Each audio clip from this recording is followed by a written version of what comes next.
Mr. Mayor, we might just need another couple of minutes to make sure our live stream is on ottawa.ca and YouTube. Is it the same Zoom as the last council?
Encore une fois. Welcome everyone, bienvenue. Once again, as we begin our meeting, I want to acknowledge that Ottawa is built on unceded Anishinaabe Algonquin territory. The peoples of the Anishinaabe Algonquin Nation have lived on this territory for millennia. Their culture and presence have nurtured and continue to nurture this land.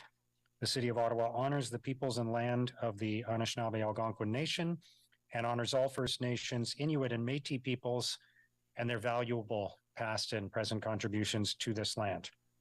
So I'll ask the Deputy City Clerk to do a roll call, please, for this special meeting. Councillor Luloff. Especially here. Councillor Dudas. Present. Councillor Hill. Present. Councillor Curry. Here. Councillor Kelly. EC.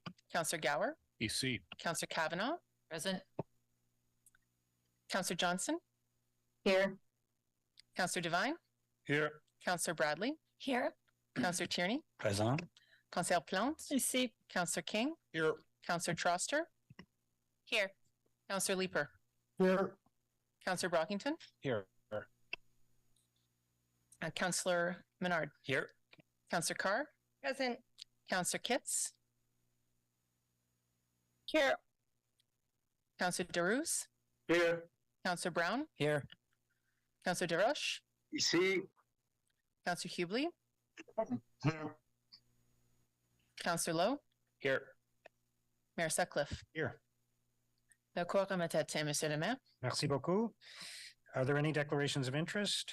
We have quorum. There were no regrets that were shared. Motion to introduce reports. Councillor Gower. That the Built Heritage Committee Report 9 and the Joint Finance and Corporate Services Committee and Planning and Housing Committee Report 1 be received and considered. Is that carried? Thank you. So we have three items on the agenda: the 2023 Lansdowne Annual Report, the Lansdowne Partnership Plan, and the Built Heritage Committee Report. So we will hold all three items and consider them together. We have a motion to move the staff report recommendations, in other words, to put this on the floor. So I'll ask Councillor Gower for that, please. We'll just be getting that up on the screen Oh, okay. momentarily.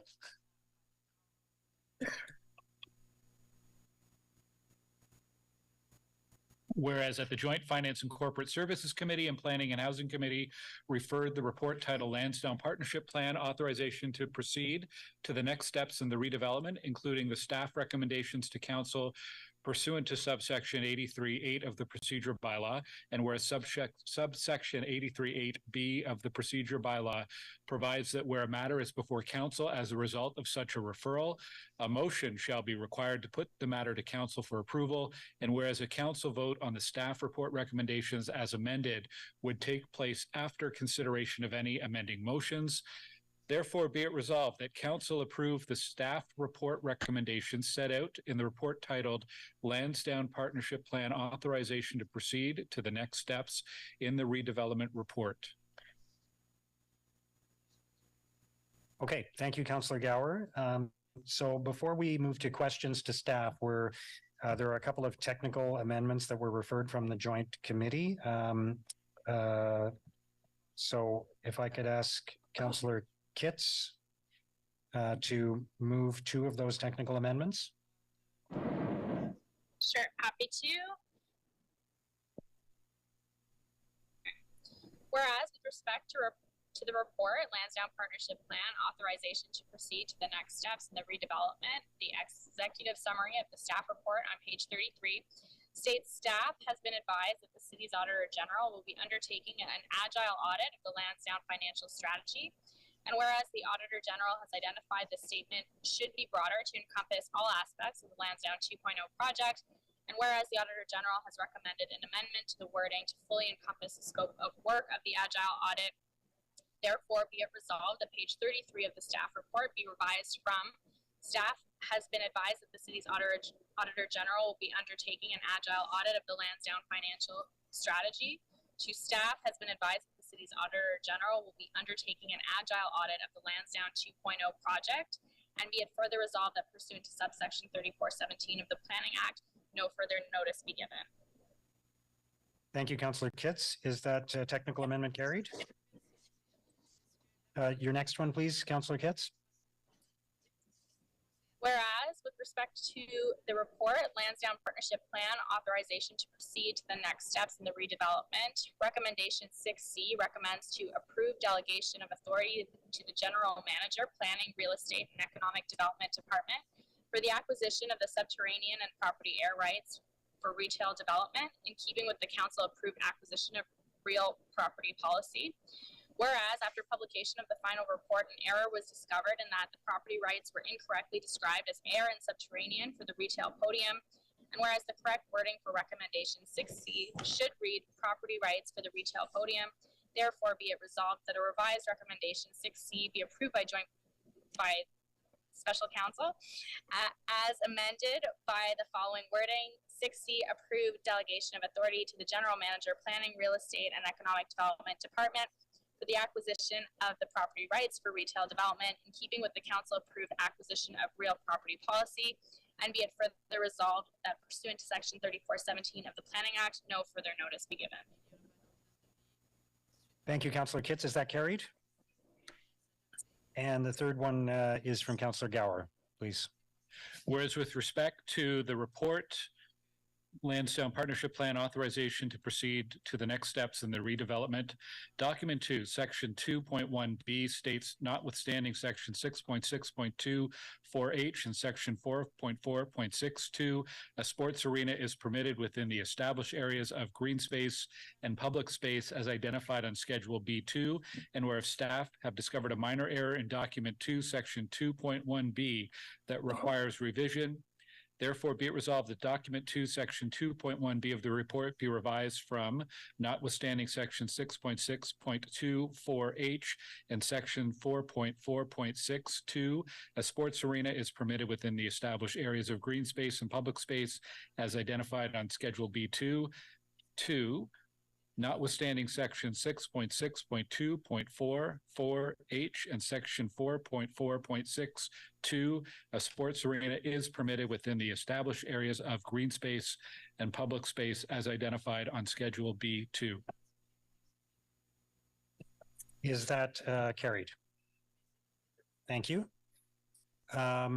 So we are, just one second.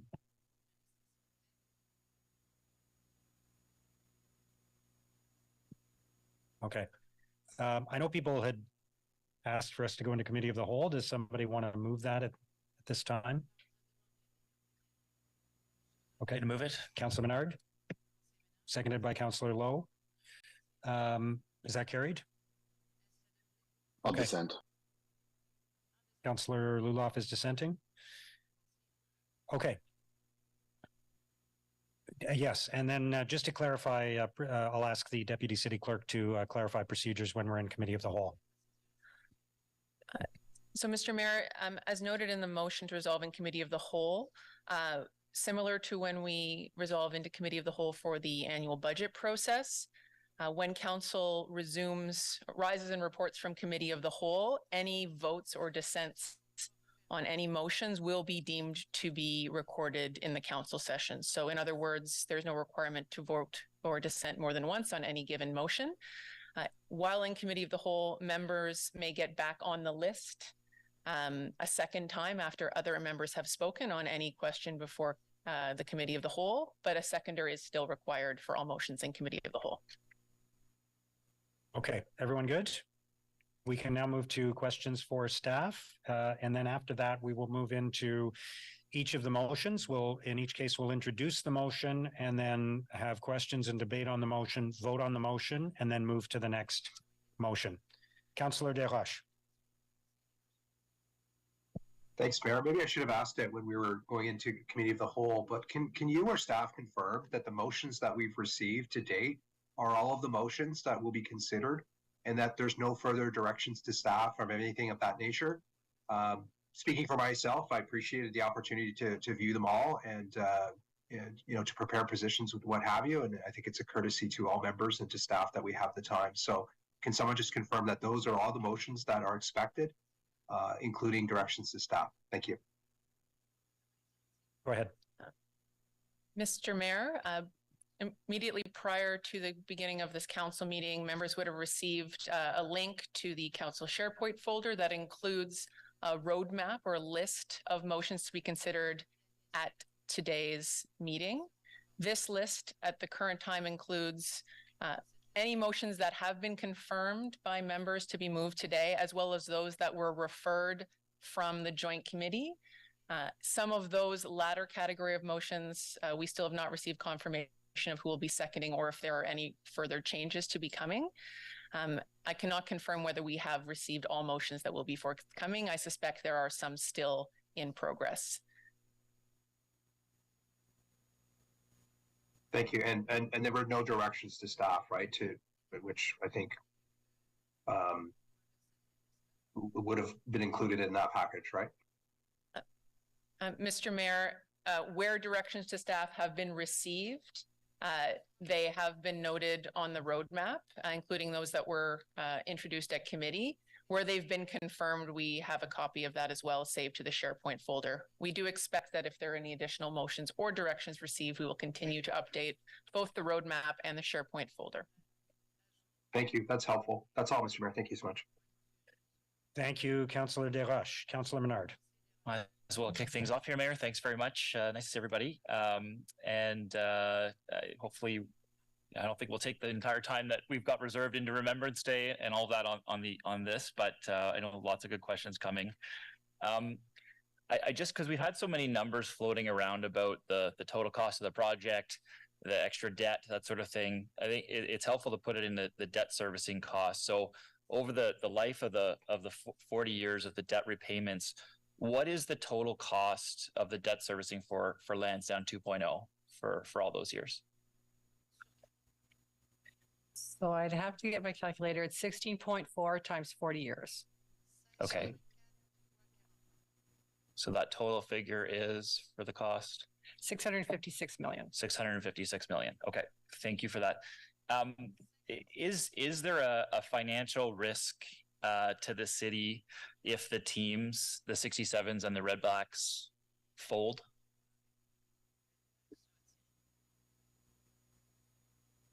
I can't speculate on what would happen.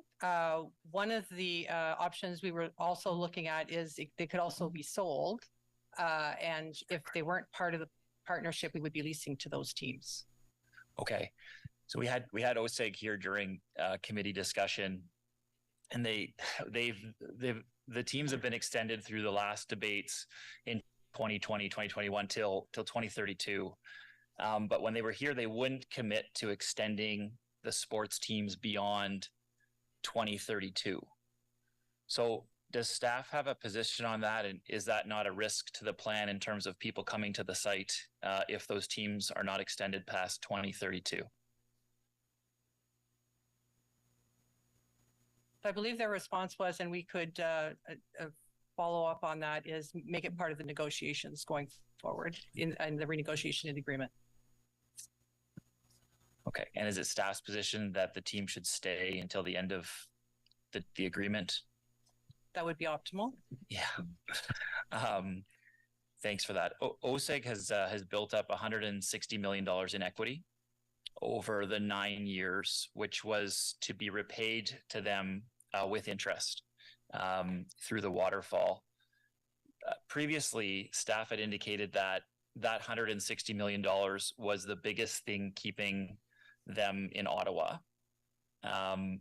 Why did staff say that or make that comment?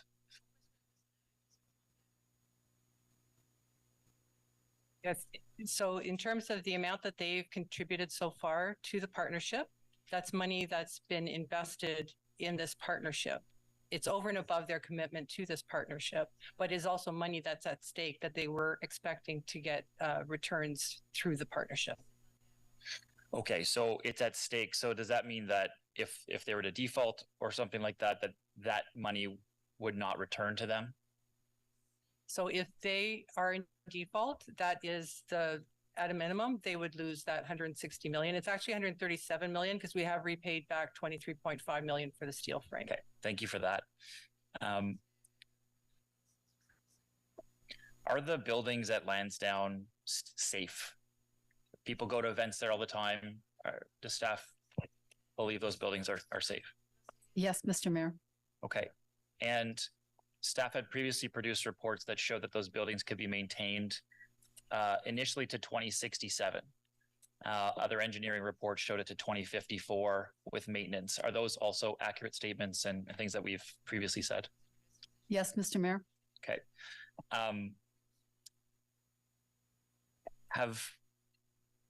I guess just knowing that those buildings are safe, that we can maintain them, that we initially said that they could last till 2067. The issues that have been coming up at committee council have been twofold. One is around the leaky roof. We hear that a lot. Have any engineering companies come up with some plans to help repair? I know it's not the easiest thing in the world to all stadiums. I understand open air stadiums have some leaks. That's just the way open air stadiums are. But is there any engineering plan that's been come up with to help that issue? Mr. Mayor, it's my understanding that OSEG has spent money on that, around $500,000 on continuous repairs for the past couple of decades. And the issue is the configuration of the structure in terms of how the structure is joined from the north side stands. Okay. And did Morrison Hirschfeld produce any reports on issues to help that particular problem? Mr. Mayor, the Morrison Hirschfeld report talks about replacement of the membrane of the roof over the north side stands, along with other matters, but the joints are a continuous issue that have been worked on for decades. Okay, thanks very much, Mayor. That's one line of questioning I have. I'll get back on for a different line of questioning. That's very appreciated. Thanks to staff for their honesty there. Thanks. Thank you, Councillor Menard. Councillor Bradley. Thank you, Mr. Mayor. Just a quick follow-up on a question from Councillor Menard with respect to the $160 million of equity that OSEG has invested over the last 10 years. Can staff just clarify how that's acknowledged in Lansdowne 2.0? Can you repeat the question? So the $160 million in equity that they've contributed to date, how is that acknowledged in Lansdowne 2.0 in terms of the return on that investment for them? So they've been earning 8% interest on it, and that would then be frozen at the 2.0. That demonstrates the equity that they've put in. And then whatever equity we're putting in, which is the 419 million less all the streams of revenue, that's our equity. And that was the 53% versus 47% split of how we would share going forward. So they will get that 160 million back plus interest then? Through 2.0, yes. Okay. And per the slide I identified in terms of internal rates of return, now they're more equalized. They get close to 2%, we get close to 2%. Fantastic. I asked a lot of my questions at committee, but I've been doing some research and just wanted to clarify a few things. In 2020, in December, there was a report that came through to council that made several amendments to the Lansdowne Partnership Agreement. A lot of them were in recognition of needing to provide some pandemic relief. And one of them was extending the partnership by 10 years.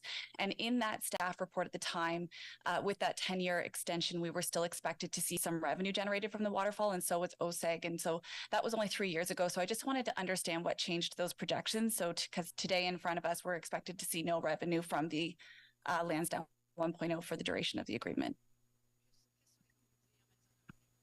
So what's here today is the 2.0, which includes all the redevelopment. And so back in 2020, we were just trying to deal with 1.0 and making it, getting through the pandemic. We were still continuing to work on financial sustainability at that time and working on this 2.0 proposal. Yeah, I saw that in one of the recommendations that they were striking the working group, which I think, is why we are where we are today. But within that report, it said, I think that the city would still be expected to see $4 million in revenue at the end of the agreement. And OSEG, it was like 10 million, something like that. Don't quote me. But it was still supposed to have some financial sustainability, very modest, but there was still some. And now we're projecting no revenue. So I just wanted to understand the delta there, or what happened.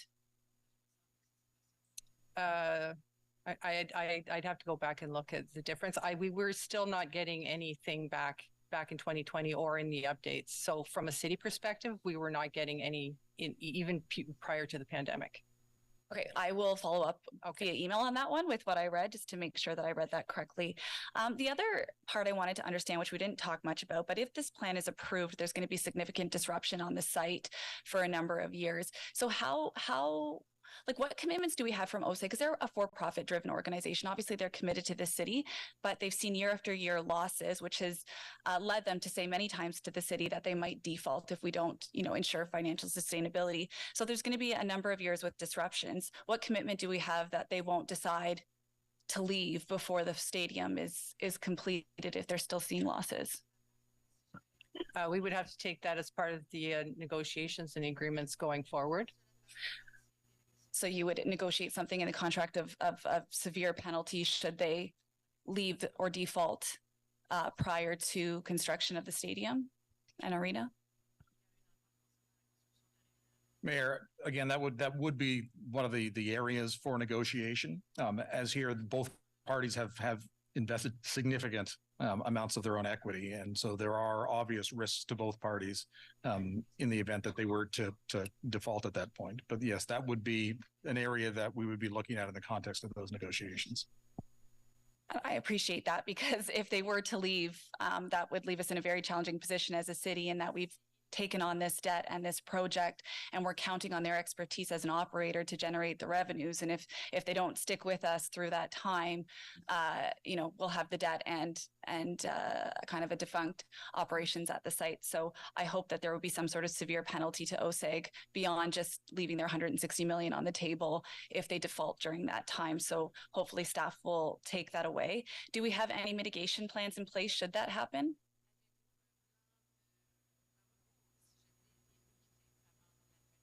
All I can speak to is it would be a very long process as we dissolve the partnership, and that would take a significant amount of time, but would require then further analysis and research on what other options were available to us.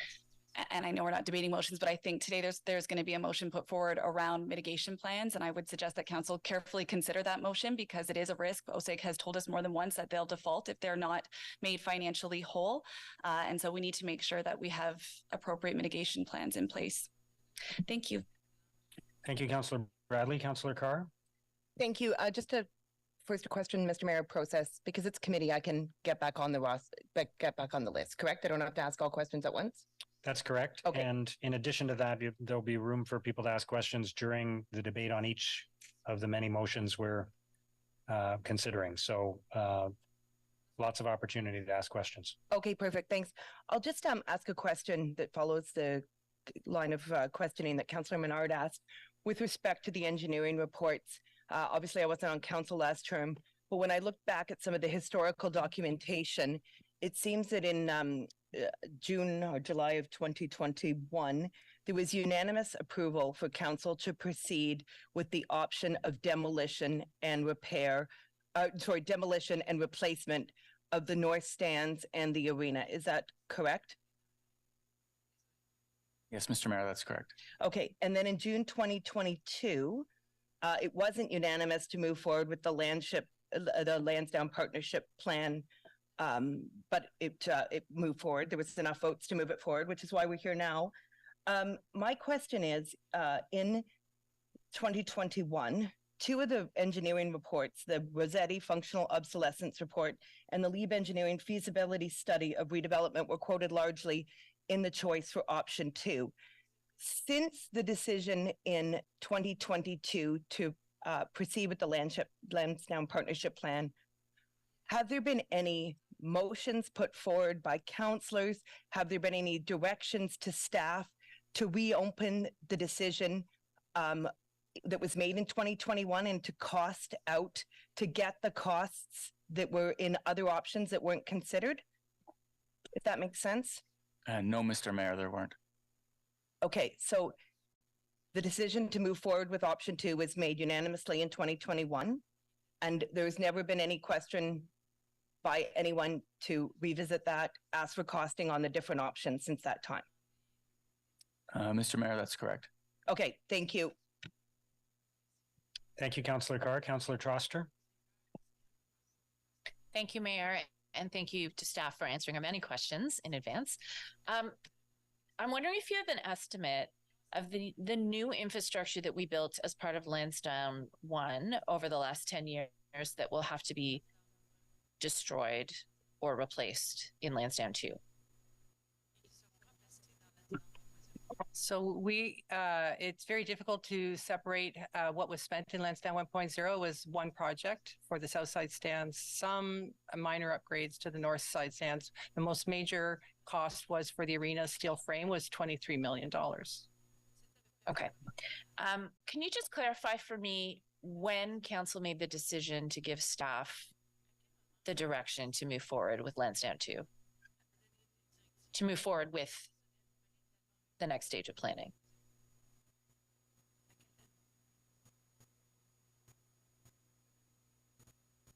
Mr. Mayor, council gave staff the direction to move forward on investigating the 2022 concept plan and do the work and due diligence to come forward today with that work. Okay. What was a critical decision not made in the interim between the municipal election and when this council took office? Am I correct? Was there not a critical decision that was made in October 2022?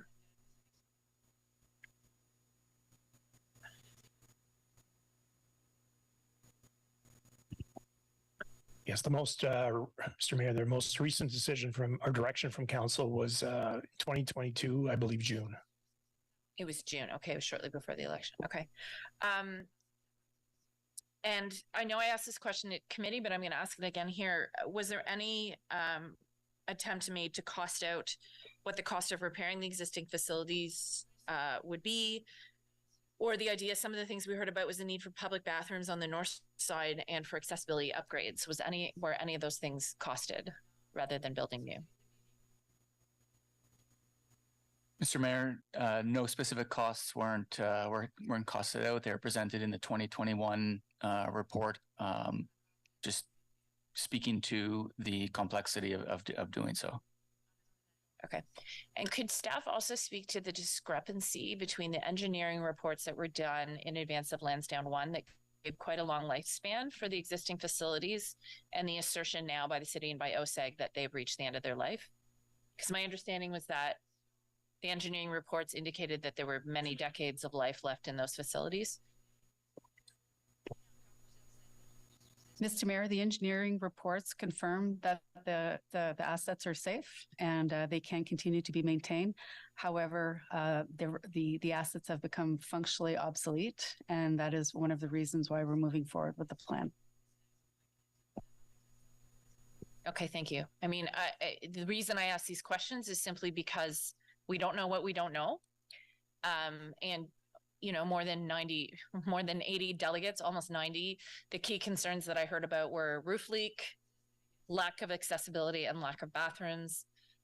And I find this sort of shifting narrative about, you know, safe versus obsolete a little bit frustrating, not because I don't think we need to replace these facilities in the future, but I'm not sure how much of an emergency it really is. Anyway, thank you so much. Thank you, Councillor Troster. Councillor Brockington. Thanks, Mayor. Two questions now, and then I'll park my rest for the time where we're going to debate motions. But the Lansdowne 1.0 agreement shifted operating costs from the city to OSEG. OSEG took on the annual operating costs of this agreement. Can staff elaborate for me what the contract says about capital investments in the existing stadium, north stands, and the arena? What does the language say about if something bad happens that is outside of normal operating costs? Is the city on the hook for it? Mr. Greenberg made reference to the roof, much worse condition than they were expecting. So to me, that's more of a capital cost than operating. But what does the current contract say with respect to capital? And my follow-up question will be, what are we currently estimating the date is to actually rebuild the north stands? All assets must have a projected life cycle. So whether we're debating 2.0 or not, when are we actually planning to replace and rebuild the north stands and the arena? Thank you. So, Mr. Mayor, within the agreement, there is a requirement to maintain a life cycle reserve. And so that's the ongoing maintenance and capital investments that are part of the contract going forward. Major capital investments, I'm not sure if we'd have to go back and look and see what those details are, but the only example that I can put forward is the steel frame where we actually had to negotiate that. We didn't actually pay them back for that. It was actually built into the partnership, paid back through a loan. So it was not the city that paid them back for that. And then the life cycle of the north stands and arena, what's our estimated date that we would rebuild these?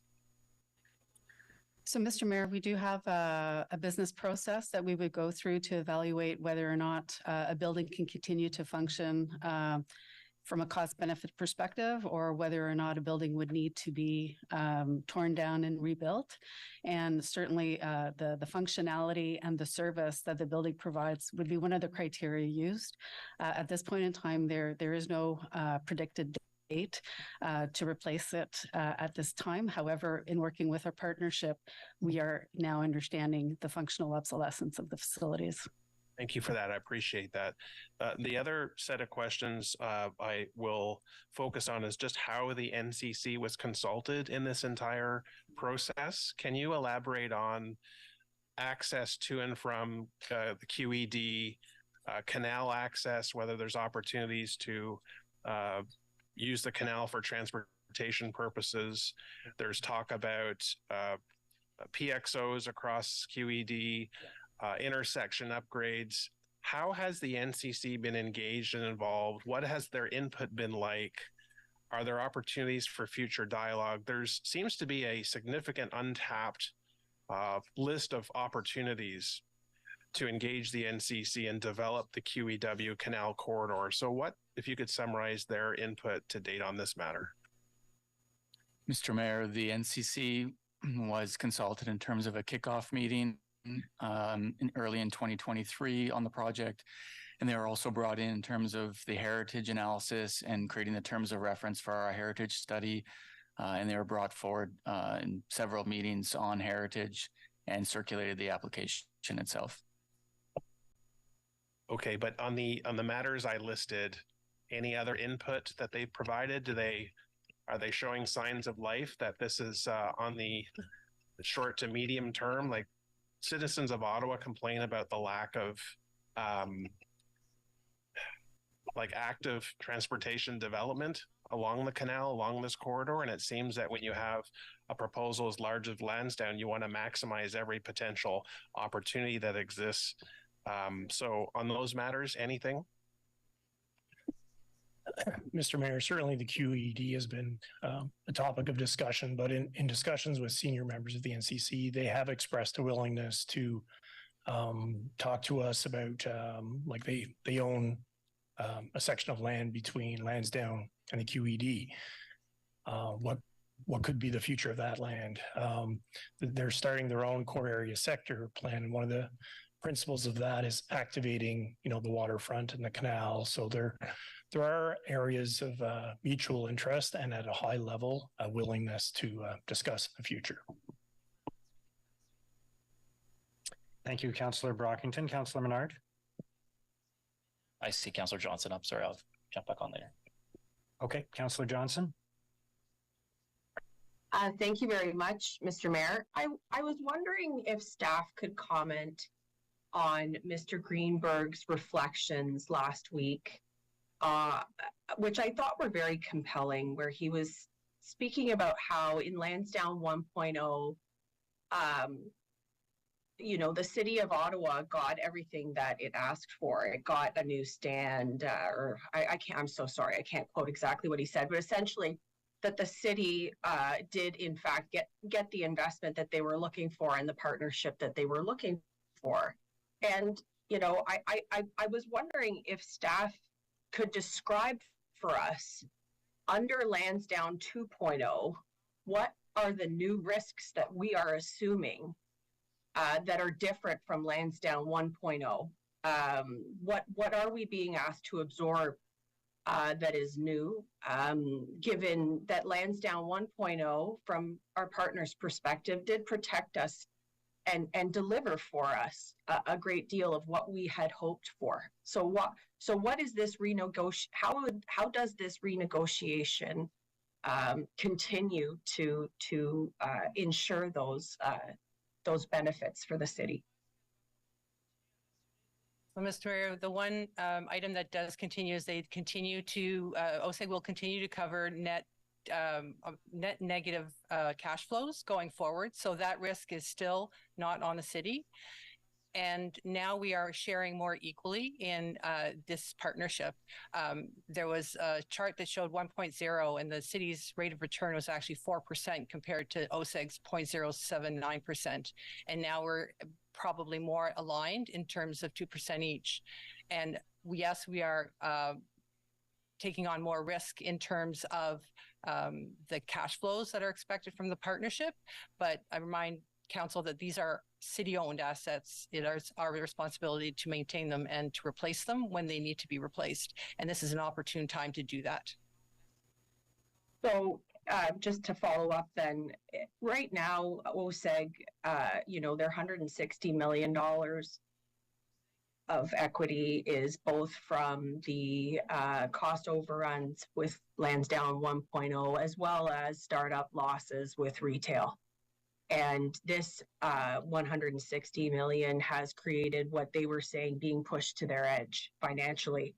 And I guess I just wonder then, if they are going to, under this new partnership, continue to cover the losses, why would those potential retail losses in the next phase of retail development also not cause the same pressure as they did under Lansdowne 1.0? I guess I just continue to wonder, as I said in the first meeting, how we ensure that the goalposts of this deal don't continue to move at OSEG's pressure, that we have containment within Lansdowne 2.0 for these factors. Because again, these types of partnerships are established in order to protect the public entity from risk. So I still would like to have greater clarity on those containment measures, and the idea that they would be negotiated down the line from this decision doesn't give me much confidence.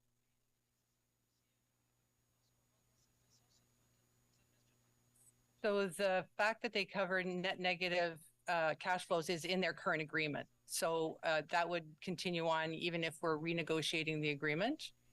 The net negative cash flows were not coming from retail. They were coming from stadium events and concerts and 67s.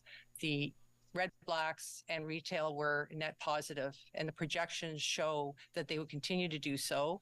And where the improvements are in the projections is in the stadium events, concerts, primarily. The retail was pared back a little bit in terms of the overall projections, but still positive. Councillor, I'm just going to add to that. In terms of the proposal and the report recommendations that you have in front of you today, when my colleague Isabel talked about sort of what happened in the past, we've also layered on the recommendations from the public inquiry from LRT. And one of the recommendations talked about a balance of risk between the partners. And so when you look at what we put forward, we're trying to balance that risk as well. So it's not weighed to one partner versus the other.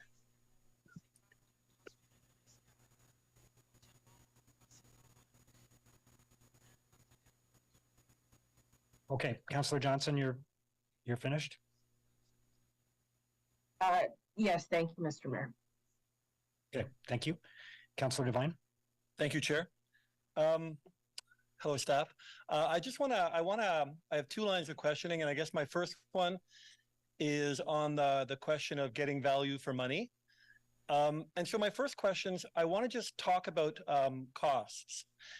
And I don't only want to talk about costs of new spending, but costs of the cost of, I guess, liquidating assets.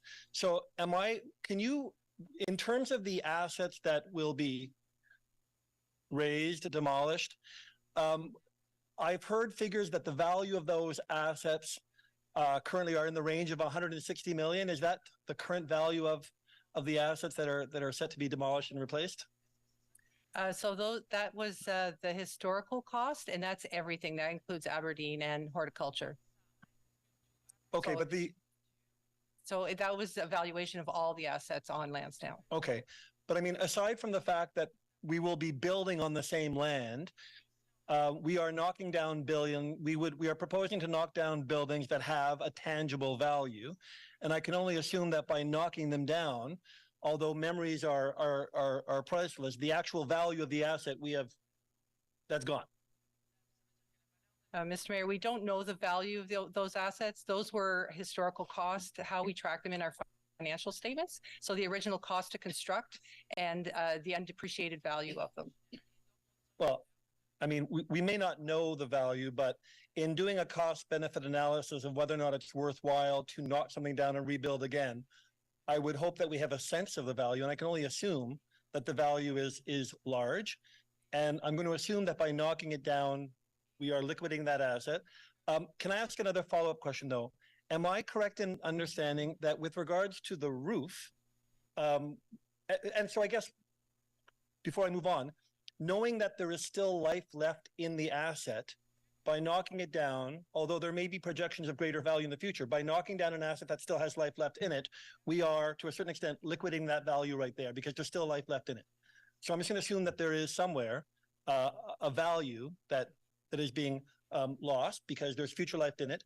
But with regards to the north side stands, am I correct in understanding that for the north side stands, we still owe in the range of $16 million? Sorry, the roof. I beg your pardon, not the north side stands. The roof of the Civic Arena. I beg your pardon. That's the outstanding loan on the steel frame. Yeah. Okay, 16. Mr. Mayor, if I may, just for a second, in terms of the first question that you had, I think what's important here is looking at the business case that you have in front of you. So while you talk about knocking down that asset and having no value. The business case shows that if we continue this partnership into the future, we are not going to be profitable, or it's not going to be sustainable into the future. So if we continue to do what we are doing today, it's not going to work for tomorrow, the next week, the year after, and the year after. And so that's why we have the proposal in front of you today in terms of the redevelopment. It's to make it financially sustainable.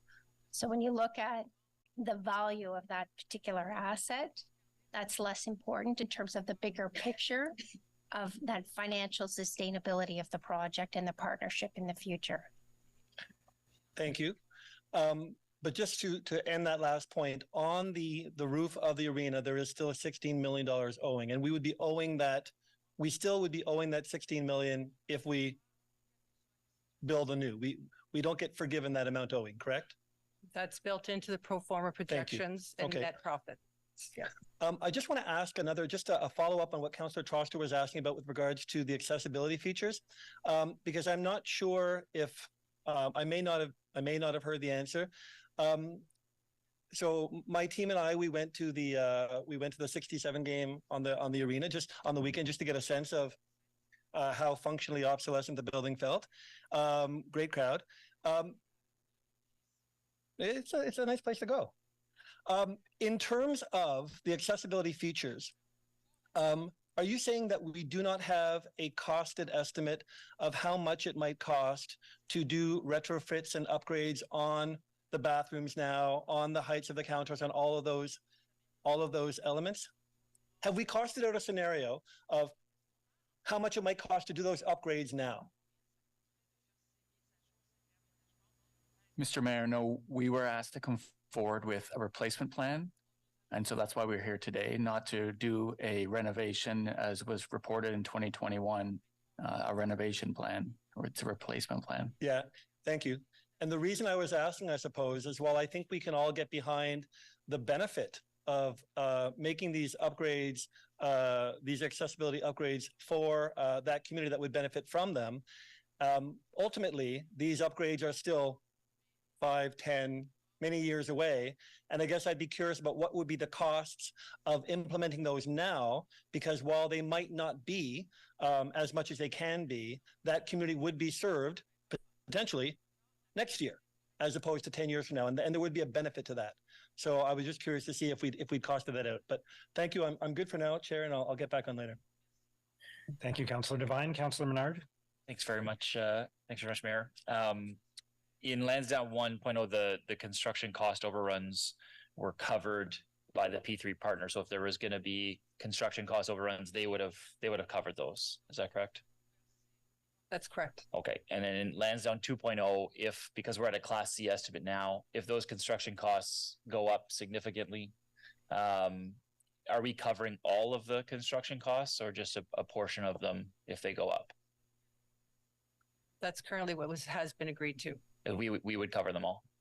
That we would cover the construction cost overruns of our assets. Yes. Okay. Thank you for that. The retail, Councillor Johnson was asking a little bit about it. So over the next 40 years with Lansdowne 2.0, we're projecting over $1 billion in retail profits to come back into the plan. Is that correct? You would also have to deduct the financing, retail financing, and tenant inducement. So it's actually more like 600,000. Okay, and then 600 million. And then, but the revenue is $1 billion. The net operating revenue. Okay. And what is the net operating revenue of the retail on site without that, like under Lansdowne 1.0 over the next 40 years? What's that projection in the EY report? Over 40 years? Yeah.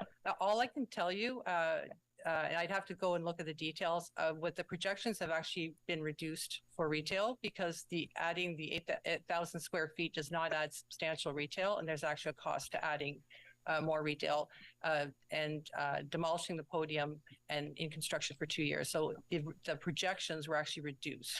No, I know they were reduced from the initial planning for 2.0 from the 49,000 square feet to 8,000 square feet.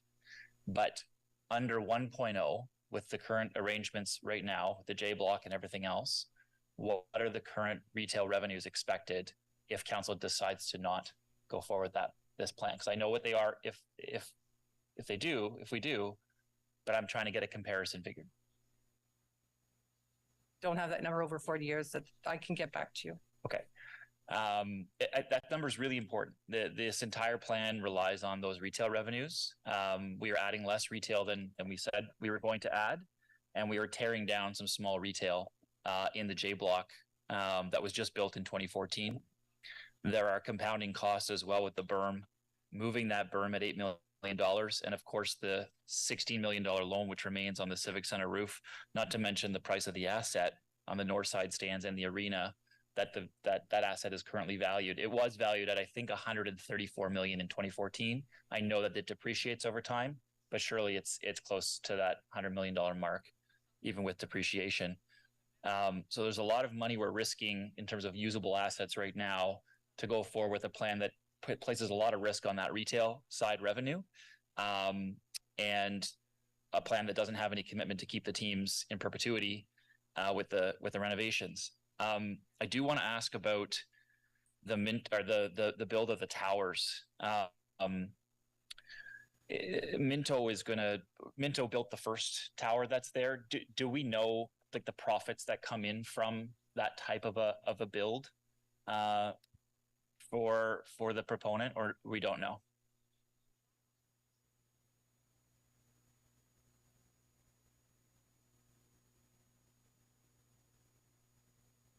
Mr. Mayor, we know the air rights revenue we received, but not the profit of the developer side of the ledger. Oh, yeah, that's fair.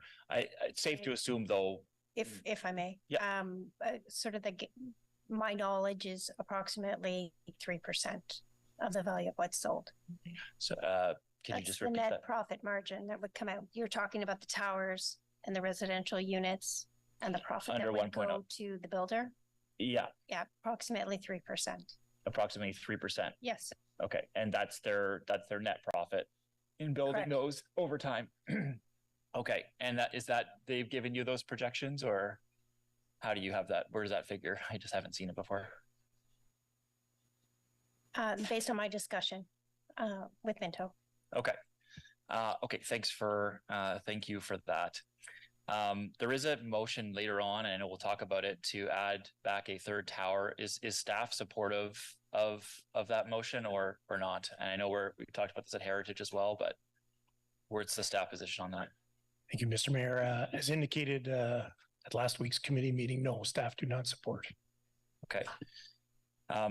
I did want to ask about the total as well, because there's a lot of, it seems like, I guess, costs that haven't been accounted for in that total debt figure. And I just want to make sure we're clear on it. So in that figure, we are not including the 140 parking spaces debt at $18.6 million. Is that correct? We didn't include that in that total figure? The 18.6 million?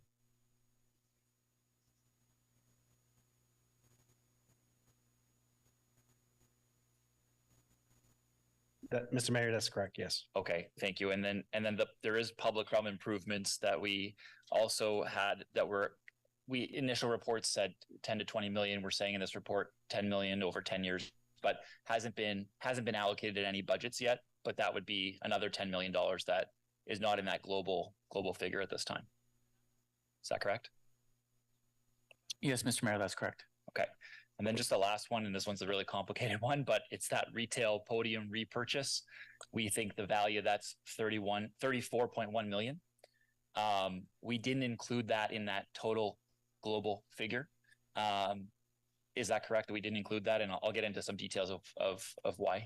That's correct. In Lansdowne 1.0, we also did not include retail in the number that was approved by council. It is being financed by the partnership, not the city. Okay. Yeah, and they're financing it through a renewed lease. I guess the reason I'm asking about that one is the city would technically buy it back. At this time, that's our plan, is to buy back the retail podium using that renewed or renegotiated lease on the retail. We would take back ownership, but it would be paid for by the partnership. Right. That $34.1 million though we're saying it's not a cost of the total, does that not factor in terms of the partnership revenues in the waterfall and repayments in the waterfall, or is it completely separate? It is included in those projections. It is included in those projections. Thanks very much. Okay, so time, Councillor. Oh, thank you. Okay. I'll Councillor Lowe. Thank you, Mayor. So I kind of want to follow up and build on one of my colleagues' line of questioning earlier. It's good decision making to be well informed about the cost of possibly retrofitting these buildings to make them accessible and to meet all the things that's, you know, in the functional obsolescence report. But it's also another helpful piece of information to know if it's even possible to do a lot of that work, because based on the photos, like these look like walls some of these beams are obviously supporting the north stands, so we can't raise them. We can't lower the floors. We can't do things like that. So like, is it even possible to explore some of those retrofits that were mentioned earlier? And Mr. Mayor, one of the issues, or a fundamental issue, is that the arena is grandfathered. So if, for an example, if you went in and retrofitted one washroom and didn't change the walls, and you made an accessible sink and accessible toilet, then you're taking away from other space in the washroom, right? So then if you want to do a bigger expansion, you're now into building code issues, and then it opens up bigger issues in terms of how you deal with that. Yeah, and I get that, and I think I think as soon as you do one, you kind of have to do all, right? So like, does the building envelope, like the structure itself, even allow for space to accommodate retrofits like that? And I know the issues with the building code and the grandfathering and everything, but like, is it even structurally, physically possible? I think last week we heard some of that discussion in terms of the the change room facilities and trying to create space for the new franchise, and the the lack of proper facilities and change room and gender neutral washrooms.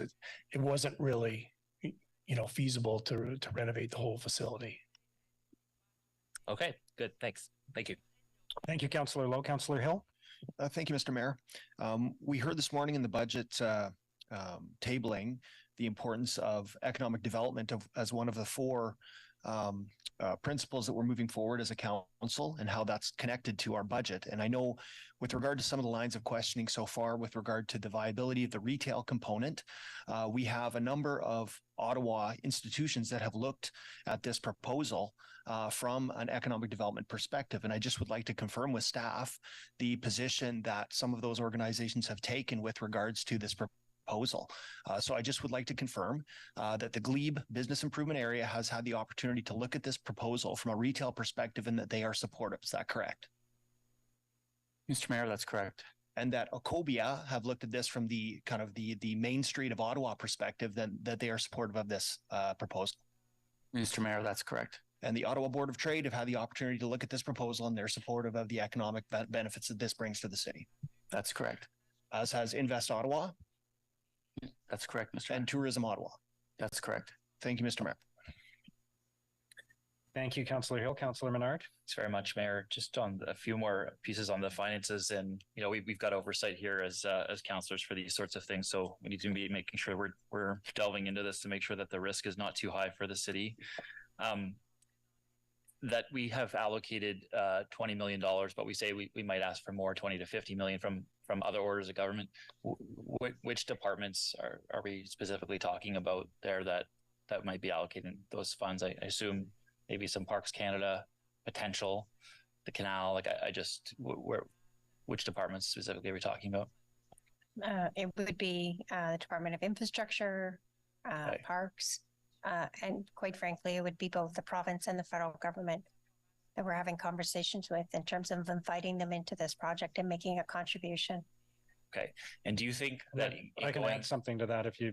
What's that, sorry? I can add something to that. I did just a bit of new information that I spoke to the Premier on Monday night and told him about the project and that we would be coming to the province with a proposal if the project is approved.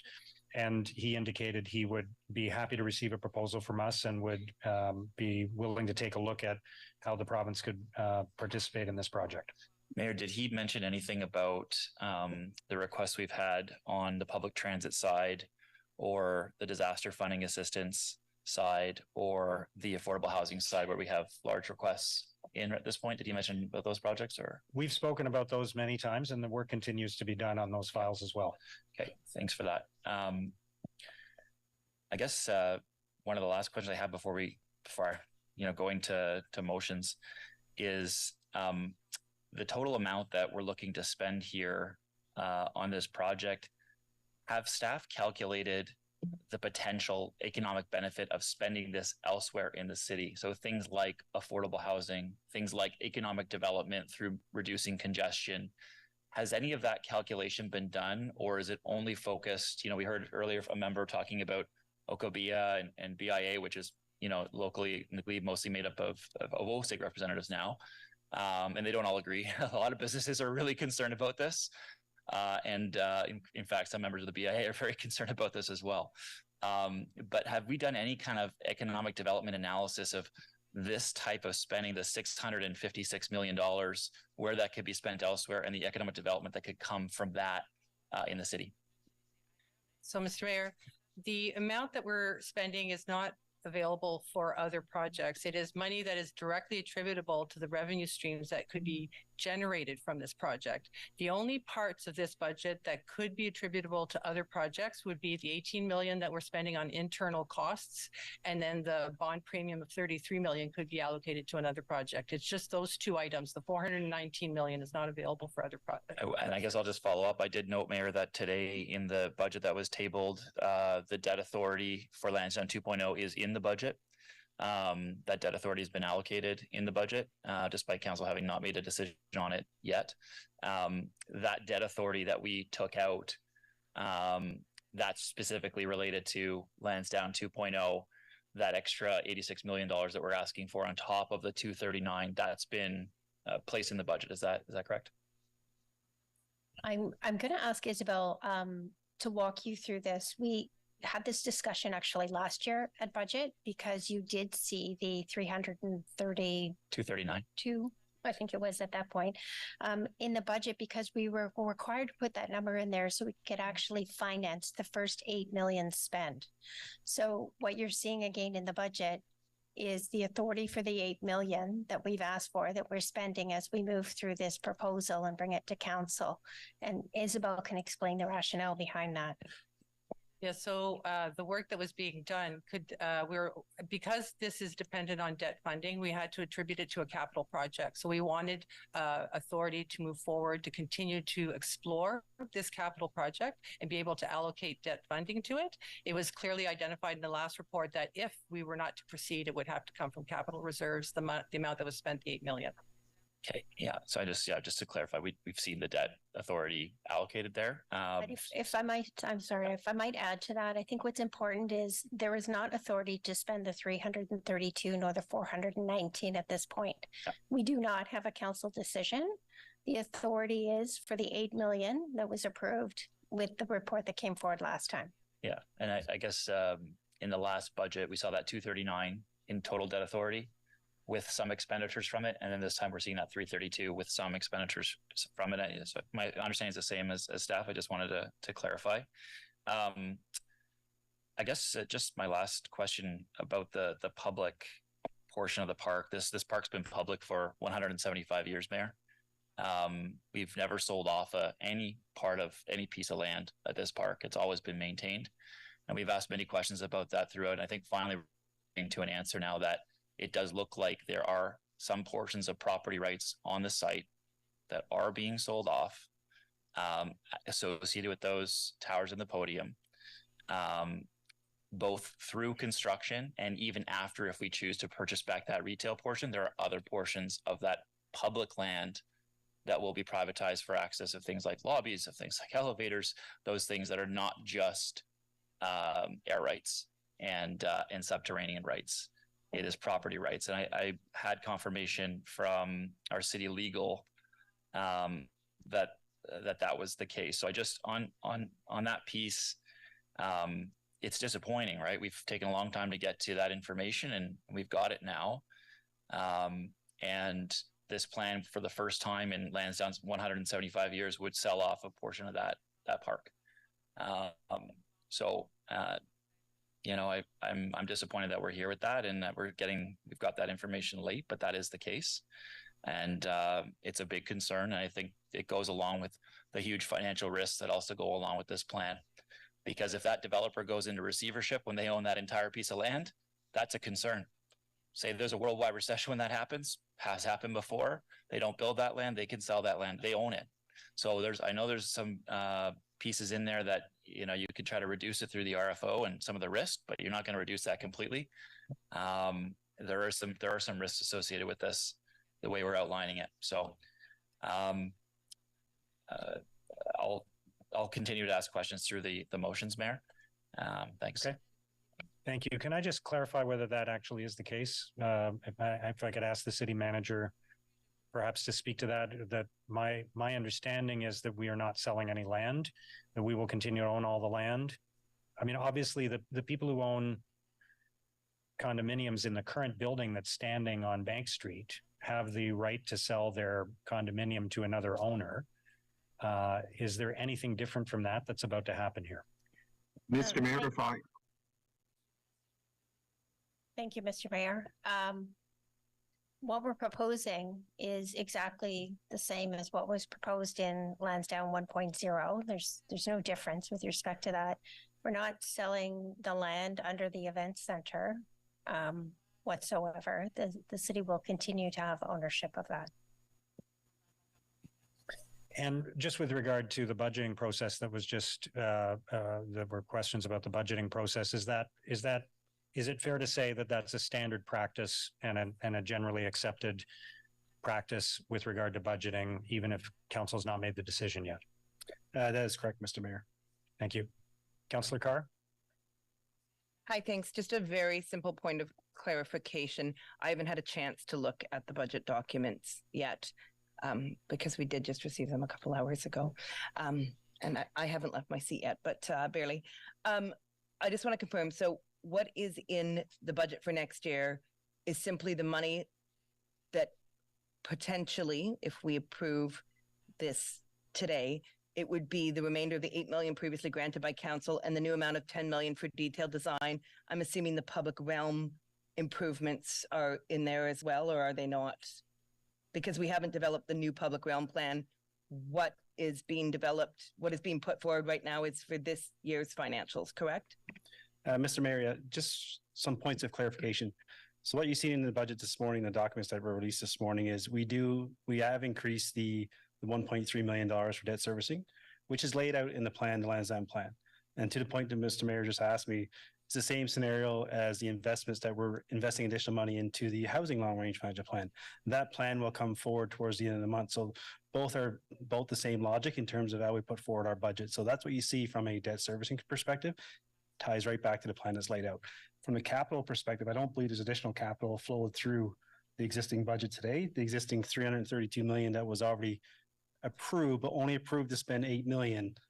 That criteria remains today. The budget is there and established, but we have a control and a lock on that, so we don't exceed that 8 million until council gives us that direction to proceed.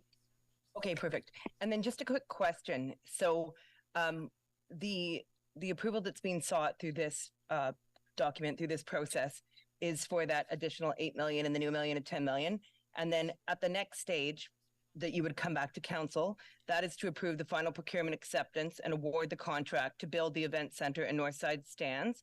And then we would provide more authority to spend if this goes through. And it would be left up to council to accept that final procurement price and award that contract. What date do you expect that to come back to council? Would that be next summer? Mr. Mayor, it's a high level right now, but it would be at least past next summer. Okay, excellent. Thank you.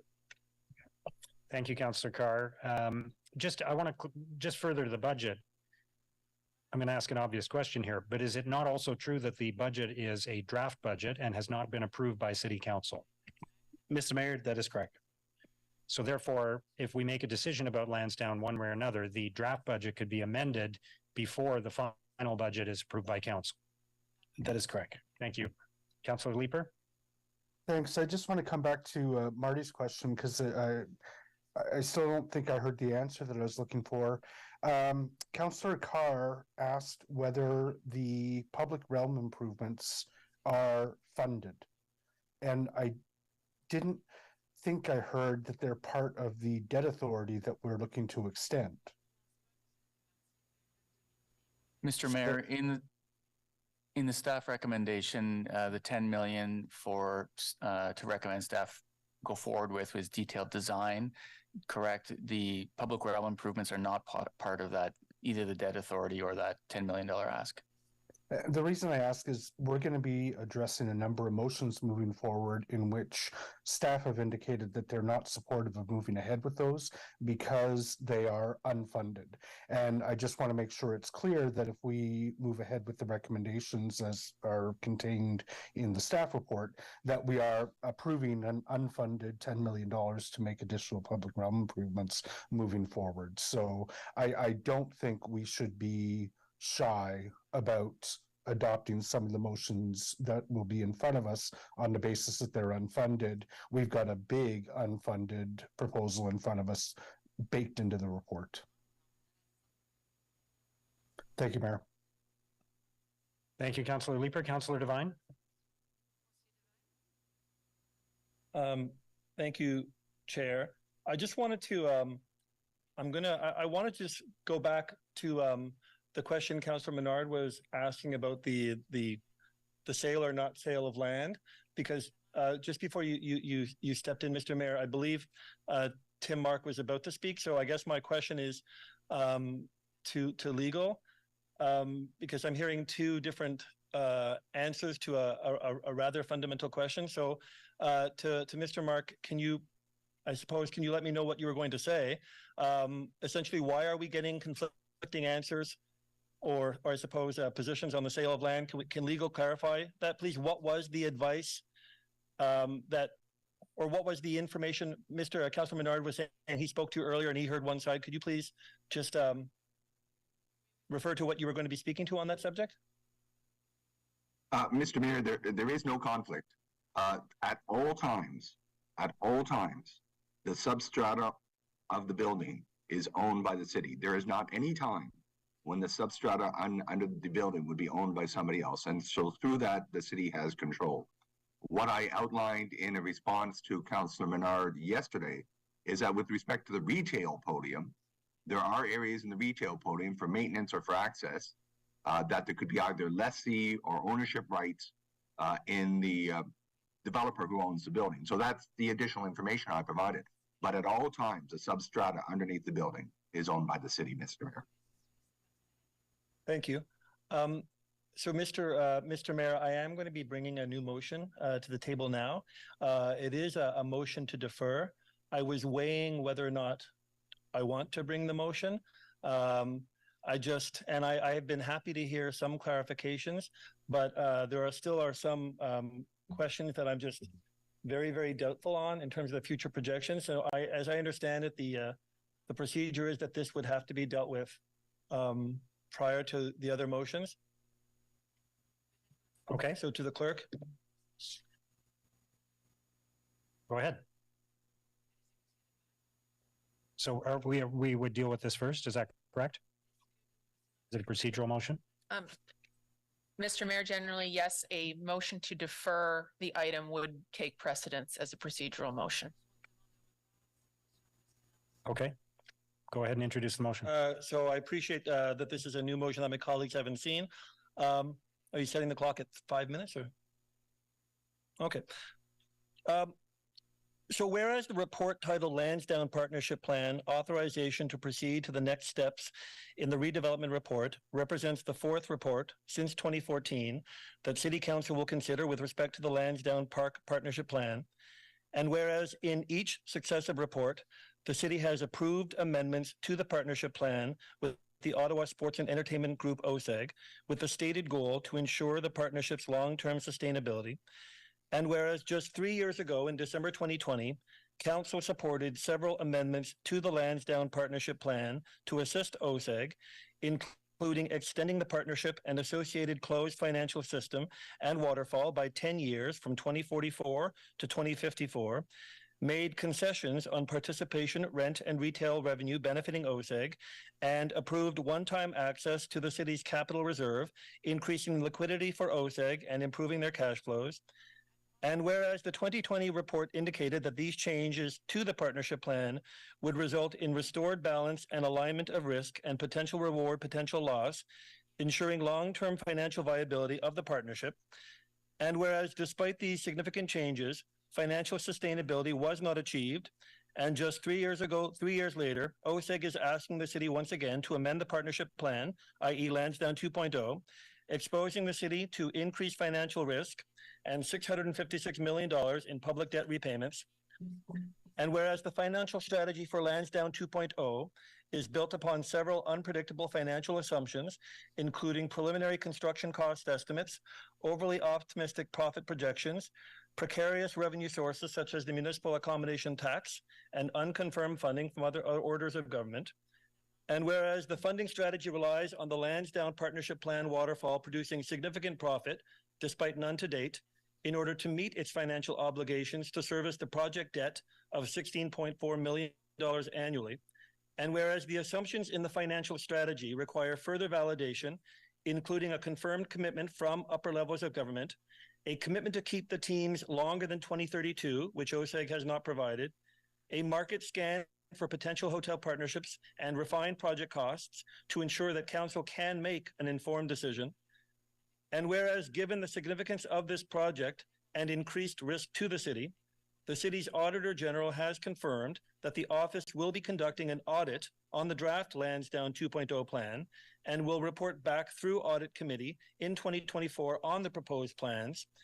And whereas the recommendations in the audit report will help ensure that council is fulfilling its oversight role and exercising prudent fiscal management of taxpayer dollars, therefore, be it resolved that council defers the recommendations in the report titled Lansdowne Partnership Plan, Authorization to Proceed to the Next Steps in the Redevelopment Report to 2024, after the tabling of the Auditor General Sprint Audit of Lansdowne 2.0, and allow for more financial due diligence and risk analysis on the above topics, including the tabling of the Auditor General's Agile Audit of Lansdowne 2.0.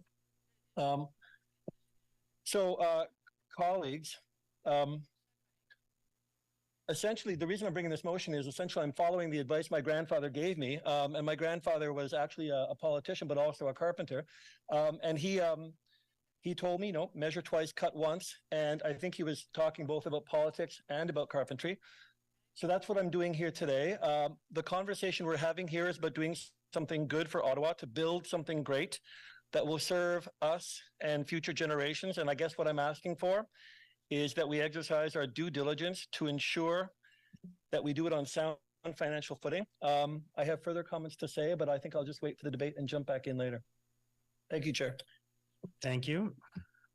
Could I ask the city manager to comment on whether staff support deferring and what the risks would be of deferring this decision? Thank you, Mayor, for that.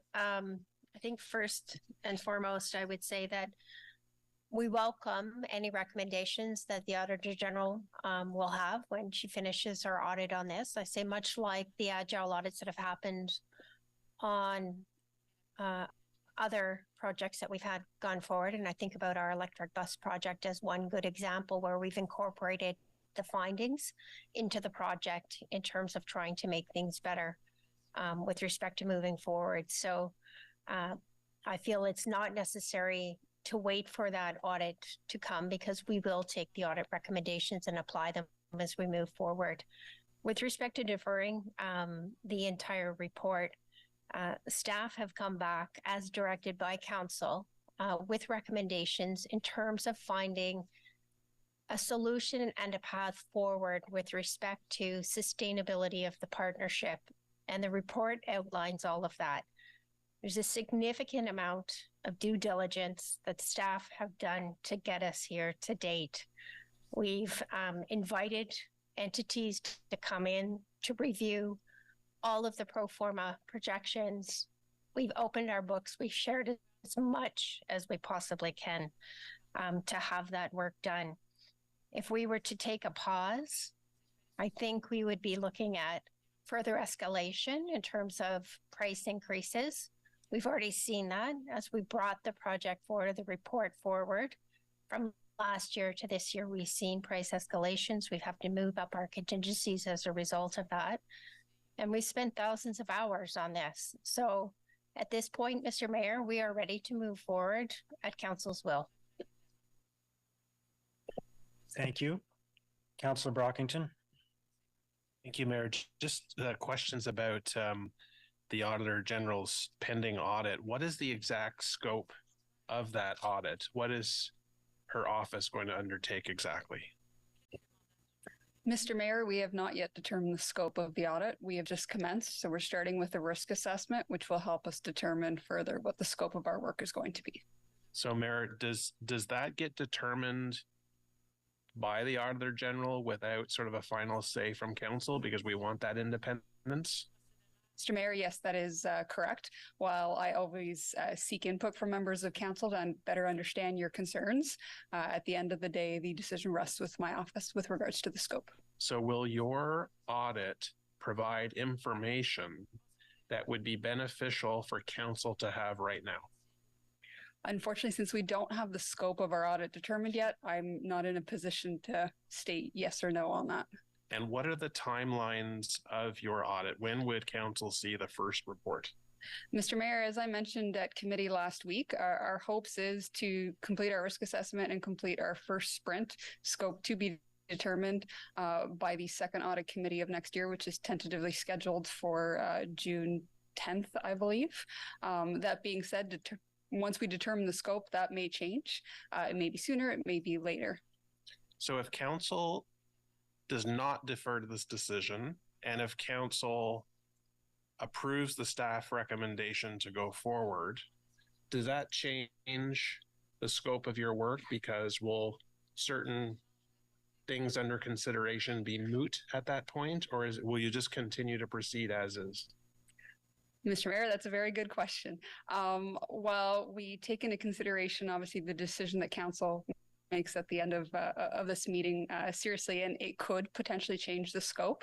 That being said, I think it would still be prudent of us to look at some of the financial aspects and assumptions that are presented here today, whether approved or deferred. So can you provide any information how the scope of your work will be different than what the EY report or analysis covered? You've said before you hesitate to duplicate work. We had this discussion when we were talking about inquiry versus audit for LRT. Analysis has already been prepared. So again, I understand some of the challenges you're under now, but at the end of the day, what can this council expect to see? Again, I don't want to be a broken record, but because we haven't determined the scope, sure, I can't fully answer that question. That being said, you are correct. We don't want to duplicate efforts, but my response to the previous questions from a couple of years ago with regards to the LRT inquiry is a little different. You're talking about an independent commission that was coming in versus a firm hired by management, while still a third party, not fully independent and unbiased as my office would be. So while there could be some what we call in the audit world reperformance of work. There's a large potential of that in order to validate the work that was performed and then perhaps dig further down into some of the assumptions. Fair enough. Thank you. Thank you, Councillor Brockington. Councillor Lowe. Thank you, Mayor. My colleague actually covered some of my questions there. So I'll just make a brief comment that while I respect the intention of deferring, it's kind of the same argument that surrounds the reservations around the whole project. The fact that it's a Class C estimate right now, it's sort of loose. There's a lot of room still, and we don't even know what the final design and therefore the more refined cost estimates of this is going to be. So I think it's more prudent on us to proceed and wait until the next gate, off ramp or whatever term we've used so far. Truck escape route is something I've said once. So I think it's more prudent on us to use those refined numbers to then decide if we should defer or even proceed or not overall. So that's where I would be. Thank you. Thank you, Councillor Lowe. Councillor Carr. Hi, thanks. Am I allowed to ask a question to the mover of the motion? Yes, and again, I should stress that at the moment we are now debating the deferral motion and asking questions related to that. Yes, the deferral motion itself. Yep, go ahead. I was just wondering a question for the mover of the motion. You talked a lot about, you mentioned in your whereas clauses about, the value of taxpayer money and how important this was. I was wondering if you had done any analysis on the costs of potential deferring, stopping this project, waiting for an audit compared to the costs that could potentially occur if the audit would send the project ahead due to things such as, supply chain interruptions, cost escalations, if there's been any work in that motion to really make sure that we have that value for the taxpayer. No, but I don't think I'm the only person that hasn't done full analysis on all the projections. Honestly, it really is just based on, if I try to imagine all of the things that we don't know, whether it be the federal funding or whether it be the rising of interest rates, I'm also, and with respect to Councillor Lowe's comment, I do believe that there may be touch points in the future that we can't stop from. I don't even fully know when those touch points are. I've asked 4 people, when are those touch points? And nobody knows. I haven't got a clear answer when those touch points are.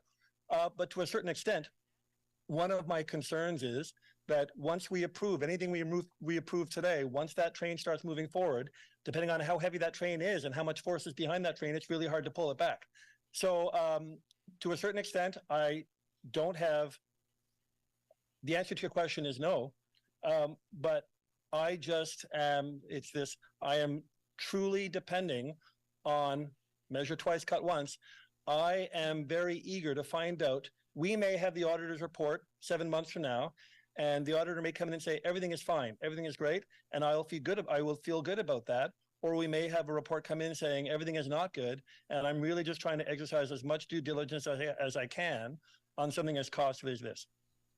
Okay, great. Can I just ask a question to staff? I still have time.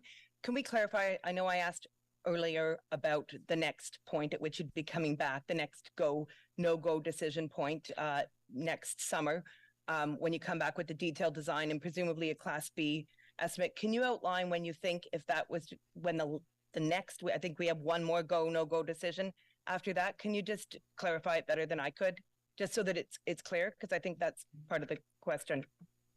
Yes, Mr. Mayor, last week we spoke about several gates. One would be Q1 2024, where we come back with the procurement model of choice for council to decide upon.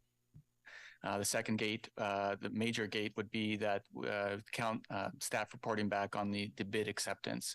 And that would be, as mentioned earlier in the meeting, likely end of, sometime much later in 2024, Q3, Q4 2024, when we come before council with, after having the procurement model selected, we come back with the bid acceptance for council's final decision. And then another point of reporting back would be the air rights, what the air rights value is, so council can understand how the air rights value plugs into our funding strategy that we're presenting here today. Okay, excellent. Thanks for outlining that. And then just another question for staff. I know there's a lot of focus on the Auditor General's report. And of course, the Auditor General is independent and scopes out her own audits. In the absence of having that scope, does anything exclude councillors, anyone around the table, putting forward a motion over the next little bit to ask for an independent third-party review of any other component of the Lansdowne process up to date, independent of the work that the Auditor General does? Because of course, in a project, there's lots of other methods of evaluation, auditing, looking at components. So independent of what's happening, is there anything that would stop us from putting that forward should this proceed today? Mr. Mayor, in theory, no, but I would like to point out that we did, on the financial side, you've heard about independent review work of EY. We've had that on the construction side, on the architect side. We have retained a number of those pieces to give staff that independent advice already. Excellent, but I'm just wondering, like in the case if there was ever questions about project management processes, any of that, nothing would stop us from coming forward and asking for that, though, correct? Mr. Mayor, that's my understanding. That okay. Council can always direct staff. Okay, perfect. Thank you. Can I ask one more question to the Auditor General? Actually, no, it's okay. I'll wait on that one. Thanks. Okay, thank you. Councillor Troster. Thank you so much, Mayor. I'll just make these comments as someone who seconded this motion. I think we all need to remember, especially for those of us that are new councillors, 2 weeks after we were elected last year, we received the final report from the Ottawa Light Rail Transit Public Inquiry. I think that the scrutiny over public spending of this nature is higher than it ever has been, as it should be. We're looking at a project that will likely top more than $500 million. It is the biggest spending item that we will ever vote on in this term of council, as far as we know. The LRT report was a damning indictment of opaque decision-making, of making decisions without all the information in front of us, and the intrusion of private sector interests in the public sphere. Yes, these are city assets, but this is a really complicated deal with a corporate partner. I think it would be really beneficial to wait for the Auditor General's report. I reject the idea that this is an emergency. We do not have a stadium emergency. We have a housing and homelessness emergency. We have some major emergencies with our transit system right now. I understand that staff did what council asked them to do, which is to come forward with this option and this option only. But this is a new council than the one who made the original decision a year ago, or about a year and a half ago. And that was before the LRT Commission inquiry report came out. So I don't see the harm in waiting a few more months. And I will say that, these financial projections are premised on an interest rate that's lower than the one that we have right now. So this fear that interest rates are going to go up, we actually know they're going down. What concerns me is that we are being presented with one option and one option only. And again, I understand that's what the previous council asked for, but I have not heard a good argument that convinces me why we shouldn't also investigate critical repairs and what that would cost and how many more years that could buy us. Because I think there's a lot more problem solving of real and true emergencies in our city that we could do with public money, that we could do at the very least with the $18 million in debt servicing that this would cost per year. The cost of doing nothing is not nothing, but there is an in-between stage between doing nothing and signing on to this deal. So I don't see the harm in taking a few more months, asking for a few more options and coming back to the table, because these assets are not falling apart. They're not going to fall apart in the next 3 months. And I really believe that a decision like this requires more scrutiny and more time. Thank you. Thank you. Councillor Menard. Thanks very much, Mayor. Just questions to staff on the motion. Did the EY report change city staff projections? Mr. Mayor, the EY report changed the OSEG projections by 134 million. It was lessened, and then city staff over and above what EY did reduced it further from 724 million to 716 million. Okay, thank you for that. Might the AG report also change city staff approach and projections?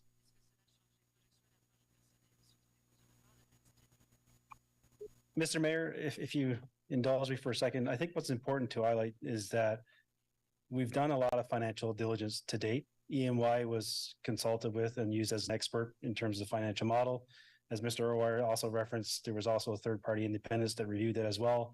The expert guidance between Isabel and her team had further made conservative adjustments to that model. So there's a lot of confidence in that model in terms of the experts. That's the expert input that we've done and refined that. And what the Auditor General would do would probably complement us in terms of some areas, but there's a lot of confidence in the model as it's presented today. Okay, normally staff accept Auditor General recommendations. Is that correct? Mr. Mayor, sometimes yes, most times yes, but there is times when we can disagree. Okay. I think it's fair to say this is a major gate here today, and there are other gates to come. One gate that was mentioned is in Q1 2024. What was that gate? Mr. Mayor, staff will be reporting back on the recommended procurement model to go forward with the project for council's consideration. Okay, so the procurement, in Q1 2024. So the procurement model is a pretty big recommendation. Obviously, that's a huge piece. That'll happen before the AG reports back. Is that's based on the timing we've heard? Is that correct? Mr. Mayor, I would say correct based on the OAG's comments. Okay, that's a pretty big deal. The AG does look into those sorts of things in reports commonly, and has in the past. So I think the reality is this is the biggest gate for us. We don't want to keep walking towards something that's going to shift a huge amount of risk onto the city without due diligence and independent officers. The next gate that we're talking about is a big decision, and that's happening after the AG will be reporting. This is why it's so important that we support this motion. And we all say that, we want to keep taxes low. We want to make sure that we're being as efficient as possible. Taxpayer dollars, I hear it around here all the time. I don't think you could support something to do that more than you could support this motion to say, yeah, I believe in efficiency and making sure we're doing the right thing and making sure our risk projections are correct. And that if we want to keep taxes low, well, we better make sure our risks are taken into consideration. So I do hope that people back up their assertions that I hear always around this table, that's a huge concern to us. You're saying you hear it in elections, you're saying you hear it from residents. Well, here's an opportunity to do that. I think we had an opportunity to do that on the LRT public inquiry as well. And it turned out, and I'll just maybe ask staff, was the LRT public inquiry valuable for this city? Did we have I know I think Wendy's busy, but did we not, was the LRT public inquiry a valuable exercise in the final design? And you know what, I won't even ask the question. I know staff are busy answering other questions right now. So Mayor, I'll just say that the next gate is after the AG is going to report. This is the biggest gate, and let's make sure we're exercising due diligence and back up what we say around here of keeping taxes modest and exercising due diligence, transparency, and accountability. Heard it all the time in the election. Let's exercise those things today with this motion. Thank you, Councillor Menard. Councillor Bradley. Thank you, Mr. Mayor, and thank you to my colleagues for bringing this motion forward. The air feels heavy today in here. I don't know if everyone else feels that, but today I'm channeling my predecessor, who always said two things when it came to major council decisions. When a community is this divided on a file and there's a sense of winners and losers at the end of its decision, then there was a failure in process, that council failed in the process here. The other point she always made was that council can only make good decisions with good information. And I think that both these statements apply to this file, and I would be remiss if I did not follow her sage advice in the context of this decision. So I'm supporting deferral for those two reasons. And so specifically in terms of needing more time, I would say that we've been presented today with a financial strategy that has some unvalidated assumptions, including an unsecured commitment from upper levels of government. And I'm happy to hear that Premier Ford is looking forward to seeing our proposal, but that's not a strong commitment in terms of providing money into the proposal. And we're relying on these payments to service the debt of $16.4 million. We also have a ton of amending motions today. We have a motion to add the third tower back. We have a motion to increase our contribution to affordable housing. These have significant impacts on the viability of this project. And I think in fairness to our staff, to ask them to accept all of these, various amendments that some will likely pass, they should have an opportunity to go back and provide a new report to council based on these changes that we'd like to see, and options of what does it look like with the third tower? What does it look like if we increase our affordable housing contribution? What does it look like if we put more affordable housing on site? And so I think with that in mind, deferring so that you have the time to bring back options that council clearly wants to see would be helpful. The other piece is obviously the Auditor General has confirmed our commitment to audit Lansdowne 2.0. And just in the context of the LRT that we just went through, the ability to exercise oversight was compromised. And I'm not saying that it's compromised in this decision, but I think that out of an abundance of caution, making sure that we have all of the information to make a good decision would be very prudent of us. So For those two reasons, I'm going to support deferral, and I would really encourage my colleagues to just think long and hard about how divisive this file is, how we talk about collaboration, how we want to bring our community along in these decisions. And I think that there is going to be a lot of people that feel that we didn't listen to them after we make a decision today if we choose to move forward. So I hope that you'll all keep that in mind when making a decision on deferral. Thanks. Thank you, Councillor Bradley. Councillor Luloff. Thank you very much, Mr. Mayor. To staff, is there anything preventing us from making changes to this agreement or to this project after we receive the Auditor General's report next year? No, Mr. Mayor. That's pretty clear. How much money estimated will the city spend on Lansdowne 2.0 between now and Q2 2024? So between now and the AG report coming forward.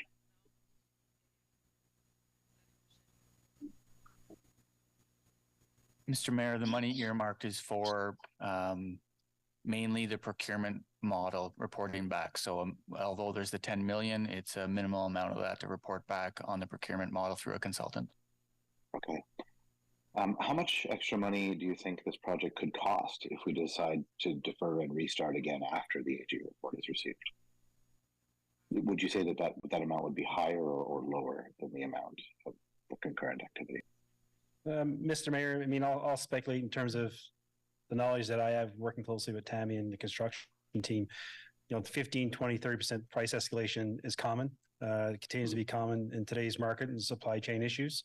So I can foresee, you know, easily 20 million, maybe more off the top of my head. But consistently, we are seeing that risk of, you know, 15 to 30%, depending on the tenor, depending on the size of the project. That's clear as well. In staff's opinion, is it prudent to have concurrent activity on this project while we're awaiting the AG report based on what you've just told me? Yes, that's correct.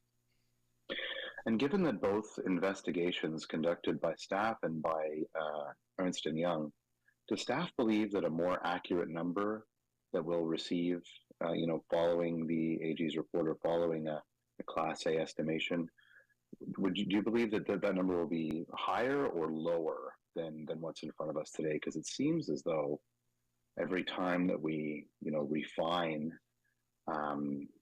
this estimation, that it actually comes down. We were very conservative in the projections, so it could be higher or lower, but it could be higher. Okay, thank you very much. Thank you, Councillor Luloff. Conseillère Plante. Oui, merci beaucoup. I think this is for Jasmine, Isabel, sorry. Just whether or not if this motion passes today and anyone around the horseshoe who has questions about this process, the finances, where do they direct those questions? And I'm just, in the context of my ward, I just have a developer who said throughout the planning process that they would be available for the community, and now they've basically ghosted the community. So I'm just wondering, where would we go if we have questions about the process? Merci. Thank you, Mr. Mayor. Our Engage Ottawa page would be up throughout the whole process. We'll continue to engage the community. Councillor Brockington. Sorry for coming back, but Councillor Luloff asked some questions that I think are very important, and that is, again, if we reject the deferral, and if hypothetically council approves the staff recommendation to proceed with Lansdowne, the audit will proceed. And what staff's saying today is there will still be sufficient time to implement the recommendations from the Auditor General into this project, that we are not shutting any doors. If it's the will of council to proceed with the Lansdowne project, there will still be ample time to implement what the Auditor General's recommendations are. Are you confirming that today? That's correct. There's many steps in this, right, and we'll keep coming back. Fair enough. Thank you, Mayor. Thank you. I just have two questions for the city manager. So to borrow the analogy of measure twice, cut once, with all of the work that has gone into this project already and all the independent verification that has taken place, would it not be fair to say that we have already measured multiple times? That's correct. I would venture to say that we have measured 3 times. When my colleague Isabel spoke about the work that was done, OSEG provided those projections to us. E&Y made an adjustment to those, and staff made a further adjustment. And would it also not be fair to say that we will not be making the final cut until after the Auditor General's report, well into the second half of 2024? I think that's a fair assessment. We're going to be coming back multiple times. The next piece, as my colleague Sean has spoken about, is coming back with respect to the procurement model. And we're going to keep coming back as we move through the different stages. Okay, thank you. Councillor Devine, did you want to wrap up or should we vote? All right, I'll call the vote, please. Councillor Kitts? No. Councillor Luloff? No. Councillor Troster? Yes. Councillor Hill? No. Councillor Kavanaugh? Yes. Councillor Hubley? No. Councillor Gower? No. Councillor Lowe? No. Councillor Devine? Yes. Councillor Menard? Yes. Councillor Brown? No. Councillor Desroches? No. Councillor Carr? No. Councillor Leeper? Yes. Councillor DeRuse? No. Councillor Kelly? No. Councillor King? Yes. Councillor Brockington? No. Councillor Johnson?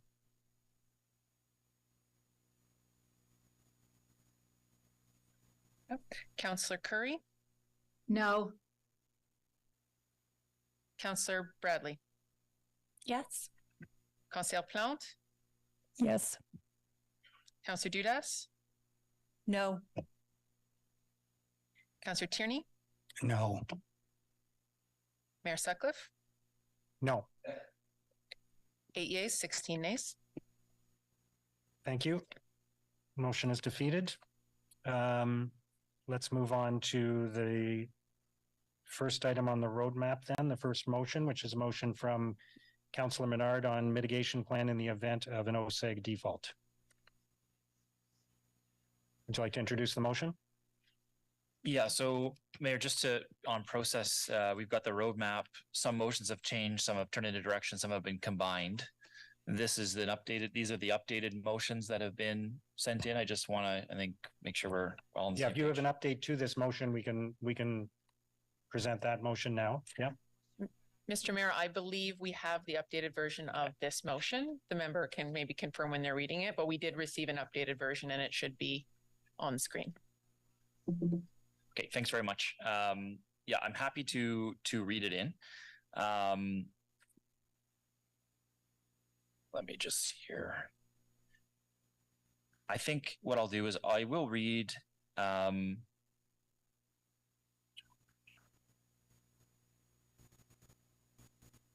read a few whereas clauses, then I'll get to the therefore pieces also. Whereas the initial terms and conditions of the LPP were established in 2012 and were based on an asset revitalization plan that balanced the risks between the parties, established a fair relationship where the city and OSEG aligned their respective investments and risks so that the city had a strong chance of repayment on its deemed equity and a reasonable chance of a positive return on the stadium investment, and that OSEG would be able to generate a reasonable return on their investments, whereas the LPP has generated no positive cash flows since inception and no distributions to either partner other than the repayment of the cost of the repairs to the arena's steel frame roof to OSEG as approved by council. And whereas this underperformance of the LPP has resulted in OSEG requesting that the city renegotiate the terms of the partnerships to ensure a more sustainable arrangement. And whereas the staff report states multiple times that if the proposed revisions to the LPP do not proceed, the city's partnership with OSEG could fail, which would present a significant financial risk to the city. And whereas despite this highlighted risk, the staff report does not identify appropriate and robust mitigation strategies or alternative approaches to maintaining and operating Lansdowne should OSEG default on the LPP. And whereas even if the Lansdowne 2.0 plan and the proposed recommendations are approved, OSEG still maintains the right to default on the LPP at any time. And whereas considering that the partnership hinges on financial sustainability, and given the risks identified in the report, should the revised partnership not result in financial sustainability, the city should have appropriate risk mitigation strategies in place, including options for alternate paths forward. And whereas staff have advised that should the motion be approved, the city would inherit a net operating deficit of $8 to $12 million annually should another partner not be selected. Therefore, be it resolved that staff be directed to prepare a mitigation plan for Lansdowne Park, the preparation of which is to be funded from the $10 million budget authority for next steps identified in recommendation 2E to ensure a strategic plan for the city is in place should OSEG decide to default on the partnership before the end of the agreement.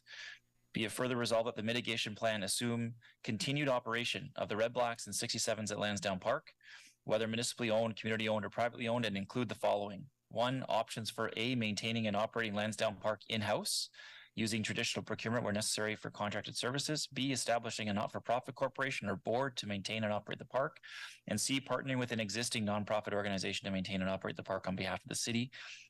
And 2, a comprehensive maintenance plan for the stadium and arena to ensure that they are both maintained in a good state of repair and an accompanying funding strategy. May I just motivate a little bit on this? I think the bottom line is we've heard over and over again that there could be a default at some point in the future, whether it's now, whether it's 10 years, 20 years into the future. There is no plan right now to mitigate that issue if that were to happen. And it's a significant risk because it's identified in the report over and over and over again. And so we can't identify a major risk then not have a mitigation strategy in place to say, what's the alternative plan? OSEG may be here for a very, very long time, but they may not. And they may decide after 2032, there's no more teams here. So we need to figure out what our backup plan is if OSEG's not operating the site, instead of just saying it's going to be a huge financial cost to the city and we don't know what might happen. All cultural and events might end here. It doesn't make sense as a city to say this is such a major risk and not have some type of mitigation plan. So that's the basis for the motion, and happy to put it forward. Thank you, Mayor. Thank you. Councillor Brockington. Thanks, Mayor. The reason for my hand to go up is I'd really like to hear staff comment on this matter. I think a mitigation plan is something that is wise in the event that the agreement is terminated prematurely, but if I could hear staff comment, I may have a follow-up. Thank you. Mayor, with respect to that, I think it's fair to say staff do not support the motion. The city's legal rights in the event of a default, those are spelled out in the original partnership agreement. What those agreements do not address are the practical issues. What I would frame as those that are associated with the what if and what happens next considerations. So when questions like this have come up in the context of past contracts, particularly long-term contracts, Orgworld's an example, it is never a straightforward question to answer that what if. And I say that because it's very difficult, right on impossible, to identify and address all the potential issues that the city might face at some point in time in the future. What I can tell you is that it would be extremely complex, and certainly from a financial perspective, very expensive. I think from a staff perspective, it would involve a tremendous amount of work. And it really is inconsistent kind of with that comment that we heard most recently in the LRT inquiry, that collaboration really is intended to be at the root of a partnership like this one. And it's also inconsistent with city council's prior decisions and council's direction, that our focus is on ensuring the sustainability of the partnership. And certainly I think that's why staff don't support the motion. Thank you. Did I hear you correctly at the very beginning that staff does not support this motion? That's correct. And again, just so I understand well, it is because the current agreement adequately spells out what would happen should the agreement between the two parties terminate prematurely, that what is being proposed in this motion, and I'm just using words, but there's no net benefit to the motion because it's already covered off in the agreement. Is that what I've heard correctly? Mayor, what I'd say is that the parties, the very strict legal rights are addressed in the existing agreements. What the agreements cannot address are the vast range of what if scenarios that shift and evolve over time. So it's That, and it's the amount of work that would need to go into describe and trying to identify and describe all of those and set out all of those what if scenarios. And just given the fact that they are inconsistent with the prior direction that council has given, that the focus of staff's work in this regard is on, again, kind of preserving the partnership and ensuring its long-term sustainability. So if council supported the motion, though, what would you do? I guess that's my question. I mean, to the best of our ability, we would look to sketch out all of those various scenarios. That said, again, that would have to be in essence a living document that would have to evolve over time into the future, taking into account every change of circumstances. Just again, this is a complex arrangement. Frankly, much more so than the considerations that would have gone into kind of terminating or dealing with the overworld contract. Yeah, I think that, and again, my colleagues can chime in, but we are concerned that should something happen in the future, that City of Ottawa taxpayers' interests are protected, and that there is a plan that should OSEG walk away, we have a plan in place. And it could be cover off A to Z, as you indicated, that there's just so many potential situations to cover off. But there is risk here. And I think I don't speak to the mover can address this, but we just have to wrap our head around whether the motion that's being proposed right now moves us forward, or whether or not, as you say, it's covered off in the existing agreement. So thank you, Mayor. Thank you, Councillor Brockington. Councillor Lowe. Thank you, Mayor. My first question is to the mover. What exactly would you want to see in a mitigation plan? Thanks very much. And no, I think it's important. I don't want to see this giant exercise to bring all the staff in and do this whole expensive exercise. But I guess what I'm looking for is, if OSEG defaults, like they say, is a real risk in the future, depending on what happens, I want to see what the plan would be on site for staff. So right now we have the city operating half of the site and OSEG's operating the other half of the site. The maintenance agreement is shared. So would that maintenance agreement fall back to the city, as an example? Would we decide to, in that event, purchase the teams, which is our right of first refusal in that event, because they're near and dear to the hearts of residents and fans? And none of that is stated clearly in terms of if there's a default. So I'm not looking for a huge grand plan, but even a few pages on it would be helpful to see.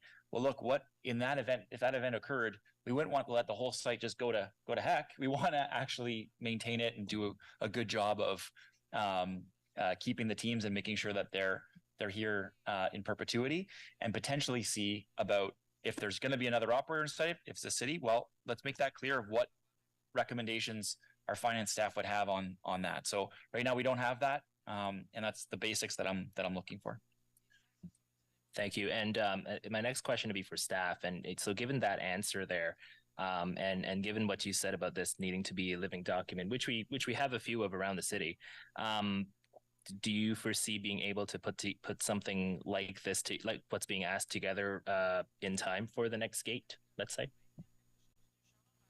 Thank you for that question. I think what's important here is to understand that we have generally at the city an enterprise risk management framework where we are monitoring risk.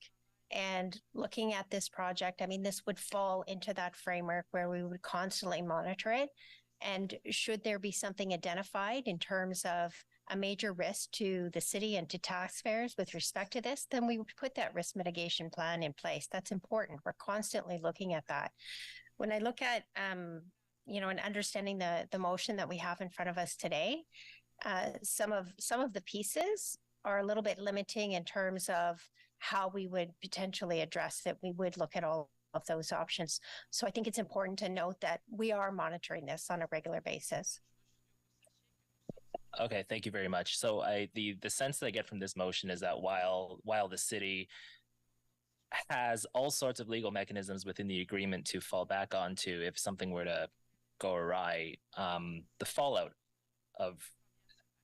is what we want to also be prepared for. Whether it's everything that my colleague there said or everything that the city manager said, given the size of this investment and given the amount of discussion that's been going on and the seemingly personal investment that a lot of people also have in this, I think it is worth a plan kind of specific to this. So that's my take on it. Thank you.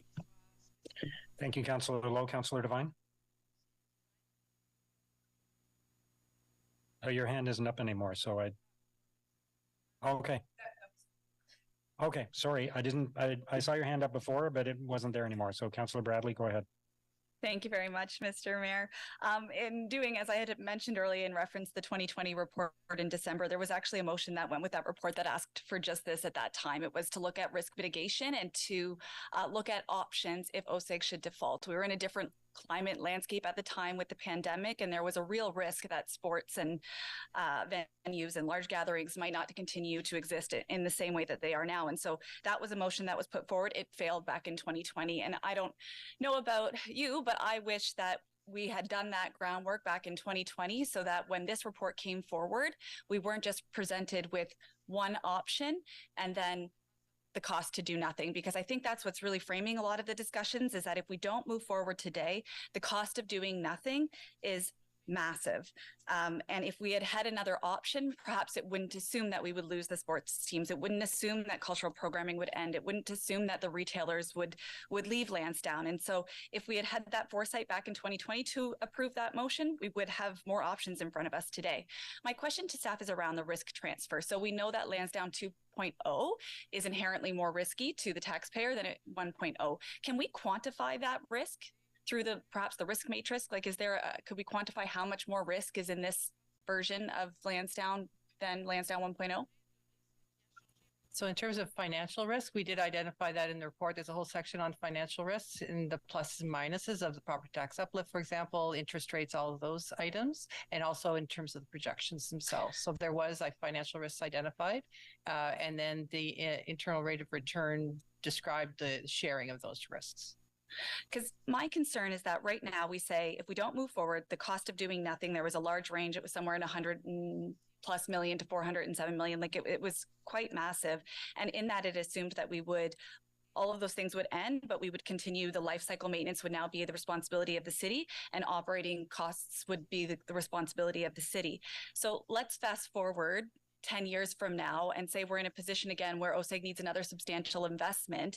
Now, not only do we have the cost of doing nothing, the operating costs, and the life cycle maintenance, but we also have the debt servicing costs, because if we are in the same position where we assume that we don't have the capacity as staff to run major events, to run sports teams, to maintain that retail there, then inherently the cost to do nothing continues to escalate. And so I think it would be prudent upon us to this time, we should have done it in 2020, but this time have a risk mitigation plan in place so that we are not beholden to our private sector partner at the expense of the public purse if we're in this position again in 10 years. So I just, perhaps the language can be finessed to make it so that it's not an onerous exercise for staff. But I think that not putting a risk mitigation plan in place would be very short-sighted. Thank you. Thank you. Councillor Devine. Thank you, Mayor. Yeah, I'll just be brief. To follow up on what Councillor Bradley was saying there, I think I'd be happy with a mitigation strategy that even just laid out in broad strokes what might be our plan moving forward should the partner pull out, because to a certain extent it does feel like we're making decisions of great magnitude under a certain pressure of being told that the partner might pull out of the agreement if we don't approve the recommendation, and yet we haven't done I suppose, our role of identifying what might be our options or our avenues for choosing how to deal with that potential threat.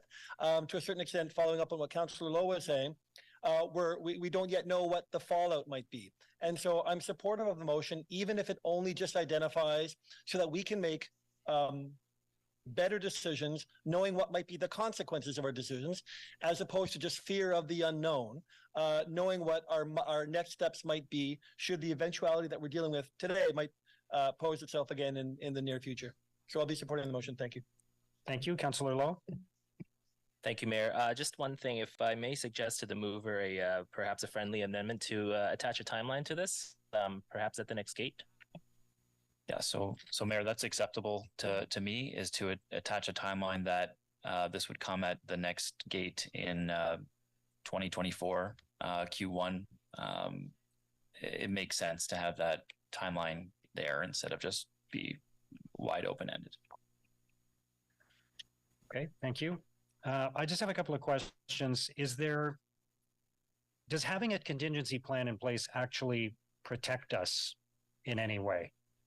Or does it simply say what we would do in the event that the partnership did not move forward for some reason? I think it is the latter, Mr. Mayor. It would just be that plan if it fails. And all of our options, regardless of any contingency plan, all of our options would be open to us at that time. So any of the ideas that are outlined in this motion are all things that we could do regardless of whether there was a contingency plan or not. And presumably there would be other things not included in here that we could consider as well. That's correct, Mr. Mayor. And is it also true that given that our expectation is this partnership will continue for at least some time, that there are a lot of variables about what the right course of action would be at a particular point in the future when many things will have changed. We won't know what the climate is in many ways, the economic climate, the value of sports franchises, the options that would be available to us, who might be interested in owning the sports franchises, all of the different variables. There's a long list of variables, are there not, that would make it very difficult to prepare a contingency plan that we could simply pull off the shelf and implement, push a button and go if this event were to happen. That's correct, Mr. Mayor. Okay, so either way, we will be ready to go if we need to respond to any change. Yes, as I had addressed the question from Councillor Lowe, this is something that we will be monitoring in terms of our enterprise risk management framework, and we'll do so on a regular basis. And we did present that to committee and council in terms of all of the risks that the city's monitoring. And should this reach that threshold, you will see it and it will be reported back. Okay. And I presume you would have to take other work off the work plan in order to complete this mitigation plan? I suspect we would, yes. Okay. Okay. For those reasons, I won't be supporting the motion. Are there still people who want to speak to it? Okay. Yep. Councillor Carr? Yeah, sorry, I think I tuned out there for a minute. I'm just trying to understand. I think the information is important in the context, obviously, as Ms. Stephenson said, it's a big risk for the project. So it would be something that would appear in the risk log. You would have a risk mitigation. I'm trying to understand the depth of work greater than that risk mitigation strategy that you would always have as part of the risk that is being asked for here. And I'm not sure that I do agree it's important information. It's one of the highest, it's one of the highest risks that's been presented. I'm trying to understand the difference between what is being asked for by the motion and what would normally appear in a risk mitigation report as part of the project. And that's what I'm not sure of, that delta and that level of effort. Sorry. I just want to make sure I understand well. Yeah, thank you for that request for clarification. When we're monitoring our risks and depending on the level of severity of that risk, the staff will prepare mitigation plans in terms of dealing with those should they come to fruition. In this particular instance, I think what we'd have to see is if that risk escalates and it becomes severe, then we would build that mitigation plan. So we would put that in place in terms of dealing with it. So that's, you see that on a regular basis in terms of the risks that we include in our framework that are coming towards council. Okay, so if I can ask, am I allowed to ask the mover? I know I should know this after a year. I'm still not good at this. If I can ask the mover of the motion, if that risk management approach through the project would cover off the needs, or if that can be amended in the motion somehow? Well, that's exactly what the motion is asking for. I used to work in risk management. I think, Department of Justice, I did their first risk plan. And the whole thing about risk is that you identify them and then you create a mitigation plan. In this case, we have identified the risks associated with this. We have not created the mitigation plan to reduce those risks for ourselves. And that's the issue that we're trying to tackle today. but it would be done in the context of the project. I'm just trying to, yeah, okay. I just want to make sure that what's being asked for is nothing more than what we would do as part of the project, like part of risk management practices through the project. That's what I'm trying to sort out. I believe what's being asked for here would be in addition to what we would normally do. Because this would, my understanding from what I've heard from staff is this would be a lot of work that would not yield a lot of value because the circumstances have so many variables to them that it would be impossible to design a risk mitigation plan for every eventuality at this stage, and that it would be more prudent to manage our risk going forward, and then if different events were to occur in the future, produce a risk mitigation plan at that time that took into account the current situation. Is that fair to say? Yes, that's correct, Mr. Mayor. Okay. I'm Councillor Menard, I'm assuming you want to go last. Is that? Yeah. Okay. Councillor Kelly. Thank you very much, Mayor. And as someone who's been to many Ottawa 67 games and a lover of the teams that play at Lansdowne, I certainly understand people's concerns with what might happen someday if OSEG decides to leave or whatever. But I just went over to ask OSEG I think this adds a bit of context to our discussion today, particularly with the numbers that we're talking about in terms of the value of city assets involved in this project, and the long conversation that we have ahead with many motions. I think it's important to add that the value of the teams that OSEG owns is only between $30 and $50 million. So if we're talking about mitigation and risk, the aspect that we're talking about here, I think, is fairly limited in terms of numbers.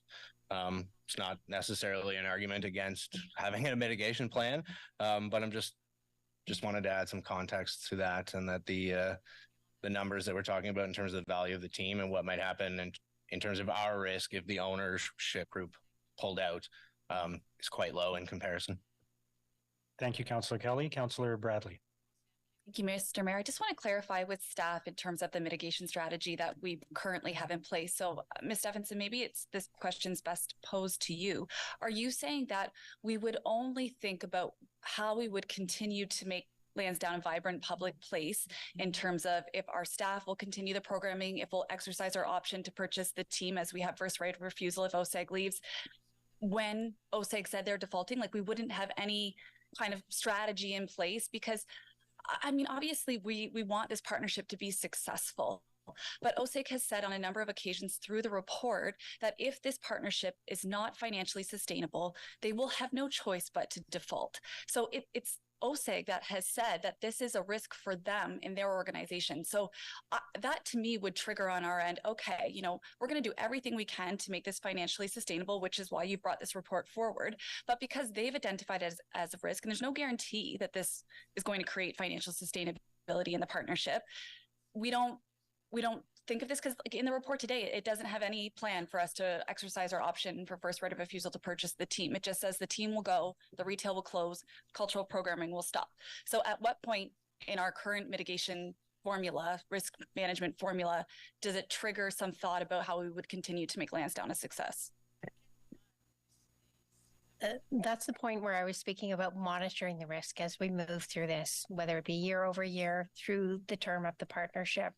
And so when we start to see that shift in risk, so that risk escalation, that's when we're going to put some thought and mind and kind of plan together in terms of putting that mitigation in place. Right now, we're at the process of determining how we're going to move forward with the partnership. We've outlined in the report the financial risks and other risks associated with the report that we have before you. Once we're moving through the implementation phase, going live in terms of all of the various things that we're going to be actioning, should the council choose to approve this, we're going to monitor risk on a regular basis. And when that needle starts to change, that's when we're going to put our minds to setting that mitigation plan in place should we need to do so. I appreciate that. Yeah, sorry. It's not when our partners, and I say, you know, we hope this does not happen, our partners leave. So would it trigger to staff if we approved this plan today and we continue to see operating deficits even once the stadium and arena are fully built, knowing that that is something that OSEG has said would be not sustainable long term? So if we don't see the revenue generation, would that escalate the risk for staff to a point where we would start working on those mitigation strategies? It's definitely one of the triggers, yes. Okay, thank you. I just want to check one thing. Do we have risk mitigation plans of this complexity for other projects of this size, or is our approach to work within the existing risk framework that you identified to evaluate and address our risk on an ongoing basis as a corporation? It's typically within the risk framework that we have here at the city, Mr. Mayor. And that risk framework would cover this project and would cover these kinds of contingencies? Yes, that's correct. It's citywide. Thank you. Okay, again, for that reason, I won't be supporting the motion, but Councillor Menard, feel free to wrap up. Thanks very much, Mr. Mayor. The city would do well to make sure that we're protected, and having a mitigation strategy protects us. I think Councillor Kelly, I think, raised a good point. The value of those teams may not be that high, but the issue that I'm speaking about is the losses that the city has indicated we would incur if there was any default scenario in the future. And those are significant. And they're estimating them at they've estimated anywhere from $118 million to $407 million. And they've said it repeatedly over that lifetime. So that is significant, whether it's now or whether it was in 2020 when we also had a change in the partnership agreement, when these same things were also cited as risks in 2020. These risks are being continually cited to us, but when those risks are cited, we're not seeing the corresponding mitigation plan. That's what we're asking for. It doesn't have to be a huge, long mitigation plan, but we need something in place that says, if this is to occur, here is the plan so that we're not incurring these large losses to the municipality. Here's how we would mitigate that. That is basic risk mitigation. And we have identified this risk clearly in report after report that has come forward to us. So I think we do well to make sure we're mitigating it. And that is just prudent fiscal management. So I appreciate that this dialogue, and happy that a timeline has been added. Ms. Salter McDonald had added the timeline proposed by Councillor Lowe, and so happy to include that. Thanks, Mayor. Thank you. All right, can we vote, please?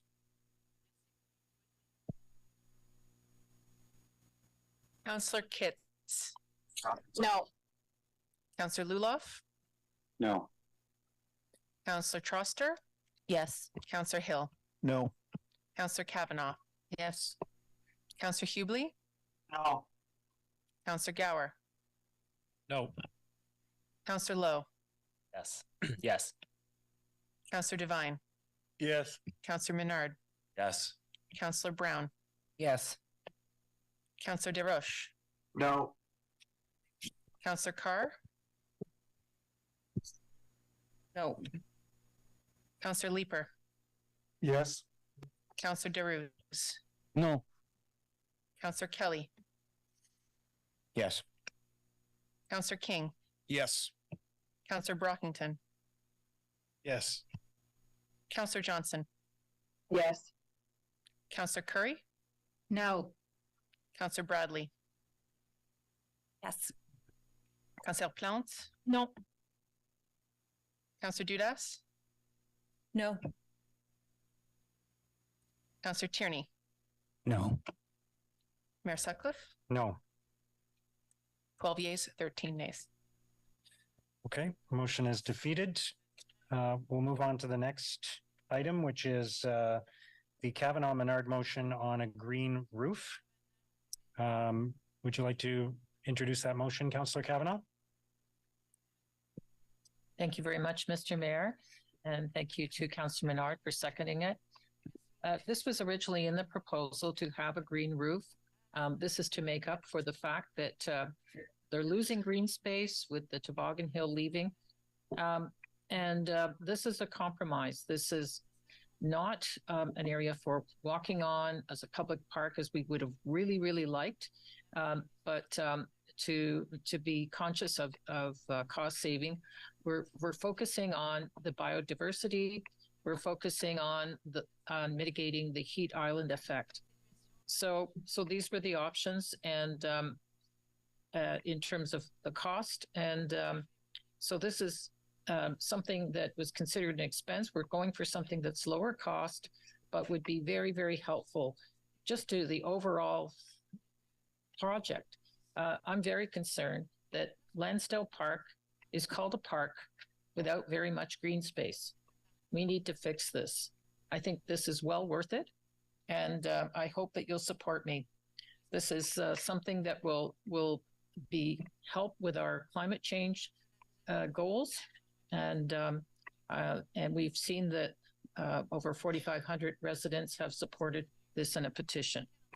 Thank you. Thank you, Councillor Kavanaugh. Councillor Carr. Hi, thank you very much for this. I know that I thought the green roof was great myself. I just have a question to staff with respect to this option. I think Councillor Kavanaugh's motion, it included the range for the capital and the initial investment. I think it was, sorry, it's off screen now, 3 to 28 million was the approximate. Is there anyone on staff that could speak to the maintenance cost of this on a per year basis?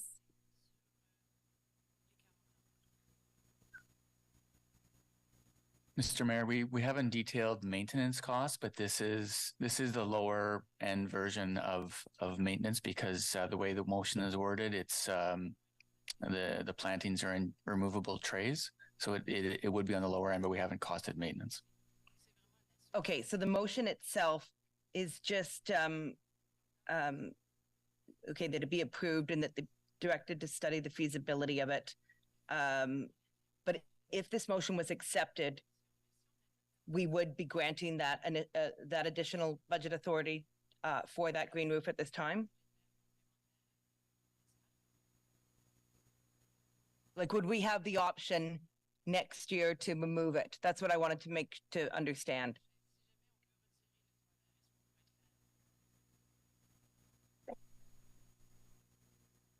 And the reason I ask is specifically, you know, I'm a big fan of gardens and, you know, food production and that sort of stuff. I will tell you, as the councillor responsible for the Kilbourne allotment gardens, which I love, the amount of complaints that I have about the growing and the mess and the site and this sort of stuff. So when this motion is focused on food production, I just think we would want to consult with the community about it. And I just want to make sure we're not locking ourselves in on anything. My question makes sense, sorry. So, Mr. Mayor, I think the motion as worded would give budget authority.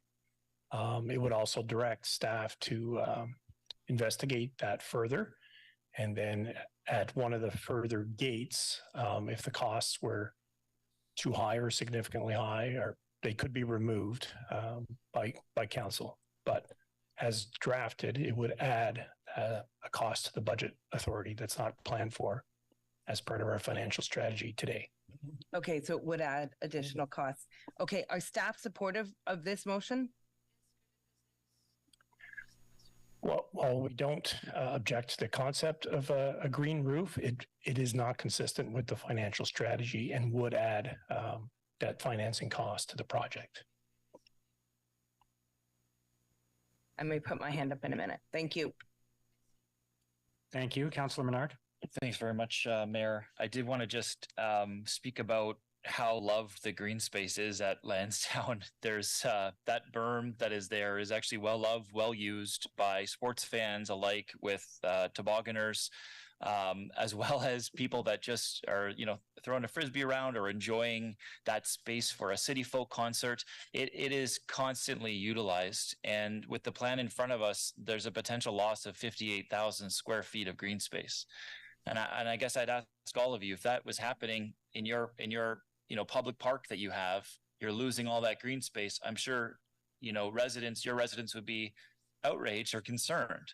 And I think your residents are concerned because they all use that green space too. They all love it. And we get such positive feedback when we ask about what people want at Lansdowne. green space, the trees, the shading, that stuff comes first. It's those recreation activities that the public side of Lansdowne does so well. And so in this case, the motion speaks to the lowest cost green roof. So it's not the higher one. It's the $4.2 million piece that staff had outlined. Obviously, in the initial concept plans, that was there. It also, I guess, speaks to the fact that this green roof would be something that would be consulted on with local organizations, as my seatmate has mentioned, and that consultation would have to occur after council decides on this. So, the potential loss of 58,000 square feet this does not replace that loss. This does go a ways to make a better site for all of Ottawa. So I think this is, pretty minor in the grand scheme of the, $656 million in debt repayments over that time, and is a high value add, like all of our parks investments have been high value adds in this city. So I hope you can support this, given the potential change to this site. Thank you, Councillor Brockington.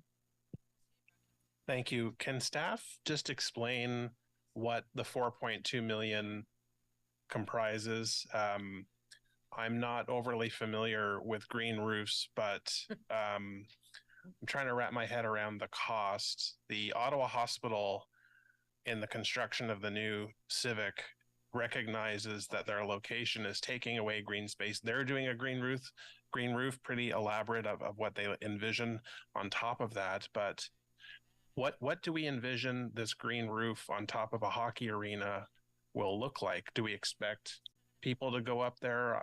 Can the weight of the roof accommodate X number of people? Drainage, et cetera, et cetera. But I'm just trying to wrap my head around what exactly we envision this would look like.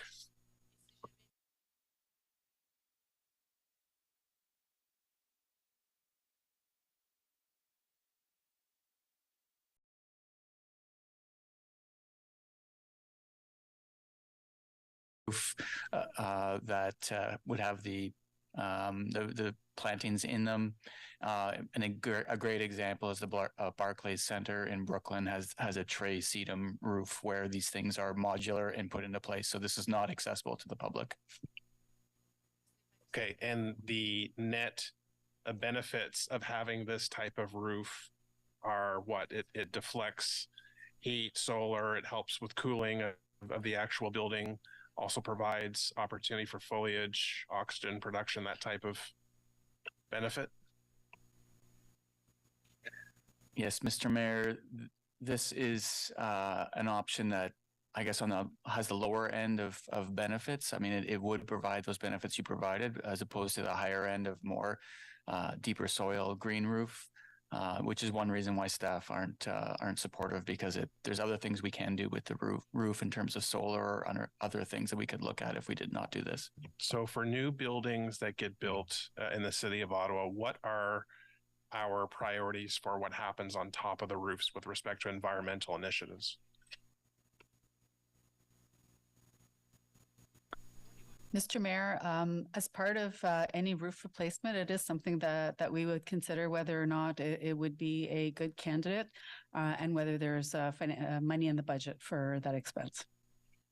Okay. And finally, the shape of the actual hockey arena, I thought, was not a flat roof. If my memory serves me well, more, I don't know the exact term, but a curved shaped. Is that still conducive to what the mover of this motion would like to see happen?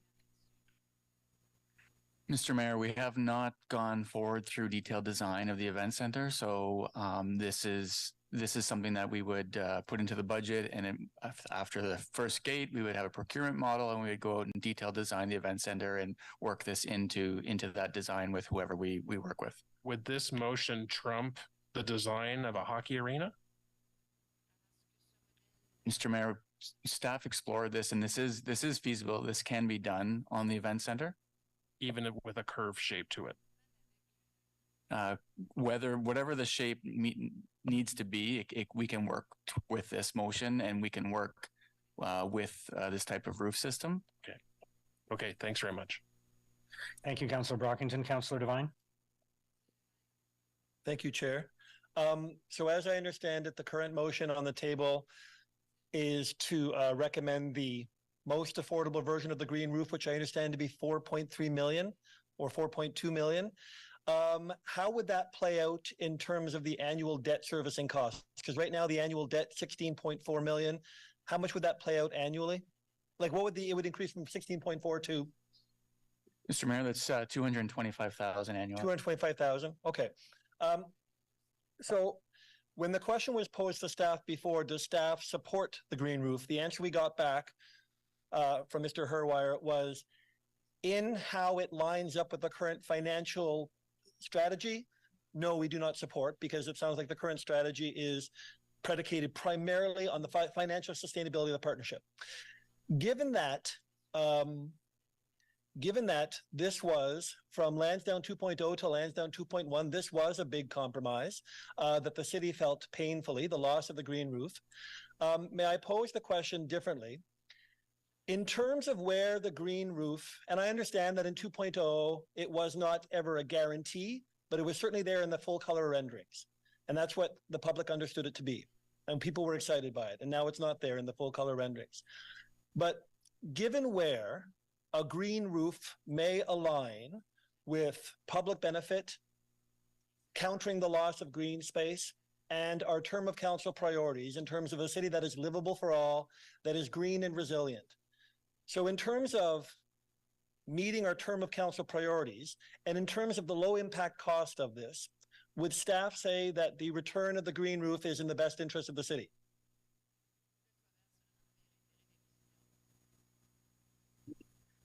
Sorry, could you repeat your last 10 words? I was distracted. No worries, no worries. So, basically, given where the return of the green roof might align itself with how we meet our term of council priorities in terms of a city that is livable for all, a city that is green and resilient, and given how the loss of a green roof certainly takes away public benefit, not public realm because we can't step on it, but public benefit and climate resilience, would staff say that the return of the green roof is at a low cost, is in the city's best interests? So, Mr. Mayor, just to go back to the previous direction. So certainly it was in some of the images. It was not, it was a motion for council to explore. And that's what we've done. And we've come back with options in terms of the type of roof that could be over the event center. So certainly, the building will be designed to lead silver regardless. Would a green roof provide benefit to the city and some of the climate objectives that Councillor Brockington mentioned? Yes. So we would certainly take council's direction to examine that further, and there would still be an off-ramp if that was something council wanted staff to do. All right, thank you. And one more follow-up question, and this is, I suppose, to the mover, because a green roof doesn't necessarily have to be green. A green roof, I believe, Sean, as you were saying, a green roof can be many things. Currently, the white roof is at least not, it's solar reflective, but a green roof can be, for example, be solar panels. In fact, that green roof could be a revenue generating roof.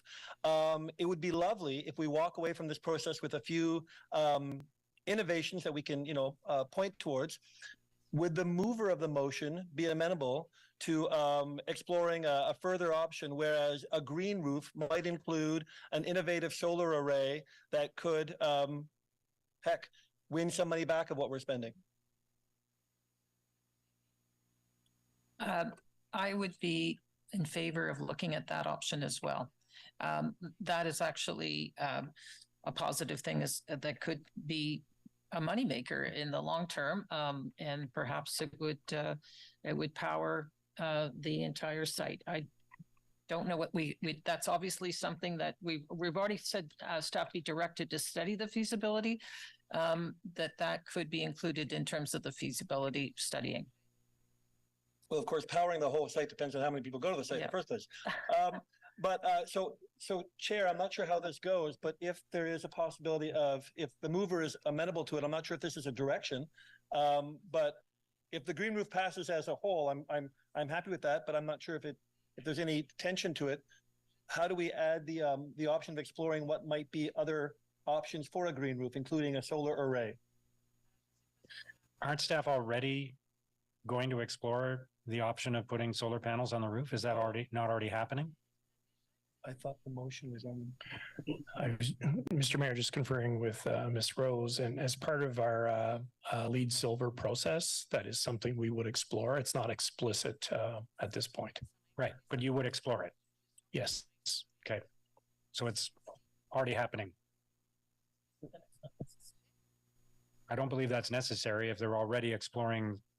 But forgive me, the motion before us is to explore the lower range option of the actual green grass roof. The motion before us is to actually do the not to explore. It's to actually do it. Okay. Not to explore. Okay. Then if it passes, I'll do that. Great. Okay, we can. Thank you, Chair. We'll leave it at that then. Thank you. Okay, Councillor Kelly. Thank you, Mayor. Partial to the idea of a green roof and certainly understand why it's been removed. Is this a decision that we would have to make today? So let's say in the future, we're flush with cash, Oshie Transpo's running well, and there's no deficit, and we decide we want to put a green roof on the new arena. Is that something that needs to be decided now? So is there structural considerations to be made in the design of the building that would need to be thought about now if we wanted to put a green roof on this building 10 years from now? Certainly, Mr. Mayor, I'm not an architect, but I would think through the design process, we would have to build that into the design. So there is a little bit of time to look at that, but that is not something typically you would do retroactively. Is that something that you're already contemplating as part of the design of this building? I just want a clear answer on if we don't pass this motion today, are our options in 10 years extremely limited as a result? Mr. Mayor, currently it's not part of the plans. So if there was a direction to either add it, as this motion would do, or to further explore feasibility, that would be different. And I don't know if the expertise is around the table to answer this question today, but would there be a significant cost in creating a building that would be structurally sound enough to support a green roof? So we heard last week, Mr. Mayor, of the range of risk or cost, building over an arena in terms of maintenance. Now, it really depends on the type of roof. The other example cited with the hospital, very different situation over a parking structure than over an arena or event center. So where was I going with that? It kind of sounds like you were going that it would cost significant money to make a building strong enough to support a green roof. There would be a cost, and there would be a maintenance cost that we would still, we have not addressed, as Mr. Moore indicated. Okay, thank you. Thank you, Councillor Kelly. Councillor Luloff. I suppose just a brief comment, Mr. Mayor. It's tough for me to hear colleagues that complain that this project costs too much and will likely not support this project in the end. Anyway, add further costs only to vote no on the final report. There is an option to add solar power generation in the future, and adding a green roof we heard earlier at committee would make it more difficult to make repairs over time. We just heard that it would make the project more expensive and would be a waste if we're going to add those panels. There's a dearth of motions in front of us today put forward by many colleagues who have publicly advocated against this project in the newspaper and social media and at this very table. So here we are voting on motions designed to what? To improve the project that you may not support anyway? Thanks. Thank you, Councillor Luloff. Councillor Kitts? Hi, yes, thank you, Chair. We have a number of motions on the floor that would add cost to the project. I know that we're going to consider them all individually, but I'm wondering if when staff was conducting the review, did you calculate a total or perhaps a range of cost that would be added to the project total if all the motions were approved? Because I do think there is a cumulative cost here that we need to consider as we make our way through this roadmap. Mr. Mayor, yeah, if we added all the motions together, it'd be an extra $45.8 million. sorry, that was $45.8 million? Correct. Okay.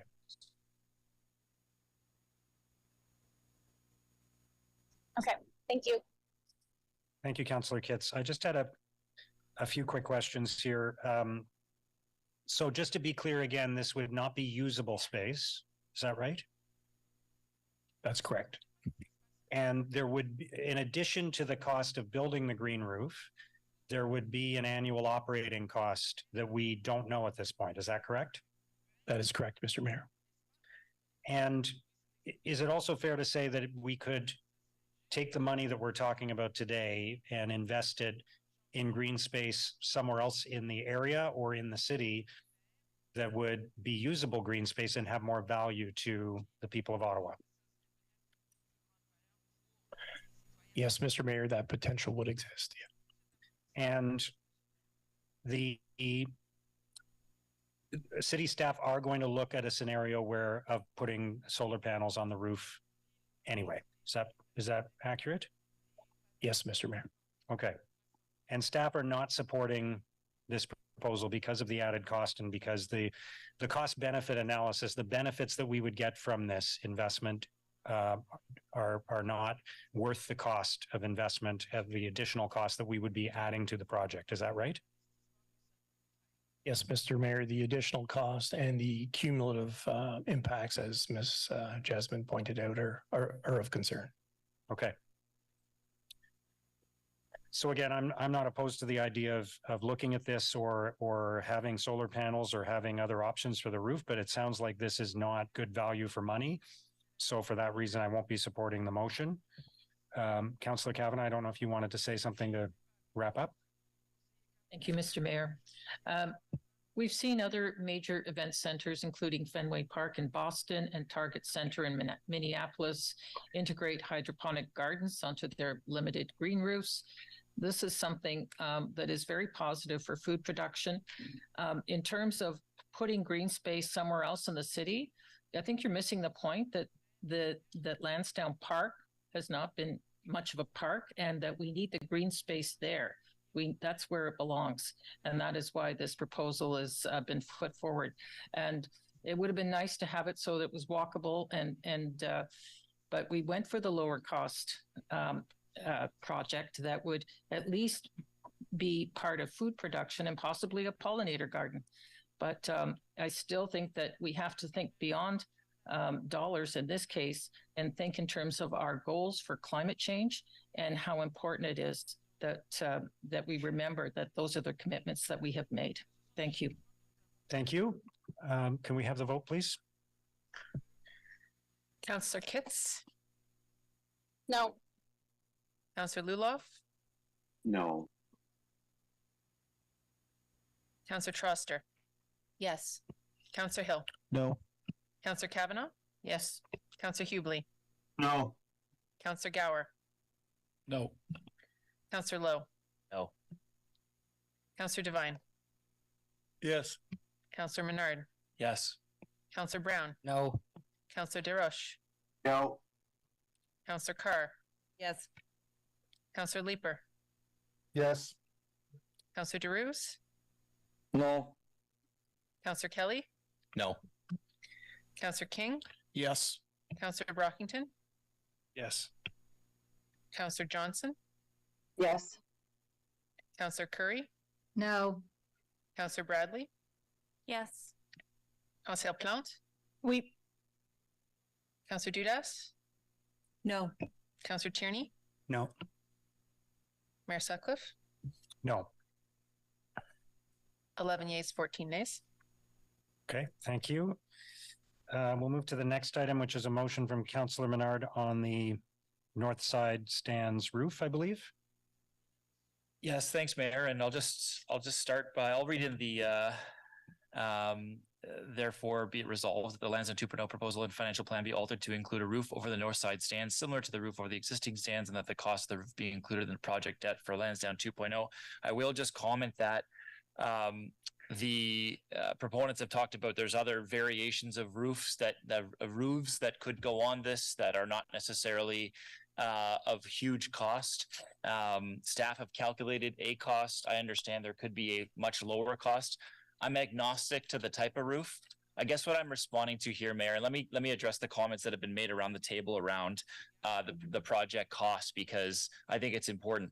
We started out this process talking about a better Lansdowne, and we laid out concrete objectives to achieve that. At the end of the day, almost all of those objectives were rejected, and we ended up with, I think, a much poorer proposal as a result. The things that we're talking about here respond to the public. They respond to what the public has been asking for. And this one has been coming from sports fans that use that north side, that like that covering, and that want to have something there that protects them from the elements.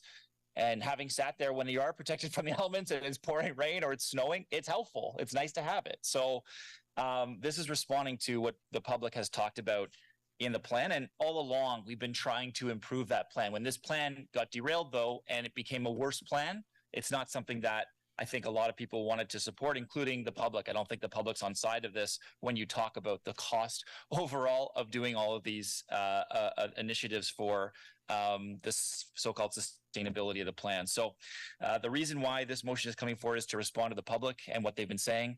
This came up in our survey that we conducted fairly regularly. And I wanted to make sure we at least had a discussion about it, because OSEG, I know, says they have other options for this. I know that councillors have talked about other options. Fantastic. Let's look at what those options could be. This will direct staff to go out and do that. So I would, just submit that, again, we need to respond to the public. And this is one of the ways that we're doing that. So I'll leave it there. Thanks. Thank you. Councillor Brockington. Thanks, Mayor. It's my understanding of reading this motion, similar to the green roof, we're being asked to support the roof. And I agree with the mover that there are different options to be considered. So can staff just confirm for us what are the roofing options available and what is the range of price for these options? I know OSEG had talked about some sort of canopy that they were looking into as opposed to a hard permanent structure, but what's the range of cost? So, Mr. Mayor, staff looked at the option for a similar type of roof structure that exists today over the north side stands roof, and that was costed at $13.7 million as identified in the staff report. The other options were being looked into by OSEG that aren't costed yet. Fair enough. And the football stadium is more or less used for football, soccer, trying to think of any other purposes, maybe some other special events, but the north side stand roof is only used, from what I understand, for football games. Soccer games, fans are in the south side, and there are on average 8 to 9 football games, home games per year. If we make the playoffs, fantastic, but the long-term average is about 8 or 9 years. So the way my mind thinks is if you're thinking about a $14 million investment and that roof is going to last 50 years, you get an annual cost divided by the number of games. So then you ask yourself, is it worth $40,000 or $50,000 per game to keep the number of people under the roof protected? OSEG at committee said we're ambivalent. This is not part of the original ask, and the roof doesn't cover the entire north side stands. I think Mr. Greenberg said starts around road 25, and I would hazard a guess that there are probably some empty seats under the north side stands that are covered, that fans are electing to sit obviously in the south side as well, and the closer seats in the north stand. So for me, this comes down to if council agrees to move ahead, whether this is a wise investment. And we heard last week that about 80% of football stadiums in North America do not have roof coverings. And so the question is this an additional cost that we want to maintain? I was a strong yes until about 10 days ago, until that committee meeting. And it was after that committee meeting that I reflected on, if council is going to proceed with this project, is an extra $13.7 million plus financing costs a wise investment for taxpayers? I'm not sure that's the case.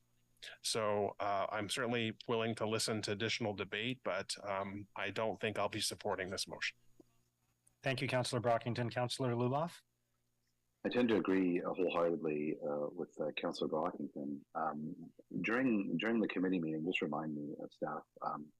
OSEG did commit to looking at some sort of covering and investigating this, didn't they?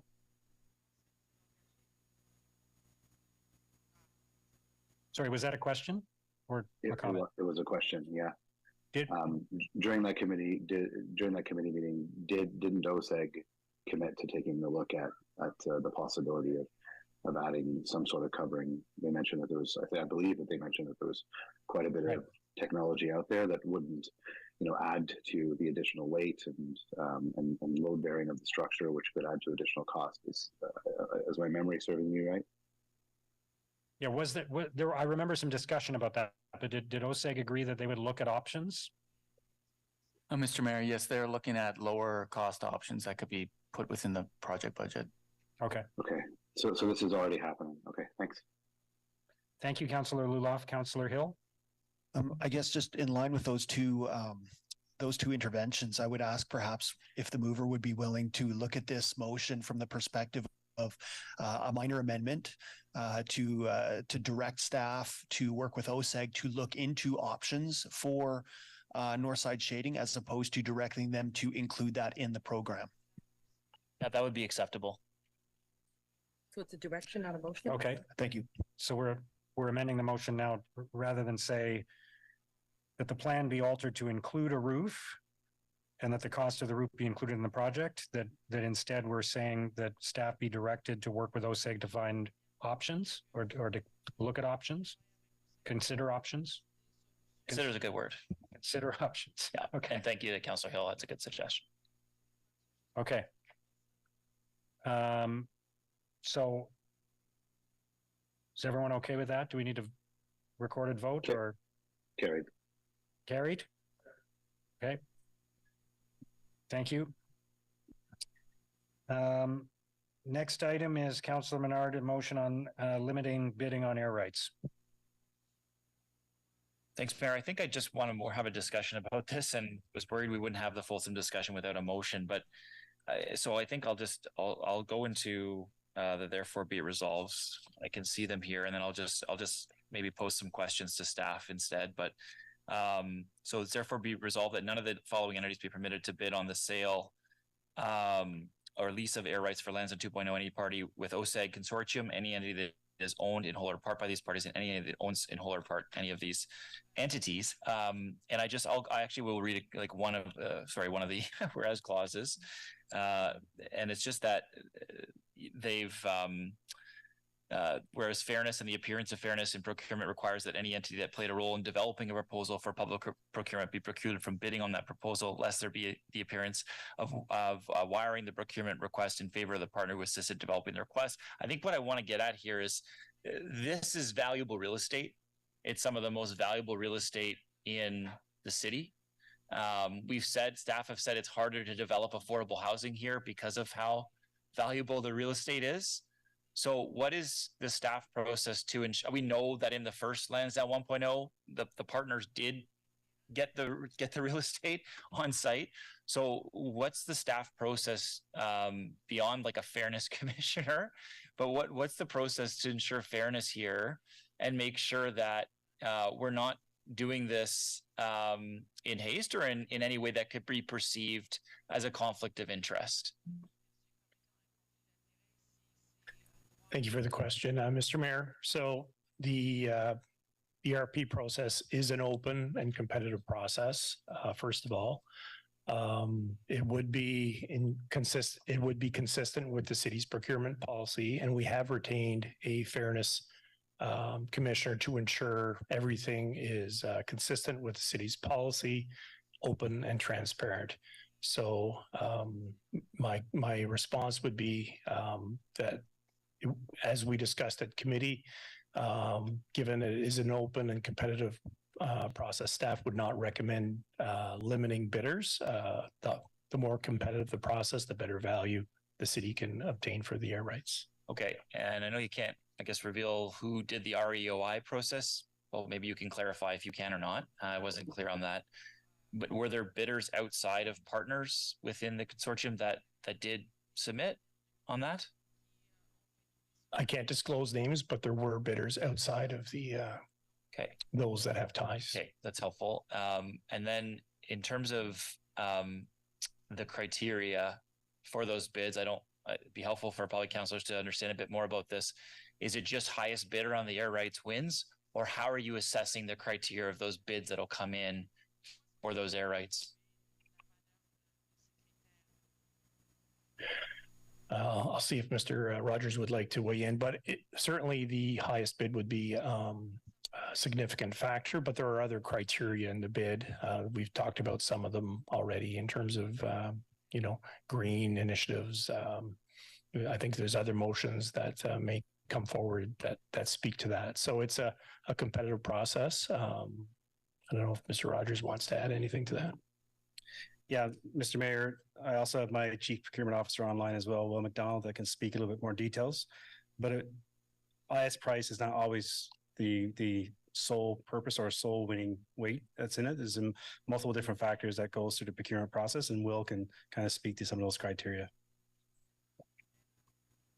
Mayor, the specific evaluation criteria have not been finalized at this point, but we would work to establish a procurement methodology that would achieve council's objectives in the sale of the air rights. So the financial component would obviously be a large part, but whether there are additional criteria we would want to consider, we would certainly include those.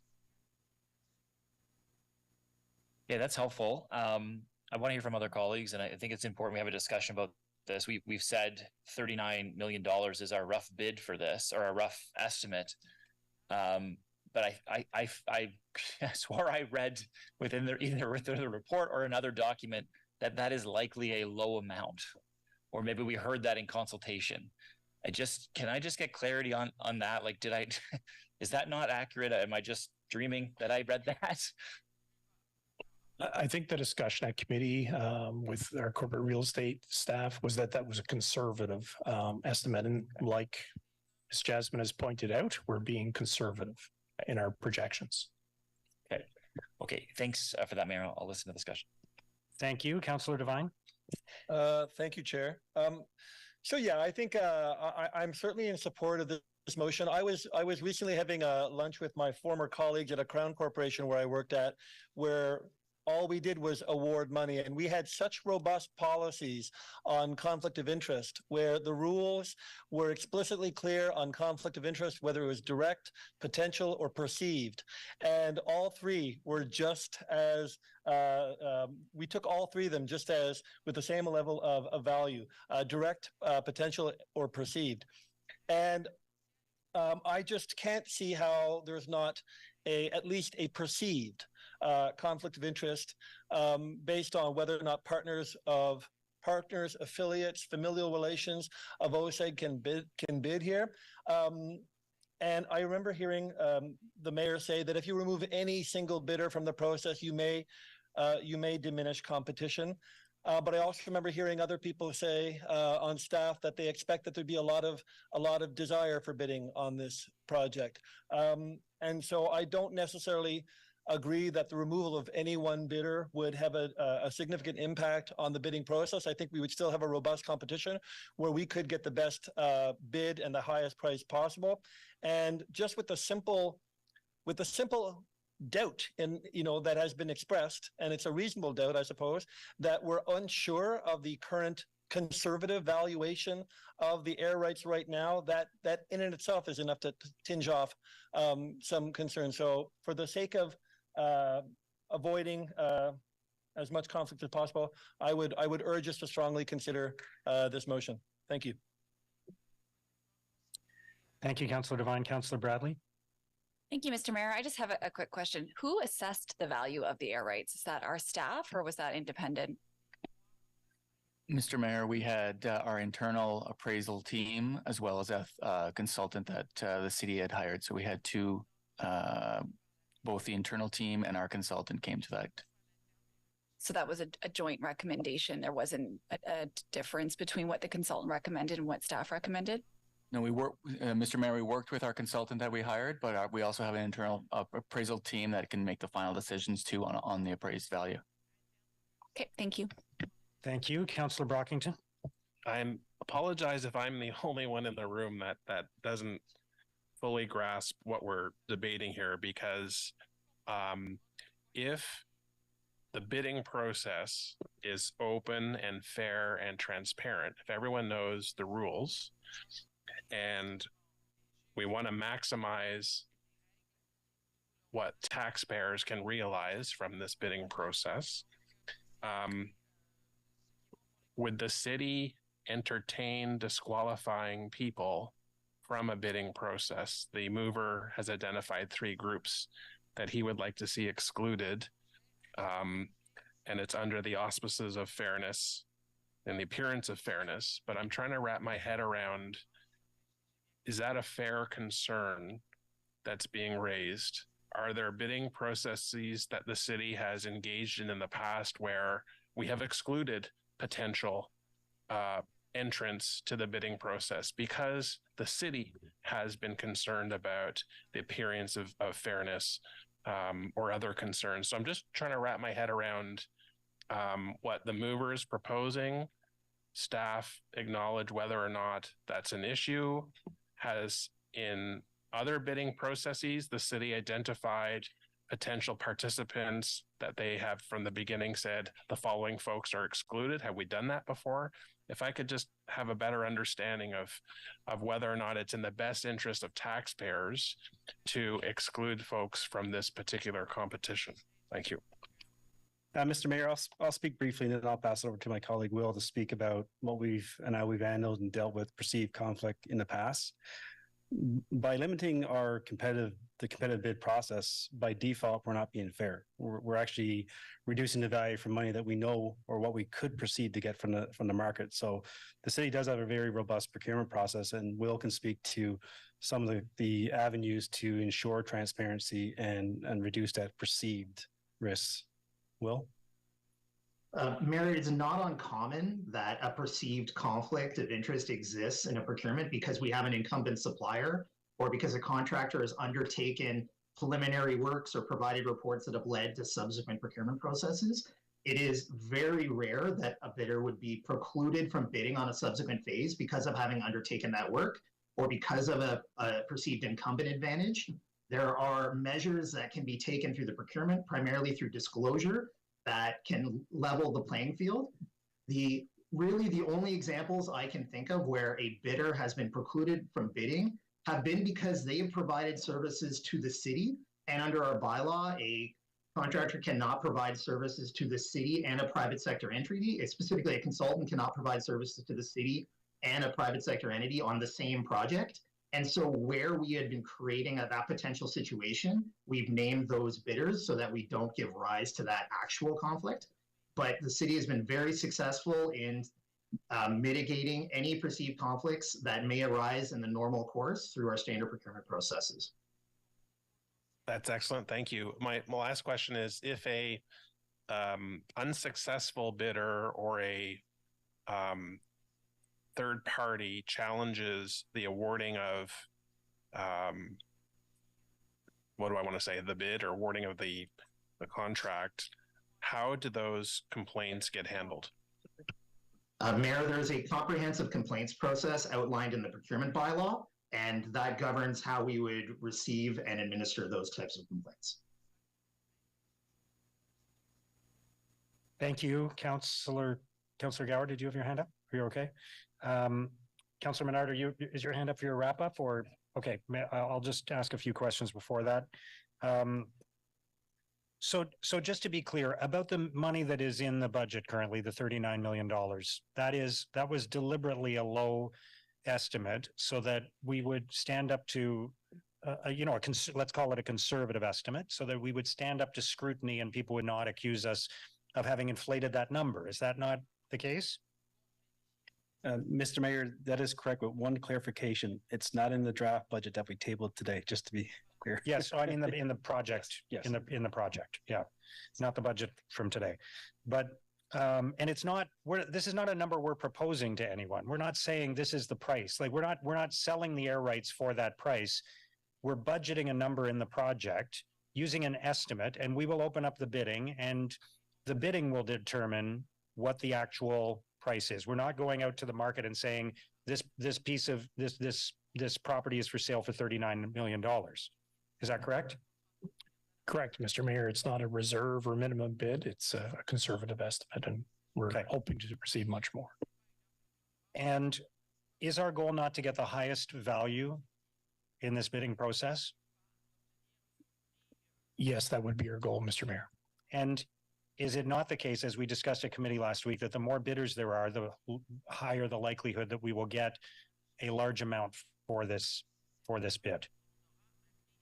Yes, Mr. Mayor, I would say the more bids, competitive bids we have, the better results for the city. Okay. And we already have existing conflict of interest rules and guidelines that would govern this process. Mr. Mayor, correct. Okay. And just to be clear, in response to what Councillor Devine said, we are not awarding money here or awarding a contract. Other people are giving us money, correct? Mr. Mayor, correct. Okay. So I think the best way forward for us is to have an open bidding process that follows the conflict of interest guidelines that we have, and that we seek to get the most value for the air rights as possible. So I won't be supporting this motion, but Councillor Menard, go ahead and wrap up. Yeah, thanks, Mayor. Other people are giving us money to develop public land into private profit. That's what's occurring. And so I want to make sure that if we're selling off public land, we're doing it with fairness in mind. And I think in this case, I have a question about OSEG as a service provider, because I think I heard Will McDonald talk very specifically that you can't have a service provider also bidding on these air rights. And what has happened here is that we drafted this report in conjunction with OSEG. They managed the site. It was their proposal to sell off this land. And now they're going to be bidding on their proposal to sell off the land. Just to correct you, though, it's not OSEG we're talking about. OSEG drafted the proposal in front of but OSEG will not be, OSEG is not a real estate company. OSEG does not build homes. OSEG will not be bidding on this. Yeah, I guess it's the companies owned by OSEG proponents, right? And so that's the concern. Partly owned. Yeah, partly owned. And there are several, but that is the concern, that entity also owned, also partly owning other real estate assets, drafted the proposal in front of us and knows all the criteria. In fact, last committee meeting, we talked about OSEG speaking to the fact that we're bringing amendments that will affect the potential air rights that their companies may be bidding on. So there is a concern around fairness. That's why the motion is here. I'm not convinced that it's fair. I'm not convinced that we're not going to see one of the proponents win those air rights again. In fact, I think that's the most likely outcome given what happened in Lansdowne 1.0. So in that case, we better make sure that we're being as fair as possible. That's why we're having this discussion. So I guess to Will McDonald, so we're saying that OSEG's a service provider, but not the companies that are owned by those same owners of OSEG. Is that the clarification of why it's okay that they're bidding? You want to? I'd just like to point out, Mr. Mayor, that in terms of the request for expression of interest, OSEG had no involvement. It was conducted by our city staff, corporate real estate office. So they were not involved. We wrote that request. Correct. And we will control the process. It will not be OSEG controlling a process in which the companies will be bidding. Correct. And we would rely on Mr. McDonald's team for all the reasons we talked about previously. Yes. And this is why we have the conflict of interest guidelines that we have. That is correct. Okay. I think so the question remains is OSEG a service provider to the city? And is the distinction we're making that the companies that are owned by OSEG, they're not service providers, so they're allowed to bid? Is that the distinction? Mr. Mayor, that is correct. OSEG is an entity. Any other relationship with OSEG's partners or who owns OSEG, that's a separate entity. Okay. And so did OSEG input on the request for offers that came in any way? Mr. Mayor, there is no request for offers where we haven't offered out the air rights. That's a process that would happen after a decision by council today. Sorry, the REOI, I suppose. Mr. Mayor, there are no offers in the REOI. It's a conversation between staff and interested parties that come in. It doesn't bind the parties. It's a conversation about the project, and we learn from each other in terms of what the city can learn from the developers who are interested and what the developers can learn about the project. Okay, I appreciate all the answers. I guess it's really healthy to have this discussion. I'm still going to, vote in favor of this motion. My concern is that we've got OSEG as an entity crafting the exact proposal in front of us. That exact proposal that was in front of us. Sorry, did we not just say they did not craft the proposal? No, they crafted they proposed the Lansdowne 2.0 to us. That's what we're discussing. They proposed the sale of those lands for those buildings, the move of the arena. That was an OSEG proposal. And now they're going to be bidding on the proposal they gave to the city, albeit amended slightly after some discussion, but that's the proposal that they had originally put forward. So look, I'm not comfortable. I don't think that it is fair, to be honest. I think given that they've crafted so much of what is in front of us now, and their proponents that are owned by OSEG are going to be bidding on this, which I guess, can we confirm that proponents owned by OSEG took part in the REOI process? Can we confirm that? Mr. Mayor, the REOI process is a confidential process. Okay, so I'm sure they did, but so I'll stick with it and appreciate the discussion. Thanks. Okay, let's go to the vote then, please. Councillor Kitts. No. Councillor Luloff. No. Councillor Troster. Yes. Councillor Hill. No. Councillor Kavanaugh. No. Councillor Hubley. No. Councillor Gower. No. Councillor Lowe. No. Councillor Devine. Yes. Councillor Menard. Yes. Councillor Brown. No. Councillor DeRoche. No. Councillor Carr. No. Councillor Leeper. No. Councillor DeRoos. No. Councillor Kelly. No. Councillor King. No. Councillor Brockington. No. Councillor Johnson. No. Councillor Curry. No. Councillor Bradley. No. Councillor Plante. No. Councillor Dudas. No. Councillor Tierney. No. Mayor Sutcliffe. No. 3 yeas, 22 nays. Okay, thank you.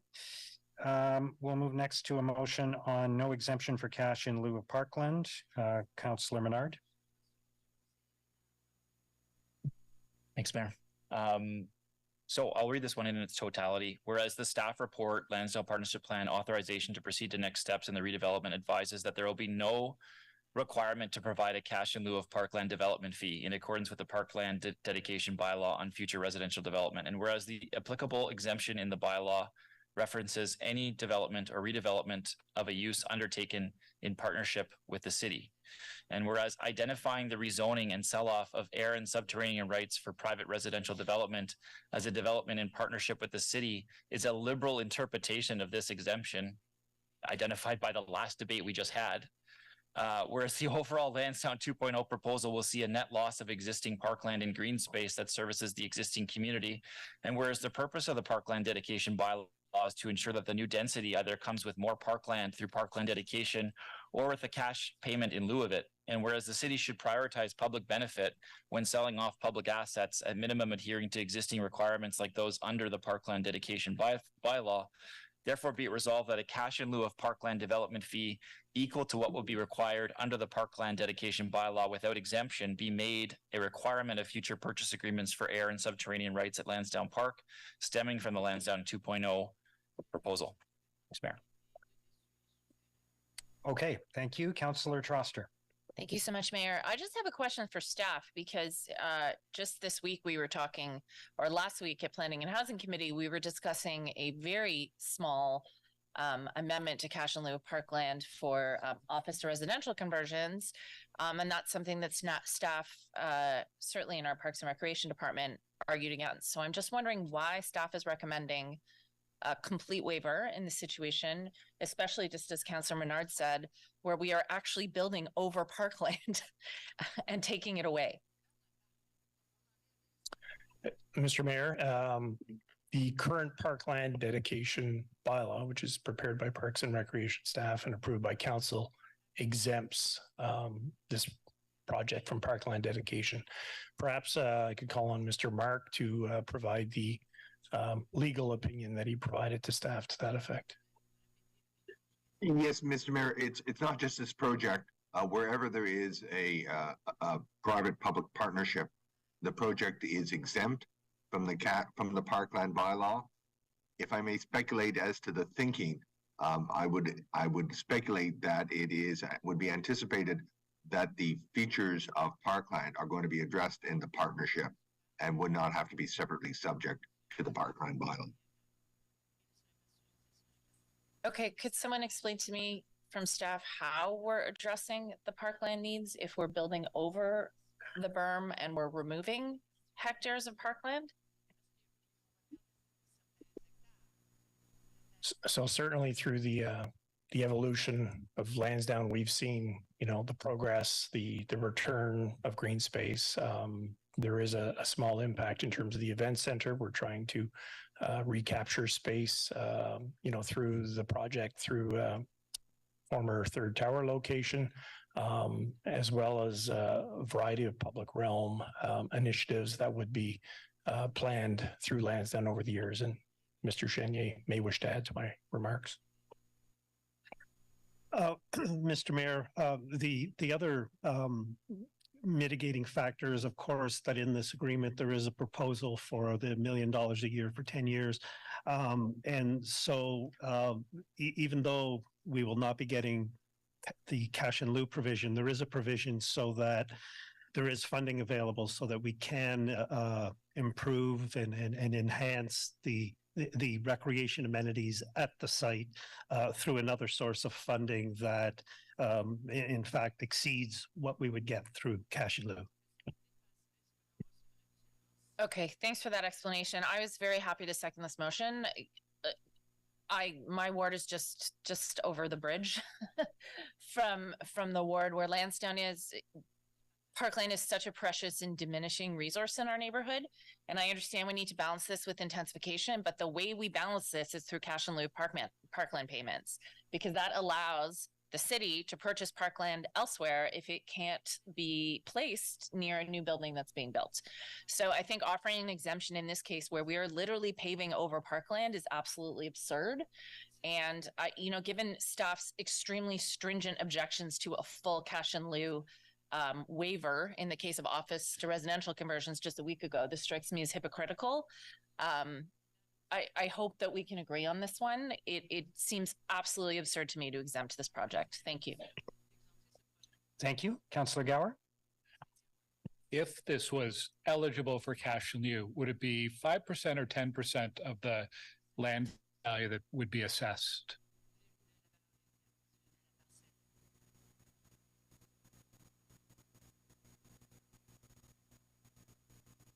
Mr. Mayor, it would be evaluated at the 10%. So about $3.9 million? Correct. If I was bidding on this as one of the people who want to build an apartment or condo tower, I would reduce my bid by $3.9 million then to account for the cash in lieu. So we would make less money for Lansdowne, but more money for cash in lieu. It's money in and money out. So I don't really see the advantage of charging cash in lieu here. So I won't support this motion. Thanks, Mayor. Thank you, Councillor Gower. Councillor Leeper.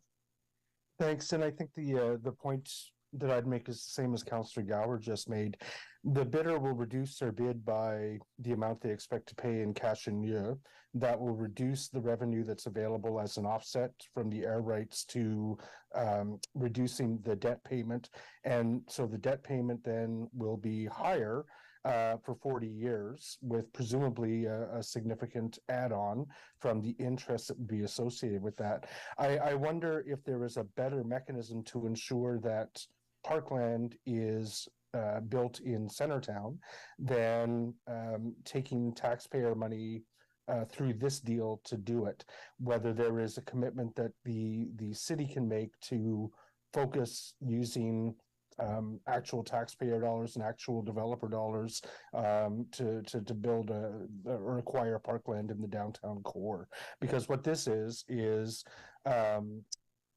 it's not the appropriate mechanism, given that the money that would go into the Parkland Fund is coming out of city tax coffers rather than the developer's end. I'll just leave with that comment. Thanks. Were you looking for an answer there, or was that just comment? No, I mean, I don't know if I've been inaccurate in any of that. I certainly would stand to be corrected. Okay. Any comment on that? No? Okay. Thank you. Councillor Lowe. Thank you, Mayor. So, you can rule me out of order if I am here, but one of the later motions directs staff to include $10 million of funding to public realm enhancements. And I feel like this motion kind of addresses just that as well. Although, given the number that was provided earlier, the 3.9, it's a little less money. So I guess my question would be to the mover. I think the public realm enhancements motion is yours as well. I want to assume. Which would you prefer? I can comment on that. Do you want me to comment now? You're going to keep talking after? Okay. So that is my motion. I'll speak to it when we come to it there. The $10 million reference by staff has not been confirmed in any budget at this point. It's supposed to be $1 million a year, but that's not been confirmed. There is no money in the budget as far as I can tell. And so I want to make sure we get that on the record, because it's a drop in the bucket compared to the rest of the plan. And the other public realm piece is around the transportation, which is a different, obviously this is removing green space here. And so there would be some compensation for the removal of green space in the area, both citywide compensation and local compensation. Those other public realm enhancements are more specific to transportation.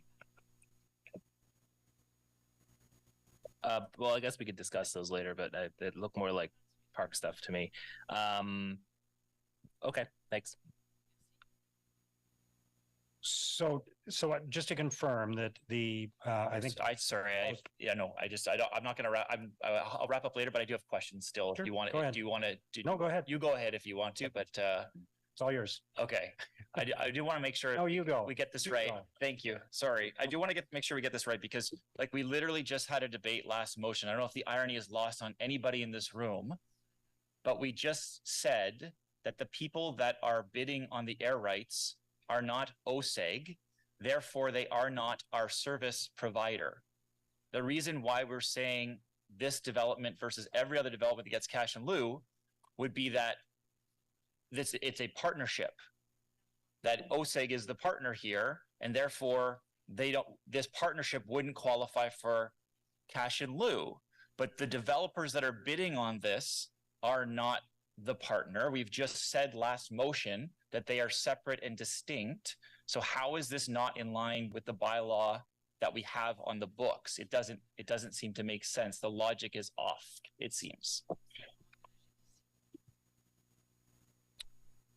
Mr. Mayor, I think Mr. Mark explained, that it was exempt in the current bylaw, and the rationale for that in terms of parkland would be dealt with through the partnership. I don't know what else you're looking for.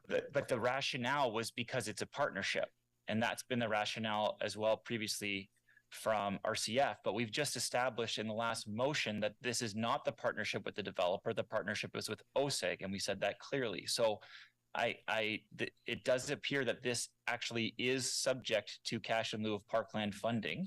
So may I just ask a question related to that to clarify what you're trying to clarify? Is it not the case that what we're saying is that the city of Ottawa is a partner in this, and therefore we're exempting because we're the ones who are going to get the money from the sale of the air rights? So it's not that OSEG is a partner, it's the fact that the city of Ottawa is a partner in this project. Mr. Mayor, that's my understanding. I don't want to speak for Mr. Mark, but that is consistent with what I took from his comments. Okay. Because we effectively would be charging ourselves the cash in lieu of parkland fee. Correct. No, listen, if public land is sold off, my understanding is that public land is still subject to a private developer, that is still subject to cash in lieu. That's my understanding. Am I incorrect on that assumption? When public land is sold off to a private developer, it is still subject to cash in lieu. That's my understanding, but that's not the situation here, of course. And I guess the logic's not adding up, because the partnership is the partnership that's being referenced in the P3 with OSEG and the city, but that's not who's bidding on the land, the public land that we're giving up here. So, and we're not giving up public land though. Yeah, well, air rights. I guess it's property rights, Mayor. It's not air rights. It's property rights we're giving up. In this case, we would be selling air rights. Is that not the case? No, it's not the case. It's property rights. Subterranean and air rights. Yeah. So in any event, I guess I'm just trying to get back to the core question here is maybe Tim Mark can clarify, why is this exempt from cash in lieu of parkland? Because the land is covered by a partnership, and under the terms of the Parkland bylaw, it is exempt. And is that partnership between the city and OSEG? It's enough that it's covered by a partnership, Mr. Mayor. That's what the bylaw reads. But this is public land that we're selling off to a private developer. I think staff are incorrect on their assessment that this is not subject to cash in lieu. And I think that the evidence of that is the last debate we just had, where this is a separate partner. This is not the partner that's bidding on it. It's a separate developer, individual developer that's owned by one of the partners. Well, we don't know. We do not know who it is. Right. We don't know who it is. It could be someone completely out of the repeating that over and over again doesn't make it true. Well, I guess we are where we are. And I mean, look at it's getting a bit frustrating, but I'll also comment in that saying, you know, we're just subjecting ourselves to reducing $4 million from bids that come in. We don't know that at all. And if the city is choosing between reducing 58,000 square feet of parkland and having the money go into parkland fees rather than into a long-term debt for a stadium and arena, perhaps there's an objective to have more green space in the city, and that's where that money belongs. It also doesn't make sense that we waived our affordable housing policy for the exact same logic. So, because that money belongs in the affordable housing piece. So I don't buy that argument. I think it's a false argument as well. I don't think we actually know that it's going to come in $4 million less because we're charging cash in lieu of parkland. That may not be the case. I don't think you can say it definitively. So I take issue with this. I don't think actually we're following the bylaw appropriately here, given the last debate that we just had. That's time. Yeah, and I guess, Mayor, if there's other comments, happy to hear them. Councillor Leeper. Thanks, Mayor. And yeah, I do think that this is a little bit complicated, but I want to make sure that it is clear that if we charge the developer cash into the parkland, it is going to be the taxpayer who has to make up those funds. When Developer Co. builds a 26-story tower in my ward and pays us $1.5 million in cash into parkland fees, those are funds that are available for park projects in the city in my ward. When the developer at Lansdowne builds a couple of towers and pays us X amount for the air rights, if they then pay cash in lieu on top of that, I think it is obvious and clear that they are going to reduce the amount that they bid. And we are counting on the air rights to make to offset the amount of money that we have to borrow. It's a clear line from charging the developer cash into parkland to the taxpayer subsidy or the taxpayer offset in order to make up those funds. I think that there are cleaner mechanisms that we can use to ensure that parkland is built in Centertown, but I don't believe that what Councillor Menard is trying to accomplish is anything except a transfer of the parkland cost to the taxpayer. And it may be that the taxpayer should pay extra to put more parkland in Centertown, but I think that needs to be a clear discussion and a transparent discussion. Thank you, Councillor. Thanks. Okay, thank you, Councillor Leeper. Councillor Devine? Thank you, Chair. And I just want to ask a question just so I can understand. So outside of this current partnership, if hypothetically, if a private developer were looking to, if we were selling the air rights above Nepean Sportsplex, and there were a competitive bidding process for the air rights above Nepean Sportsplex, would our cash in lieu bylaw apply to that sale of public land, air?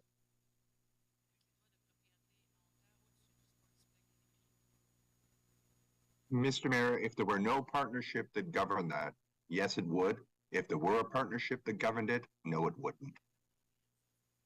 So so if there were no partnership, then there would be a cash in lieu application of the bylaw. And whatever that cash in lieu fee would be that be tacked on to whatever the bid was? Would it be an additional fee, or would it be taken from whatever they bid? Mr. Mayor, it's not for me to comment on the economics. The treasurer, the deputy treasurer may wish to do so.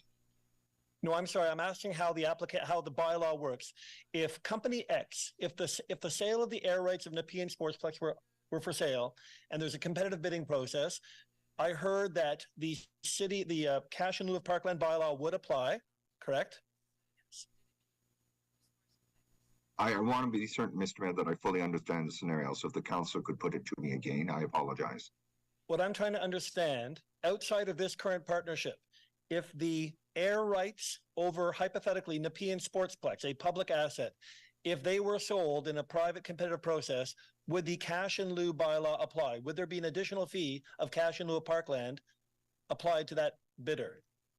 As I said, Mr. Mayor, if there's no partnership, the Parkland bylaw applies. What was the last thing you said? So I think the difference here, just to provide some clarity, and Mr. Mark, feel free to correct me. If at the Nepean Sportsplex, all we were doing is selling the air rights above the Sportsplex, then the cash in lieu of Parkland would apply. Great. However, yes, just to finish the point, if we were entering into a partnership with someone at the Nepean Sportsplex to take the proceeds from the sale of air rights and reinvest them into renovating and expanding the Nepean Sportsplex, I understand that. then it would not apply. But we don't know who's bidding on the air rights. We don't know who will get the air rights. So what I don't understand here is, in terms of the transfer of revenue, if Company X were to bid on Nepean Sportsplex air rights and cash in lieu of Parkland would apply, Company X would have to pay more in addition to the bidding price, or that would be subtracted from what they bid. So Mr. Mayor, just to be really clear, and I apologize if I restate some things. If there is no partnership, it applies. If we sell a piece of air right, I'll put a number on it, $10 million. When the $10 million of cash comes into the city, we carve off policy perspective in terms of if it's applicable to the bylaw. In this case, it would be, because there's no partnership. We take that X amount from 10 million. If it's also applicable to the affordable housing policy, we also reduce that by 25%, carve that off to the affordable housing profile. Then the net would fall into the city's surplus land or OC, DLC, whatever the case may be, revenue perspective. I suppose there's two issues I'm trying to address. We don't know who's going to successfully bid on the air rights. And so potentially we are awarding an exemption to a company that should not benefit from the exemption, because a company that has no ties with the partnership may benefit from this exemption. That's what I'm trying to understand. Mr. Mayor, Mr. Mayor, I think the difference is we have an established partnership with OSEG at Lansdowne. I know that. That makes it exempt out of the gate. It doesn't matter who or what entity bids on the sale of the Lansdowne rights. And so the partnership may be to the benefit of somebody else who has nothing to do with OSEG, and we will potentially lose money because of that.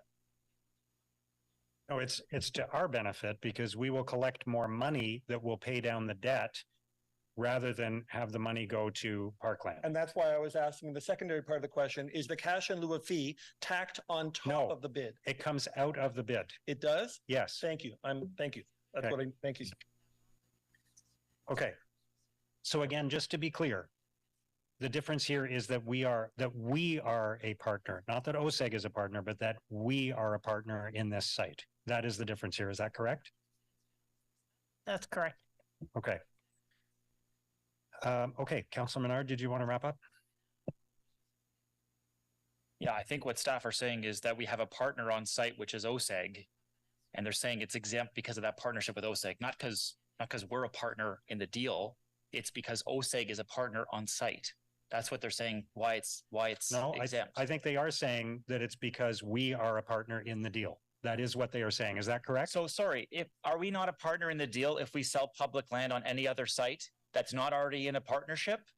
Then we would receive cash in lieu of parkland. But we're not a partner. If we take another piece of land and sell it to a private developer, we are a party in that deal, but we're not a partner in a project that would continue on that site for the next 40 years. We're not a partner. If we just have a land transaction where we own something and we sell it to somebody else, we're a party to the transaction, but we're not a partner in a project that is continuing on that site. That's the difference here, is that we are a partner in the project that is going forward. I mean, I think staff have outlined that we're completely isolating these buildings from the rest of the deal on the stadium as well. So I guess the bottom line of this is there's a principle at play here that we're losing 58,000 square feet of green space. Normally, the cash in lieu of parkland is if you're going to gain green space, then they don't pay it. If you're not going to gain any green space, then they pay it. In this case, we're actually losing green space and they're not paying it. So it's a double whammy. So the principle is wrong. It's incorrect. We can work in and out of the bylaw, which I actually think the bylaw, I'm not sure that we're actually aligning with the bylaw in this case, but the principle is wrong. And in terms of where that money goes, whether it goes to paying off a luxury sports stadium for, quite frankly, a billionaire versus parkland, that's something that I think would be better going towards parkland rather than paying off the luxury sports stadium in this case. And the logic, the ins and outs of the bylaw, we can go all day long, but at the end of the day, we're losing park space and we're not getting cash in lieu, and we should be saying through this motion that that's not right. As a city, we respect park space. As a city, we're saying we're losing park space. Therefore, we're going to get some money back for both citywide and local park space to contribute to this. And that's what voting for this motion means. And I think that's the principle we're trying to discuss here. Okay. Let's vote then, please, on the motion. Councillor Kitts. No. Councillor Luloff. No. Councillor Troster. Yes. Councillor Hill. No. Councillor Kavanaugh. No. Councillor Hubley. No. Councillor Gower. No. Councillor Lowe. No. Councillor Devine. No. Councillor Menard. Yes. Councillor Brown. No. Councillor DeRoche. No. Councillor Carr. No. Councillor Leeper.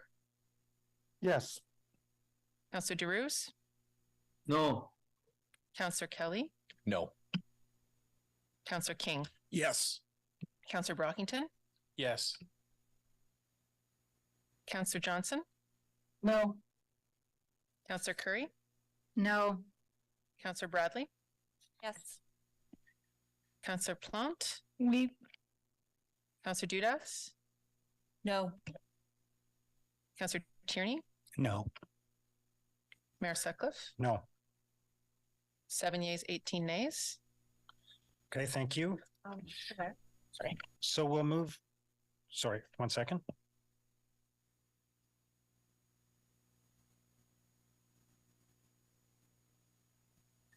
I've been asked by staff to take a 5-minute recess to make sure we have the right version of the next motion. So we'll take a 5-minute break. Thank you.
related to the same issue, which is the amount of the air rights revenue that would go to affordable housing.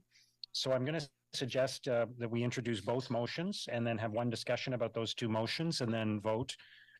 Councillor Kitts, if you're there and you're ready, please go ahead. Yeah, I'm here. Can you hear me okay? Yes, absolutely. Okay. So whereas the report, Lansdowne Partnership Plan, authorization to proceed to the next steps in the redevelopment report recommends that the requirement of the affordable housing land and funding policy, whereby 25% of the net proceeds of the sale of city land be directed to the Affordable Housing Reserve Fund, be waived. And whereas the report recommends the allocation of 10% of the value of the subterranean and property air rights disposal to the Affordable Housing Reserve Fund, estimated at $3.9 million, as opposed to the full 25%, and the other 15% be exempt from the affordable housing land and funding policy and remained as a funding source for the project, $5.9 million. And whereas the city is currently working on the housing long-range financial plan to align with the 10-year housing and homelessness plan, and whereas city staff will report back to council on the housing LRFP through the 2024 budget, therefore be it resolved that 15% exempt portion estimated at $5.9 million from debt from the Lansdowne Partnership Plan authorization to proceed to the next step in the redevelopment report be allocated to affordable housing, to the Affordable Housing Reserve to align with the full 25% as outlined in the Affordable Housing Land and Funding Policy, and that this amount be replaced with debt funding on the project at an estimated additional cost of debt servicing of $300,000 per annum. And be it further resolved that pursuant to subsection 3417 of the Planning Act, no further notice be given. Thank you, Mr. Mayor. Thank you, Councillor Kitts. So Councillor King, if you'd like to introduce your motion as well. Thank you, Your Worship. The motion has only changed really to reflect the spending or the finance source, but I'll read the whole motion in. Whereas the city's affordable housing land and funding policy requires the sale of city land include either 25% of any housing development on the land, meet the definition of affordable housing, or where affordable housing is not provided, ensure that 25% of the city's net proceeds be transferred to the Affordable Housing Reserve Fund to fund the development of new affordable housing elsewhere. And whereas the report Lansdowne Partnership Plan authorization to proceed to the next steps in the redevelopment recommends the aforementioned policy be waived and instead 10% of the net proceeds of the sale of city land be directed to the Affordable Housing Reserve Fund. And whereas the value of the subterranean and property air right disposal of $39 million was estimated through an appraisal by city staff and their professional appraisal consultants. And whereas the implications of the report would result in the allocation of 10% of the value of the subterranean and property air rights disposal to the Affordable Housing Reserve Fund, estimated at $3.9 million, with the remaining 15% estimated at $5.9 million to be allocated towards the Lansdowne 2.0 project. And whereas the city has declared an affordable housing emergency, which makes it prudent to allocate more than 25% of the city's net proceeds from the disposal of the subterranean and property air rights to the Affordable Housing Reserve Fund. Therefore, be it resolved that recommendation 2F be amended to direct 40% of the city's net proceeds of the disposal of the subterranean and property air rights to the Affordable Housing Reserve Fund, estimated at $15.6 million, to be financed from debt. And be it further resolved that pursuant to subsection 3417 of the Planning Act, no further notice be given. Okay, thank you, Councillor King. Councillor Leeper. Again, we're speaking of both motions now at the same time. Councillor Leeper. Thanks, Mayor.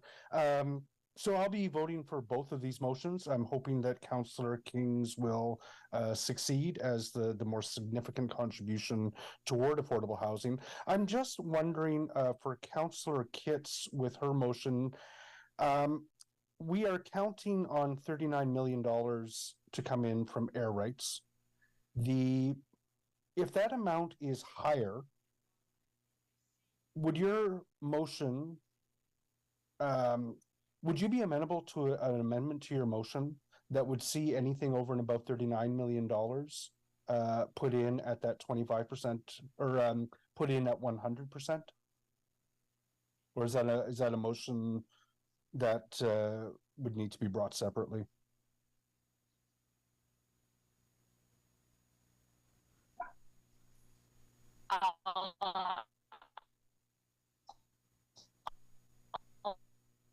No, we're having some trouble with the connection. So I guess it's up to Councillor Kitts, but I think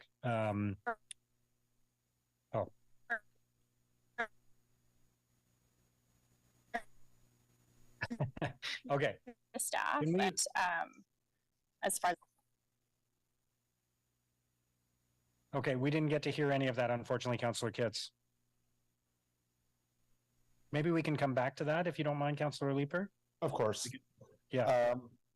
No, thank you. And it's I like both of these motions, and it's very clear the effect of adhering to the policy will be to make the Lansdowne project a little more expensive for the taxpayers, in that we'll be taking on a higher level of debt.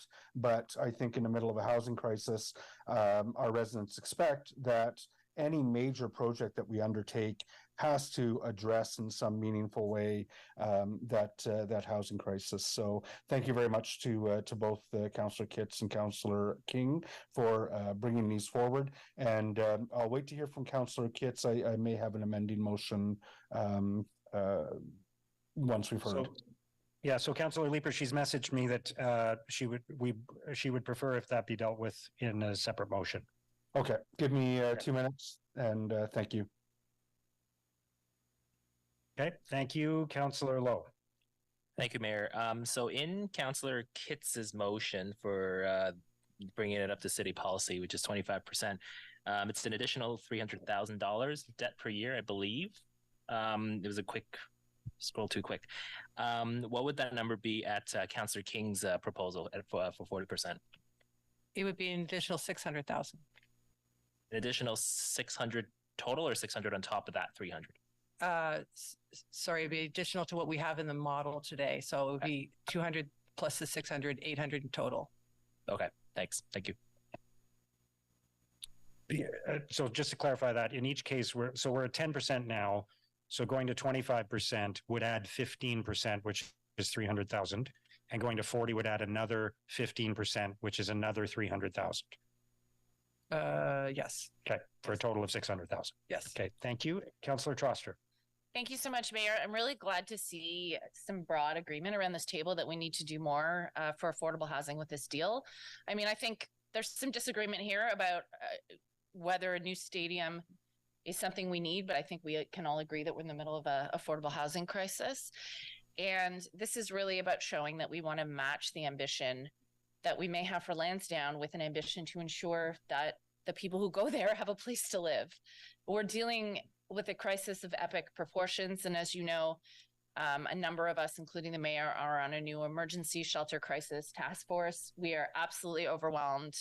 And the only way we end homelessness is by building housing, but not just any housing, housing for folks on the lowest income where they can actually have a place to live. So I know that this will involve the city taking on a little bit more debt, but I think that it's really worth it. And I would encourage us to match the level of ambition that Councillor King has put forward. And that's why I was very happy to second his motion. I think not just that we can do more, but we really have to do more.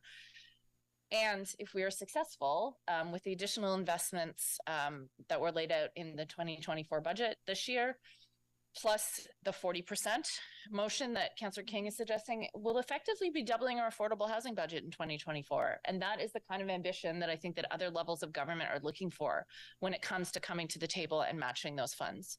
So I encourage us to shoot for the stars. I really want to see something good come out of this project, not just for people who enjoy going to Lansdowne, but for everyone in our city. So thank you so much, Councillor King, for bringing this forward. And also thank you to Councillor Kitts. Similar to Councillor Leeper, I will be voting for both, but my strong preference is that we aim higher. Thank you. Thank you. Councillor Bradley. Thank you, Mr. Mayor. Sorry, I'm just trying to read Councillor Kitts' motion and just understand it a little bit more. It feels a little complicated. Like the recommendation in the Lansdowne report asks us to waive our policy. And so I just want to understand, is this just saying reinstate our policy to the full 25%, or is there some nuance here that I'm not understanding? No, that is correct. It's applying the 25% rather than the 10%. And if we get an amount above the 39 million, it would still be 25% on that amount. Thank you. And then just to follow up from my questioning at committee around this being classified as debt. So that chart that I referred to on page 120, where the affordable housing contribution was classified as debt, and that we were showing that at the current rate at 3.9 million, that $200,000 would be paid annually over the 40 years to a cost of 8 million to pay for the affordable housing. And I just want to make sure that if either, well, in particular this motion, because it adheres to our policy, but if this motion passes at 25%, that it won't show up in a chart that the full freight amount is debt attributed to affordable housing, that it's going to be debt attributed to the Lansdowne plan. Will that chart be updated so that it's removed from that framing? It's framed in that way, not as debt for affordable housing, but an investment that the city has made. So it is taxpayers paying for that additional debt burden put on the project. Or Lansdowne, though.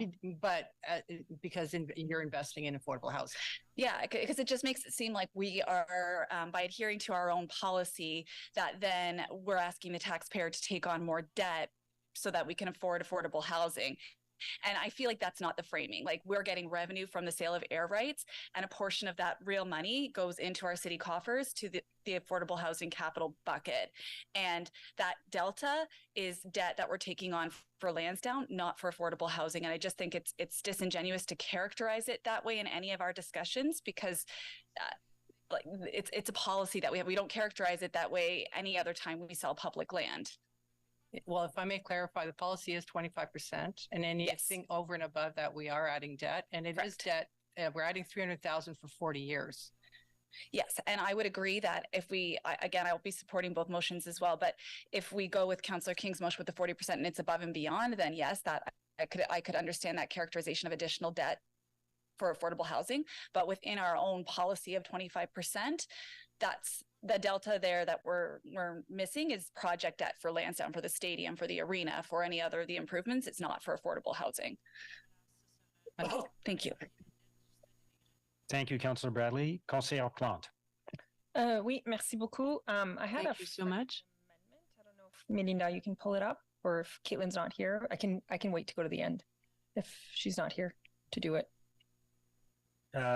Okay. Yeah, You're proposing an amendment? Yeah, but I mean, I can wait till Caitlin. We can pass to the next person. And yeah, then... sure. Okay. Okay, let's Thank do you. that. Councillor Dudas?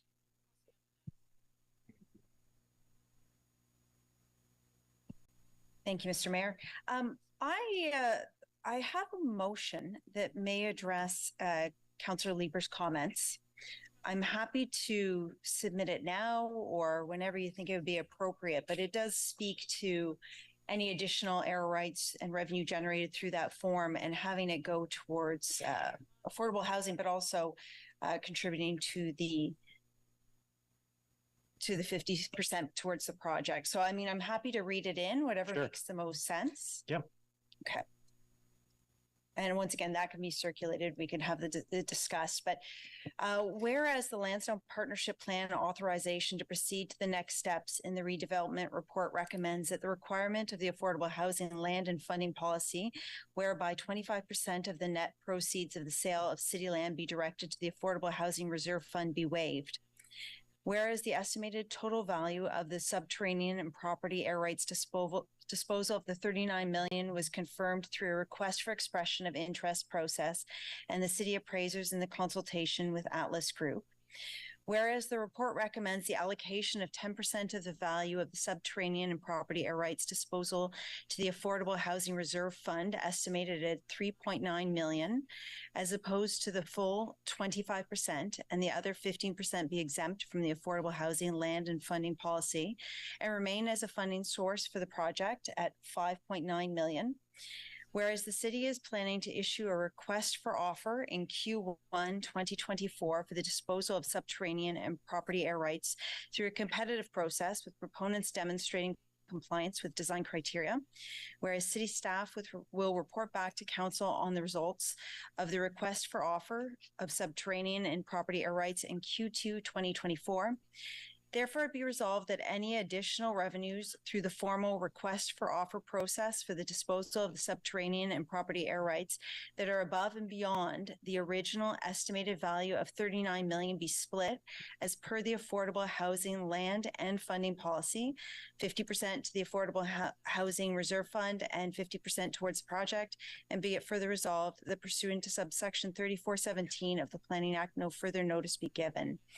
I apologize to everyone for bringing this up on the fly. It's, as we've been chatting and discussing where the money would go and how we would do this, I've been listening to folks and I've been pulling from some of the work that's been done. I wanted to bring this to the table as a conversation point and maybe to add to what Councillor Leeper had brought forward. So I'm happy to discuss this as part of the parcel in terms of where we can contribute to additional funding towards affordable housing. Thank you, Councillor Dudas. So this is an amendment to the motion by Councillor Kitts. Is that right? Yeah. Okay. Thank you. Okay. Let's go back to Conseillère Plante. Sorry, I will ask a question. Can we specifically direct these funds to something like supportive housing? Is that possible? Mr. Mayor, yes, at the will of council, the direction given to staff is what we would have to follow. Yes. So would you take it on direction to have the whether it is the 25 or the 40% to go to supportive housing? If the motion is successful, staff will follow what the motion is voted on. But it would take a motion. And I just want to clarify, maybe Clara, if you could speak to whether that would be desirable or not, because would it not be taking money away from shovel-ready projects if that were the case? Thank you, Mayor. Yes, staff would prefer the flexibility to receive the funding towards the affordable housing portfolio. Within that affordable housing portfolio, we can then use that capital funding to fund shovel-ready projects, many of which are unfunded at the moment, but more importantly, lever that funding with the other levels of government to increase the funding into the portfolio. And as part of the portfolio, a percentage is prioritized for affordable supportive housing already. And so in effect, we would be growing the supportive housing commitment by adding this to our affordable housing portfolio. Can I ask a follow-up? Do emergency shelters fall under that portfolio as well?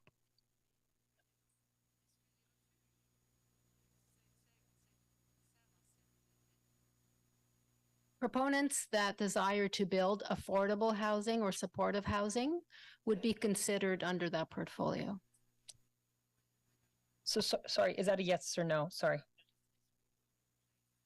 I can't speculate as to who would be a proponent, but if an emergency shelter provider was also a supportive housing provider or a nonprofit housing provider, they could potentially submit project towards the pipeline in a future call.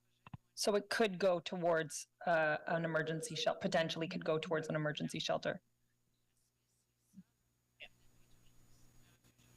It would be going towards affordable housing or supportive housing. Okay. Either way, nonprofit housing. Okay, thank you. Thank you. Councillor Kavanaugh. Thank you very much. I just wanted to give my support for both motions. Is that testing? Thank you. I just want to give my support for both motions. And obviously, Councillor King's is very strong, and this is what we need. If we just look at what's happening in the city of Toronto, they're being very aggressive on asking for affordable housing. This is one project, and we need to look at it. So I hope that we get support for both of them, and I appreciate the extra amendments on that. I just want to clarify, we're still talking about cash. We're not talking about affordable units on site. Is that a possibility still, or is that still ruled out?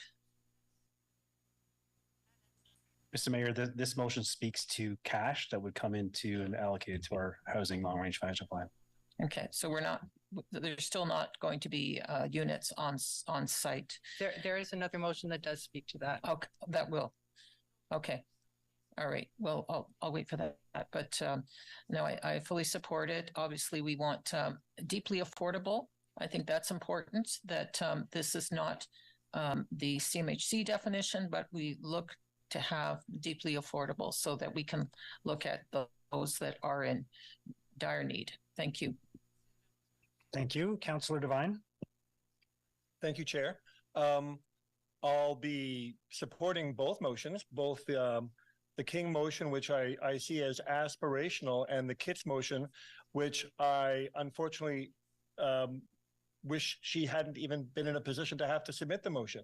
To a certain extent, that motion is there because there was some kind of compromise on what is a policy, which is to a certain extent a compromise on a fundamental principle right off the bat.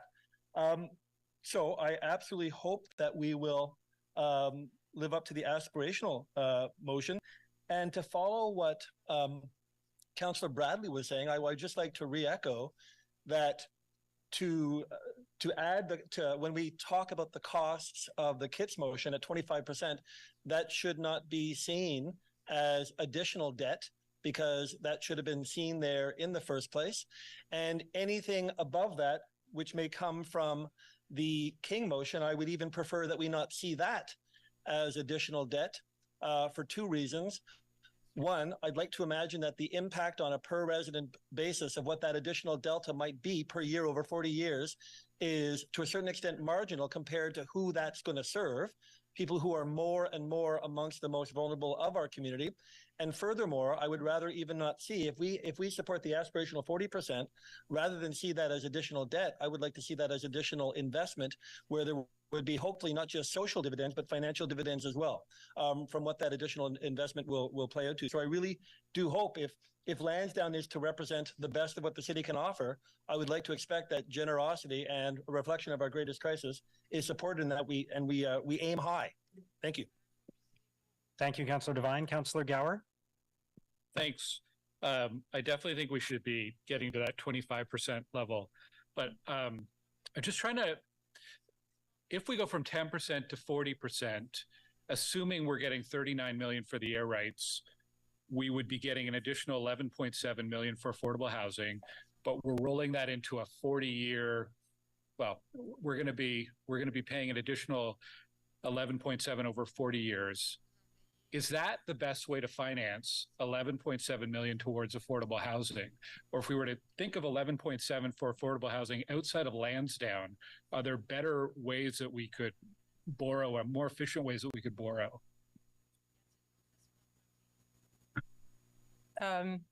Fundamentally, it's allocating debt to an asset that is not related to the purpose that it's being used for.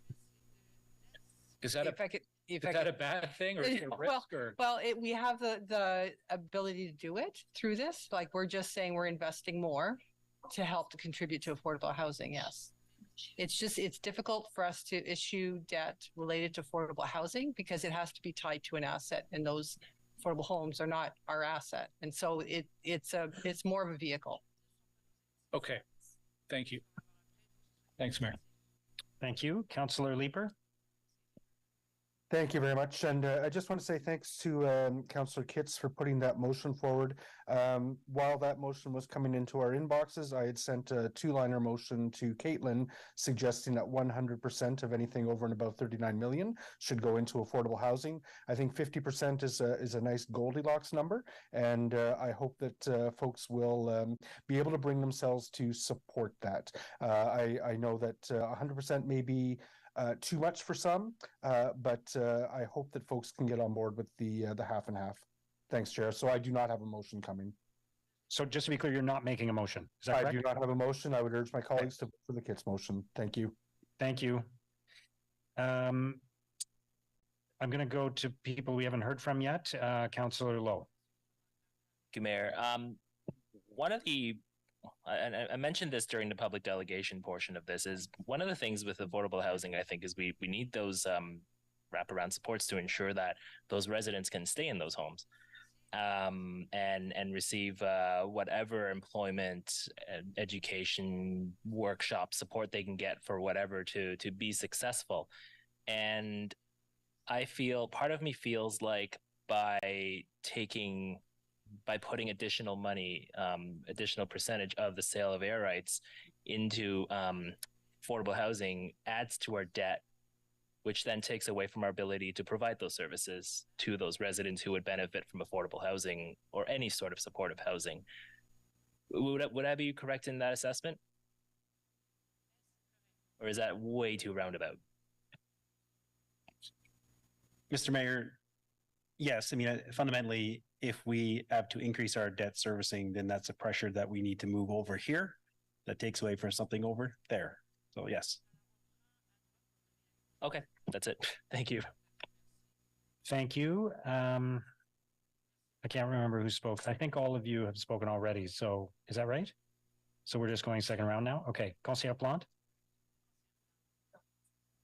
Okay. Councillor Troster. Thank you, Mayor. I just wanted to address a comment that Councillor Lowe made, because I think we need to make the distinction between affordable housing and supportive housing. You know, right now we have people who work as PSWs and construction workers who are living at the Mission. These folks need straight up affordable housing. They're working class people with jobs. They don't necessarily need the wraparound supports. So by putting this money into the capital fund for affordable housing, we're building affordable housing. That's not necessarily people coming off the homeless priority list.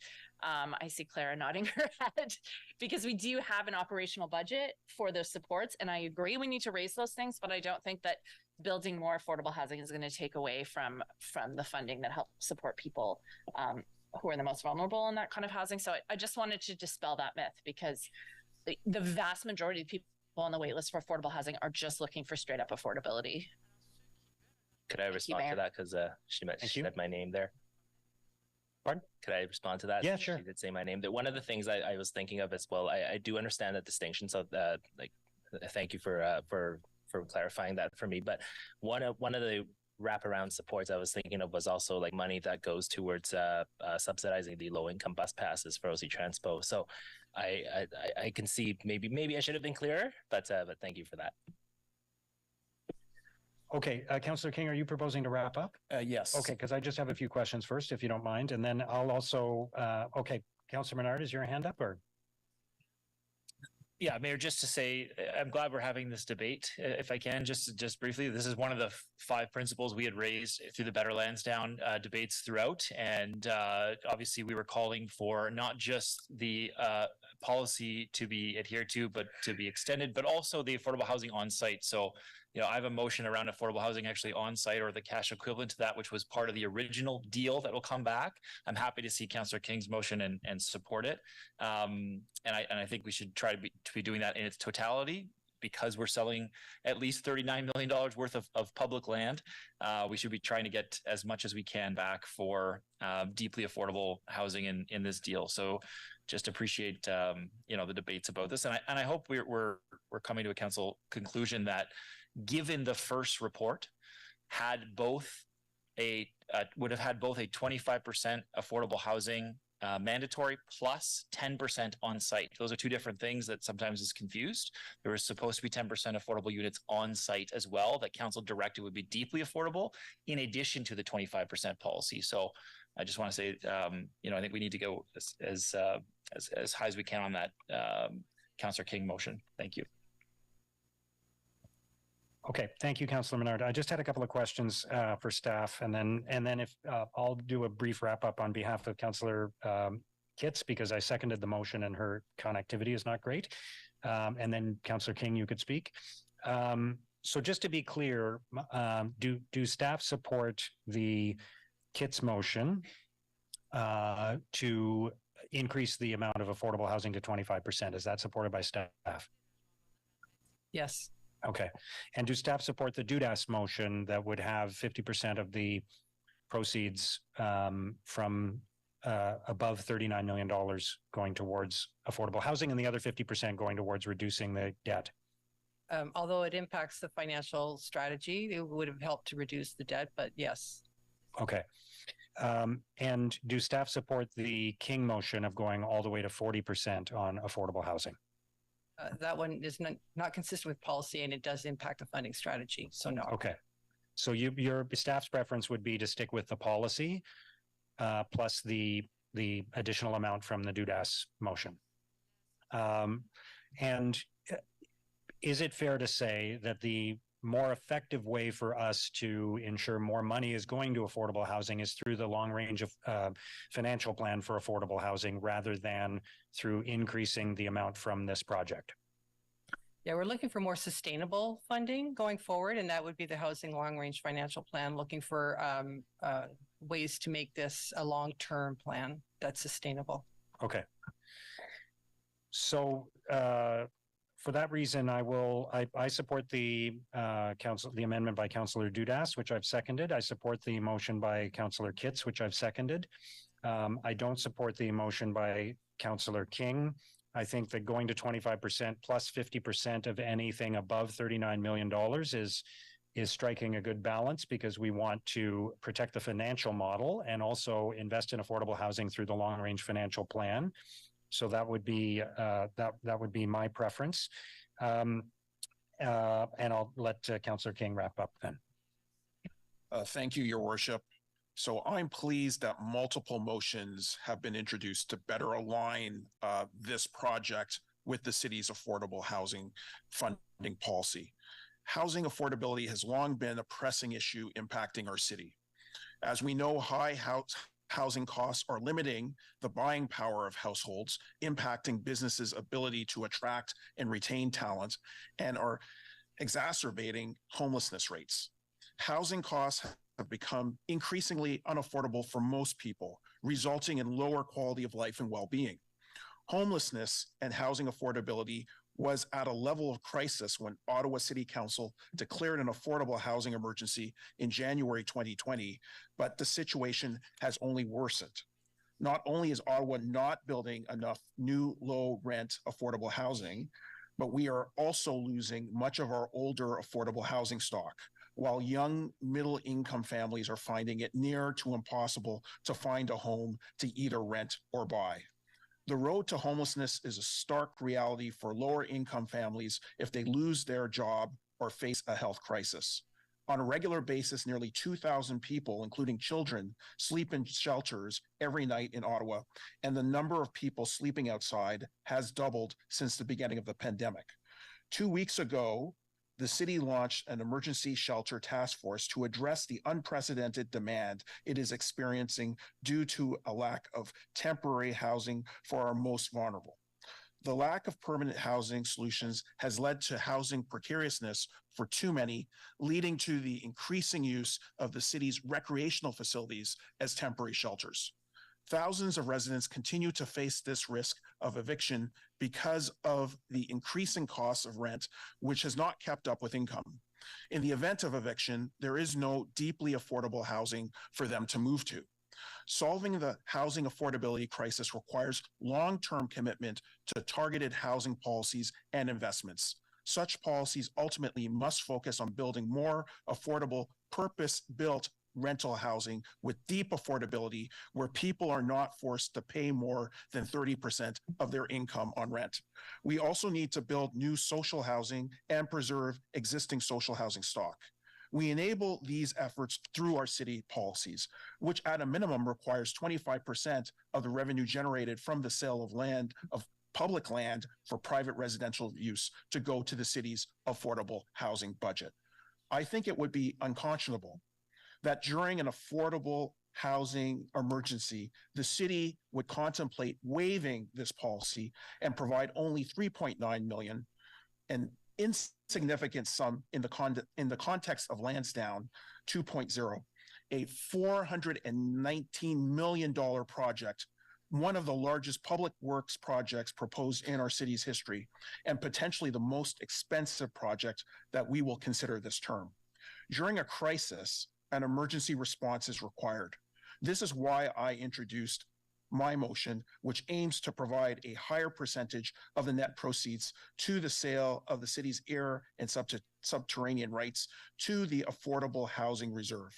If council increases these proceeds to 40%, $15.6 million will be instead allocated to the reserve, which could ultimately catalyze the creation of over 200 affordable units rather than a mere 50 as proposed under the current staff recommendation. If we are truly serious about addressing this unprecedented crisis, the city must exceed its own policies focused on the pursuit of adequate housing. Thank you, Mayor. Thank you, Councillor King. So I just want to make sure we get this right. And so I'm going to suggest that we vote on Councillor King's motion first, because if it passes, then we don't need to vote on the other motion or the amendment to it. So we'll vote first on Councillor King's motion, and then following that, if necessary, we'll vote on the other motion. Go ahead, please. Councillor Kitts. No. Councillor Luloff. No. Councillor Troster. Yes. Councillor Hill. No. Councillor Kavanaugh. Yes. Councillor Hubley. No. Councillor Gower. Yes. Councillor Lowe. No. No. Councillor Devine. Yes. Councillor Menard. Yes. Councillor Brown. No. Councillor DeRoche. No. Councillor Carr. Yes. Councillor Leeper. Yes. Councillor DeRuse. No. No. Councillor Kelly. No. Councillor King. Yes. Councillor Brockington. Yes. Councillor Johnson. Yes. Councillor Curry. No. Councillor Bradley. Yes. Councillor Plante. Oui. Councillor Dudas. No. Councillor Tierney. No. Mayor Sutcliffe. No. 12 yeas, 13 nays. Okay. So then we will vote next on the amendment from Councillor Dudas to which we'll put on the screen again. Okay, is that carried? No, I'm going to dissent on that. We should be sticking to our policy of 25%, regardless of what the air rights are. So I'll dissent. So that the amendment though is on the part above 39 million. Yeah. So if we sell the air rights for 50 million, and that 25% policy would be 25% of 50 million. Instead, what we're saying is that amount above that we've arbitrarily said it could be 39, it might be 50, that we're only going to take half of that and not adhere to our own policy of 25% through the motion, as I understand it. No, the motion is up to, if Councillor Dudas's motion and Councillor Kitts's motion both pass, then if we sold the air rights for 50 million, 25% of the first 39 million would go to affordable housing, and 50% of the 11 million would go to affordable housing, rather than 25% of the 11 million going to affordable housing. I want to make sure we've got it right. So let me just read through. Yeah. So that is the intent of the motion, is that instead of 25% of the amount above 39 million going to affordable housing, 50% of the amount above 39 million would go to affordable housing. No, I think you're wrong, Mayor. I think what it's saying is that I'm the seconder of the motion. Okay, well, I want to be sure, because can you put the motion back up on the screen? So what I'm reading is that if there's disposal of the property and air rights above and beyond the original estimated value of $39 million. So if we go above it, then we're splitting 50-50. So let's say we've got air rights sold at $50 million. 25% of that amount would normally go to affordable housing.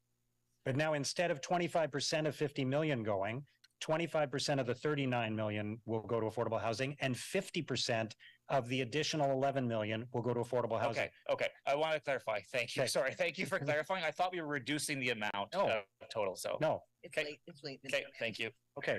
So is that carried? Carried. Thanks. Mr. Mayor, I'd like to dissent on the amendment. Councillor Brown. Pardon? Yeah, we were voting on the amendment first. There's a couple of dissents over here. Sorry, there's some dissents? Okay. Councillor Brown. Councillor Brown and Councillor Lowe are dissenting. And on the Kitts motion, is that carried? Carried. Okay. Let's move next to motion from Councillor Menard on affordable housing units constructed at Lansdowne? Councillor Menard? Yeah, thanks very much, Mayor. This speaks to the original staff report, which had included 10% of the units being affordable at Lansdowne, or the cash equivalent of what that would normally be. So I'm happy to read out the motion. Given that we've gone with the lower amount of the two motions we've just had, I think this becomes even more important now. Whereas one of the 7 negotiating principles council approved for staff in relation to the replacement of sports facilities with contemporary facilities is affordable housing will be a key consideration in whatever is negotiated. And whereas when affordable housing was initially proposed by staff for Lansdowne 2.0 is for at least 10% of the units to be provided as affordable on site. And whereas this commitment was to be embedded in the process to seek bids for air rights consistent with council direction. And whereas this commitment was to be a requirement for the successful purchaser of air rights and will be the baseline built into the agreement between the winning bidder of the air rights developer and the housing provider.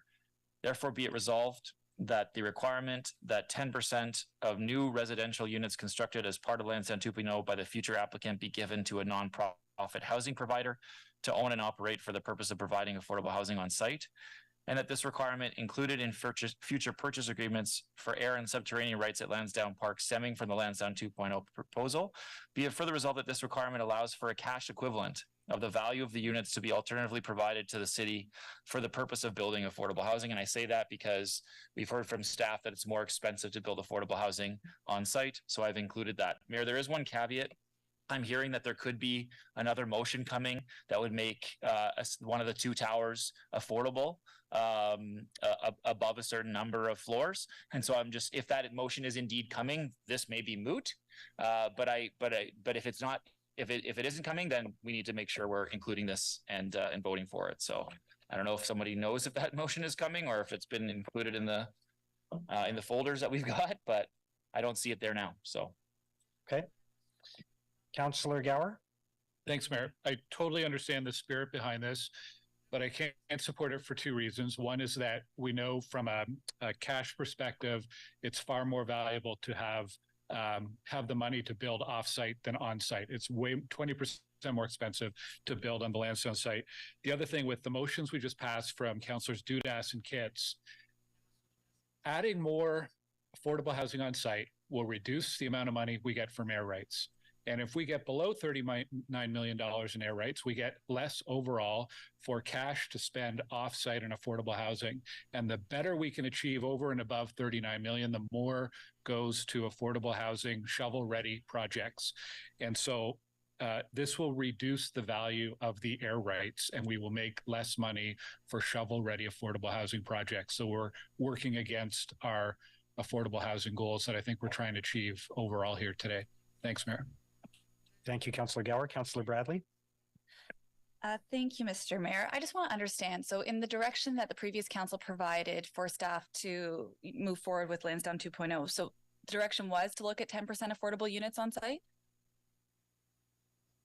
So when we came forward with the May 2022 report, we came back with units that would be between 80% and 135% of AMR. And so it was closer to market rent because the only way to make this funding strategy work was that we needed the property tax uplift. If it's below AMR, then we don't get, it's exempt. So that would affect the funding strategy. So what council asked us to do was look at for ways to make this more deeply more deeply affordable than 80 to 135% on the site. And we did do that. That was included in the report that showed the impact of doing so. So to make it more deeply affordable, we would have to make them property tax exempt.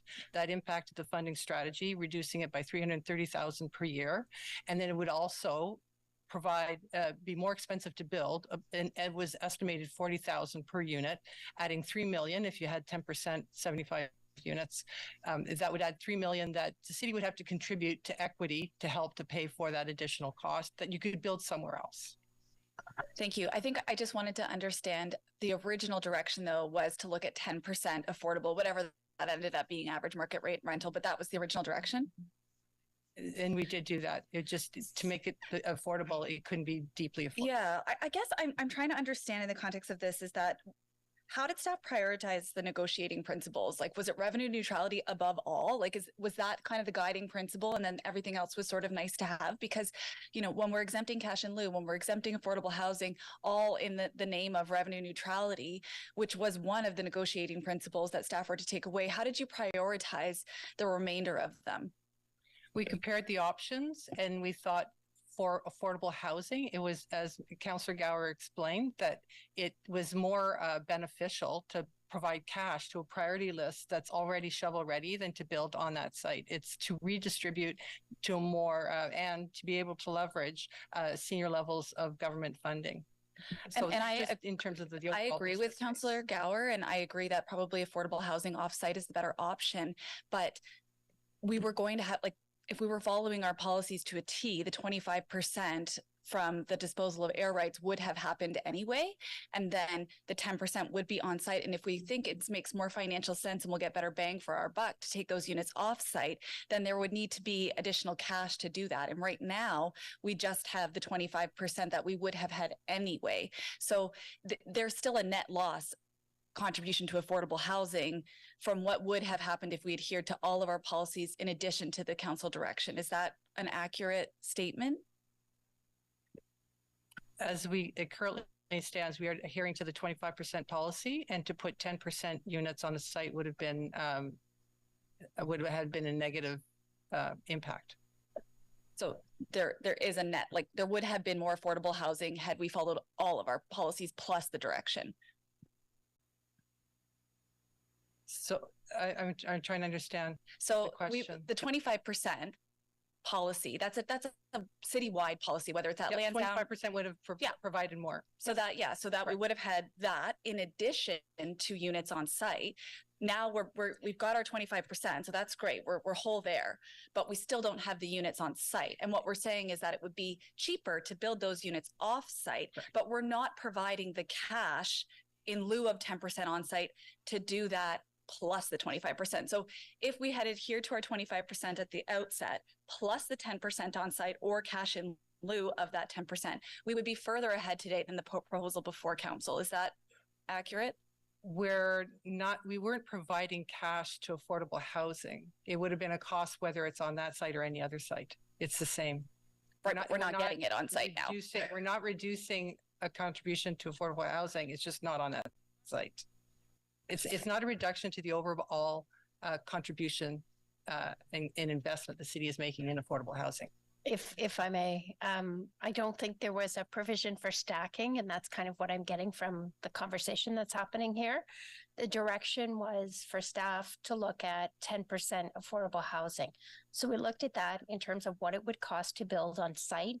It was much more expensive. We would get less bang for our buck to put affordable housing there. We came back saying, let's take that 10%, turn it into cash so we can build elsewhere, shovel-ready projects where it costs us less. So there's no net loss here. It's just a different approach to ensure that we get better bang for our buck in terms of making that investment in affordable housing today. I appreciate that. I think I'll agree to disagree because we would have had the 25% cash anyway if we were following our disposal of land policy and units on site. So I do think that there is a loss of potential opportunities for affordable housing through this plan. And I guess the point I wanted to make is that it's clear to me now through the motions that we had and the conversations that we've had that our number one guiding principle was revenue neutrality, not the other negotiating principle. So I'll leave it there. Thank you. Thank you. Councillor Menard. Thanks very much. Just on wrap up on the motion, Mayor. I was going to, are you wrapping up? I'll just ask a couple of questions before you wrap up. If you Sure. Okay. You go.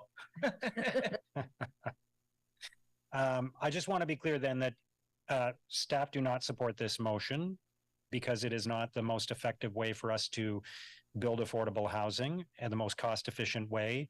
And that in your view, it will not affect the number of affordable housing units that will be built in Ottawa. Is that correct? That's correct. Okay. Thank you. Councillor Menard? Yeah, so let's be very crystal clear about what happened. In the original report, we had 10% of units to be on-site affordable. Council, during that debate, directed that you look for deeply affordable housing on-site as part of that 10%. That is in addition to the 25% policy separate to the land sale. 10% of units on site is much more money than a 10 or 25% of the sale of the air rights, much more money, based on what you've said it costs to construct for units at Lansdowne. And so those were both supposed to be included. We axed the 10% on site, and we only went to the 10% of policy on units for affordable housing policy disposal of land. That's what occurred. We've just increased that back to where we're supposed to be at 25%. Those other 10% of units, though, that were going to be on site are gone. And so what we're saying is, let's make sure we're adding those units back. And to Councillor Gower's point, Councillor Gower, if we're not adding those units back, the motion specifically states, because of your first point, that this requirement in the motion allows for a cash equivalent of the value of the units to be alternatively provided to the city for the purpose of building affordable housing. And so if we're saying it's going to be so much cheaper to build off-site, fine. I think it's $40,000 a unit that staff have estimated. Fine. Then let's build it off-site and take the cash equivalent of what would have come with that first report that we had. And the reason this is so important is that we have said and declared we've got a housing and homelessness emergency. Our annual funding for this priority is exceptionally low compared to the rest of our budget. And the budget for affordable housing in this plan, compared to the $656 million in debt, is a drop in the bucket. It's nothing. So we're saying, through this, that we'd rather fund $656 million on a plan for a luxury sports stadium than we would put this money into affordable housing that we originally were going to have on the site. And so I think that doesn't align with our strategic priorities. It doesn't align with what we've said as a council of where we're supposed to be going in the next 4 years. And it is a minuscule amount of money compared to what we're about to spend. So, this, again, I hope that we can pass something like this where 10%, if it's not on site, then that amount of money will come back to us to build housing off site. There's lots of housing off site to be built, lots of land out there. I got a parking lot at Bank in Chamberlain that can have a 9-story building built right away for affordable housing, but we don't have the funds to do it. I know every councillor likely has some spots in their ward where we need this type of funding. And so it doesn't scuttle the project. It only says what we were going to do initially. It restores what we said we were going to do initially. So I hope that we can get behind this and support what we say is our number one priority, our number one strategic priority in the city of Ottawa, which is housing affordability, affordable housing. Thanks, Mayor. Thank you, Councillor Menard. So let's go to the vote, please. Councillor Kitts.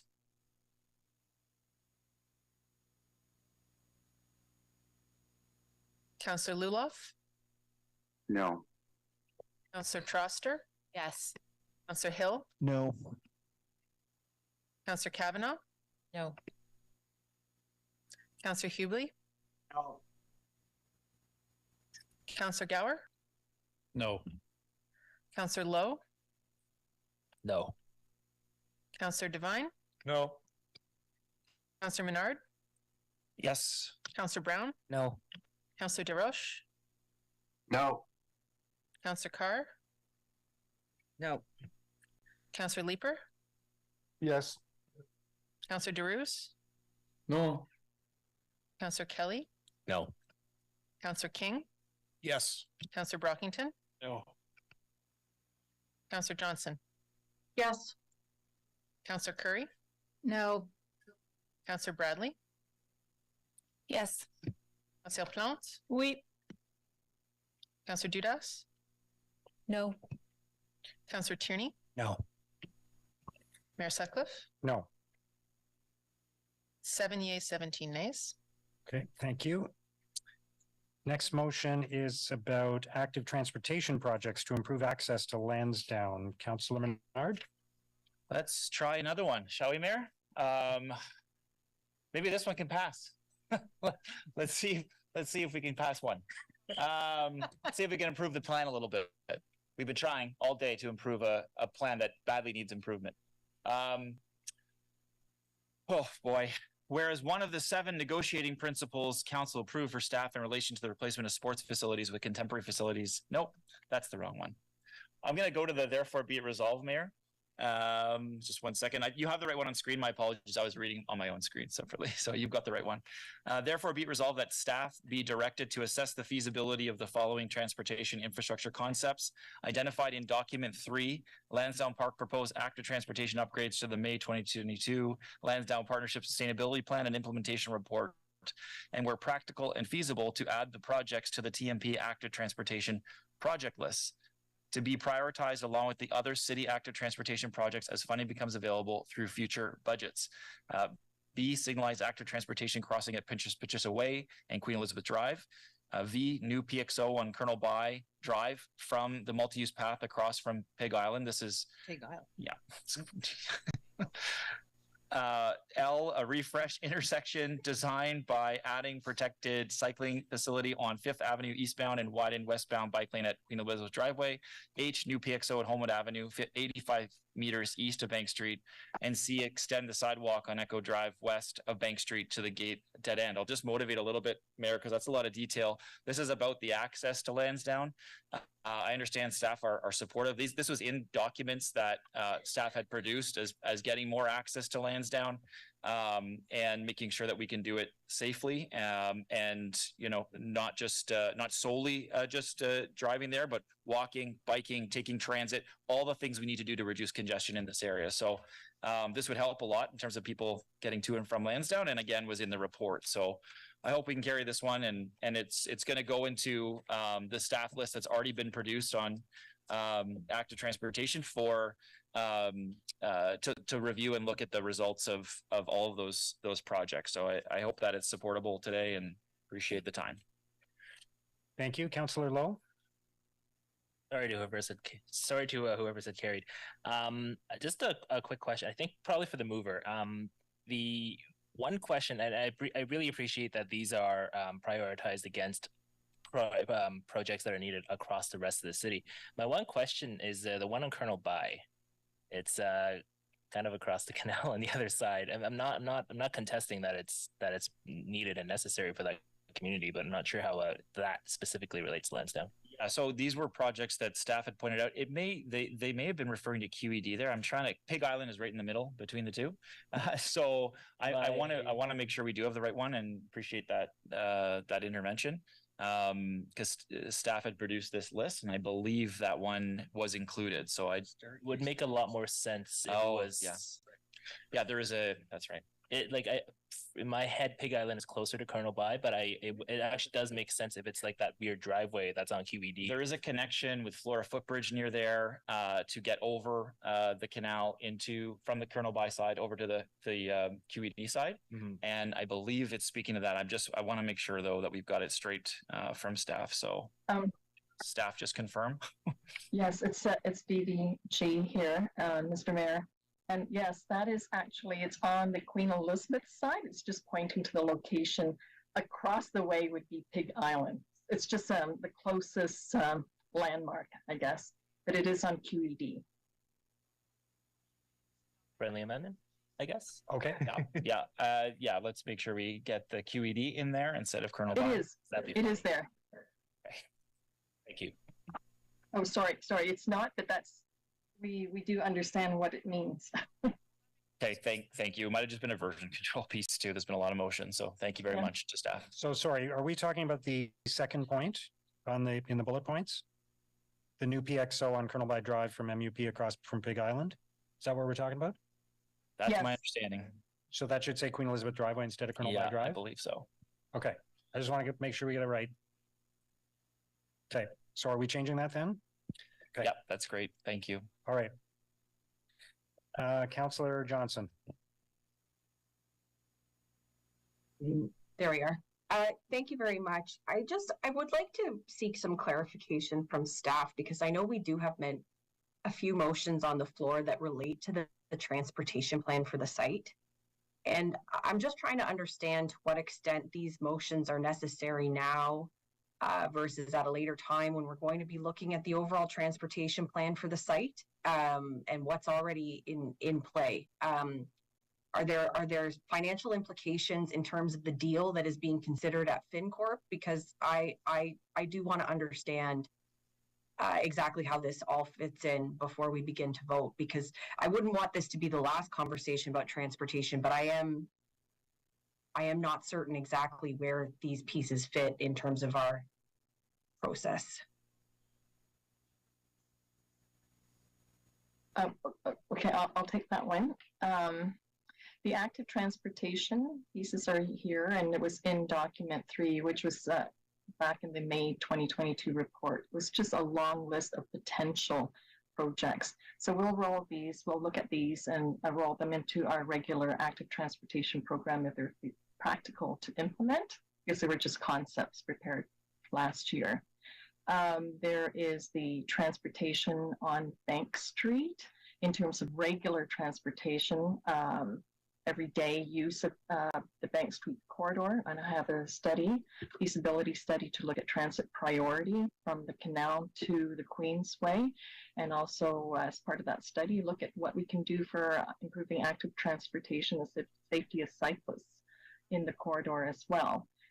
And then the other component is when we have the bigger events, the major events, and I believe Pat Scrimger may be on the line here, but it's what we have been doing with the major events now, and they will continue to occur in the future. There are some motions about the fares, free transit or dollar fares. I would have to leave that for Mr. Scrimger to comment on.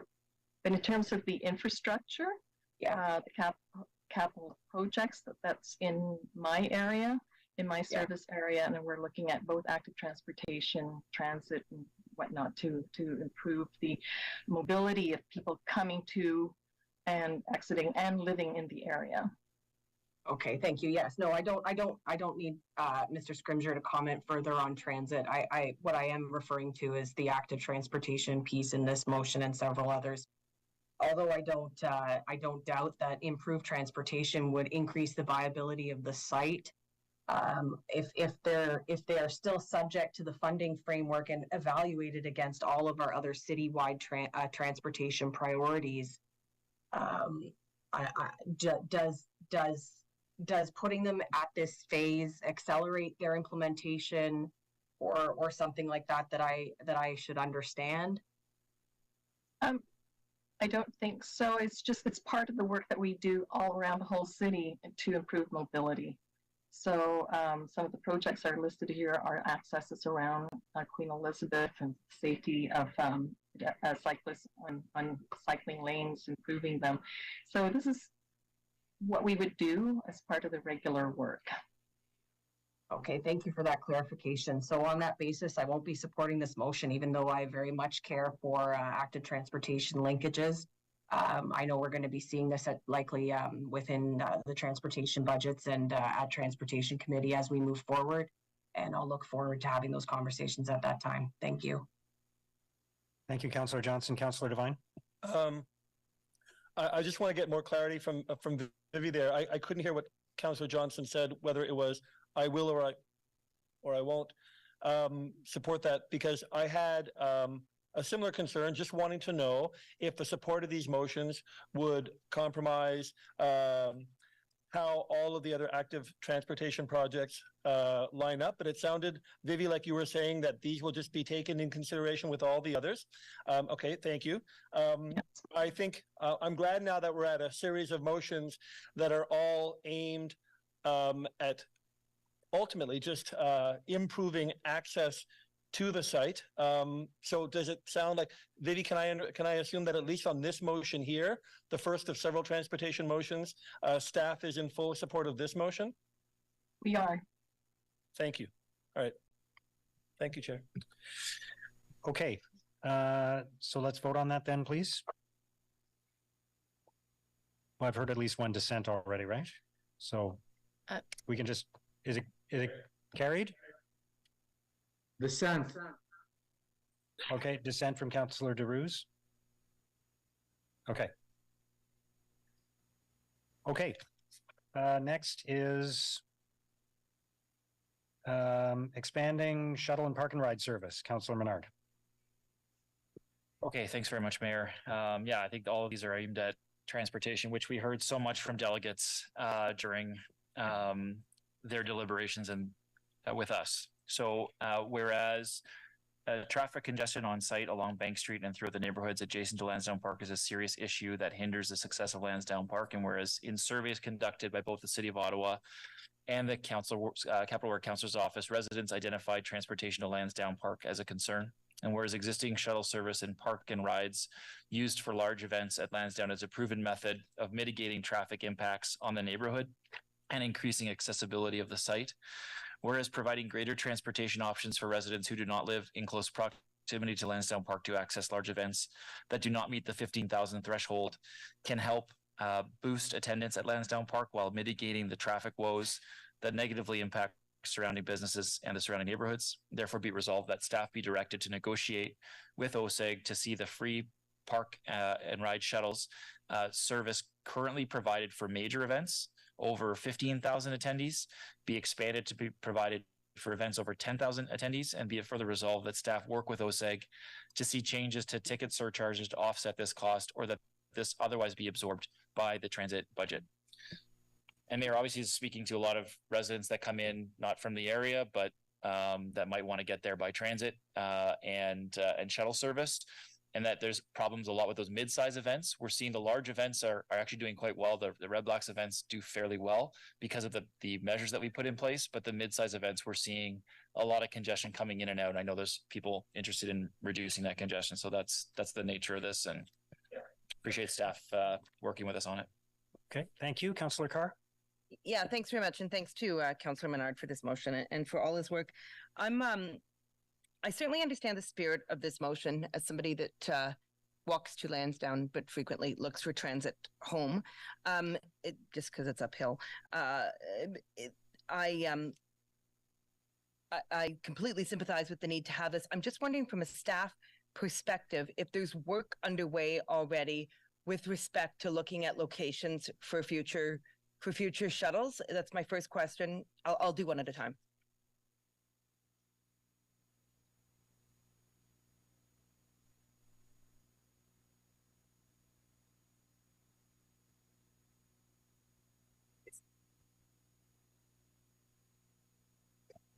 Mr. Mayor, yes, staff are looking at that in terms of future shuttle locations and looking at how to improve that.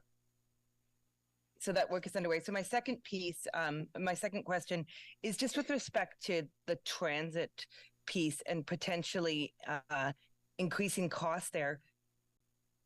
Would this be something that we looked at now in the context of Lansdowne, when really we're looking at the approval of the arena, the North Stands, and then the parking?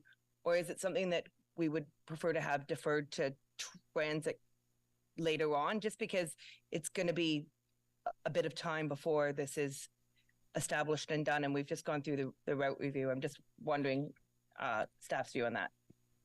Yeah, I think the original thought was to have it from the ticket surcharge, but that is maxed out as a guaranteed payment that's already been spoken for. And so it's not really a legitimate source of funding at this point. It would have to be negotiated.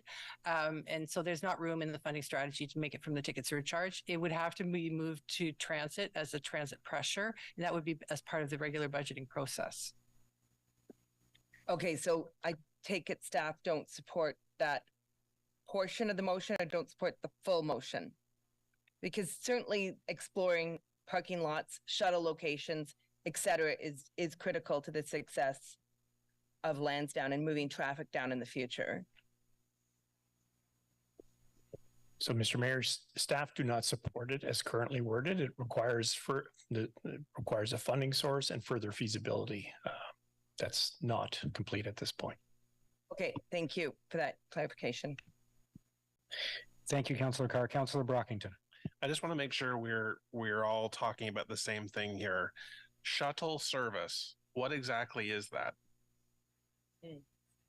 That's a good question. I should have asked that. What? Assume that's a question for the mover of the motion. Okay, so Councillor Menard, I understand that if I buy a Red Black's ticket or 67's ticket, my ticket allows me to take public transit. I don't consider that a shuttle service. I think of if I park at Carlton and I want to transit from Carlton to Lansdowne, that in my mind is a shuttle. If you could just help me out. Yeah, so that's primarily what we're speaking to is more park and rides and the existing shuttle service for Red Blacks games that works exceptionally well. There are two different be it resolves here, but the shuttle service for Red Blacks games has been successful, and we're trying to emulate that for other mid-size events where we've heard from, especially suburban colleagues, it's been hard to get to and from the games, and so that's what we're trying to ameliorate. Okay, so for those shuttle services, how are those costs being covered now?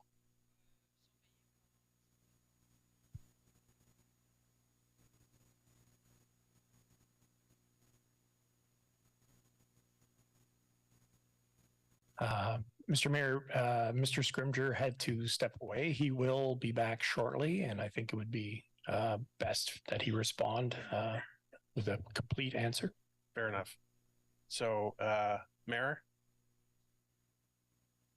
we've just heard that OC Transpo officials are not available at this time to answer some of our questions. Can we just postpone this particular item for a few minutes and maybe go on to the next one? Mr. Mayor, he indicated 2 to 3 minutes max. So. Okay. Oh. Okay. We could keep going and ask questions not related to OC Transpo, perhaps, and then come back to the questions related to OC Transpo. Councillor Lowe.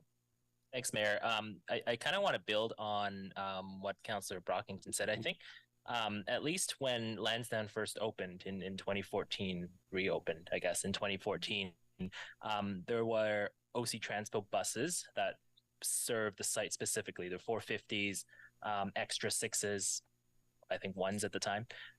But there was also I believe what was an OSEG provided shuttle from Carlton, if I recall. I don't know if we're maybe confusing the two, like the use of the word shuttle versus transit. Like, is there some conflation? Is there some confusion at all? This may be a mover question, actually. So we've talked about a couple different things. One is increasing Bank Street Transit separately. This one we're trying to aim at the shuttle service that exists. So OSEG provides what is, as I understand it, free shuttle service for games for events over 15,000 people. Events over 5,000 people also get a free transit pass as part of their ticket surcharge. That's a separate thing. So I guess the principle we're trying to establish is that that shuttle service would be enacted for more events at Lansdowne, for those mid-size events, for above 10,000 people. So are we looking to augment OC Transpo or the OSEG shuttle? It's the OSEG shuttle park and ride service from that's right. The only one I know of is from Carlton. I don't know if there's another one. Okay. That's good clarity. Thank you. Thank you, Councillor Lowe. Councillor Devine. Thank you, Chair. I really do hope that as we continue to discuss these changes, that we don't only reflect or express concern over the cost, but we also consider the benefits, because we should truly be doing a cost benefit analysis.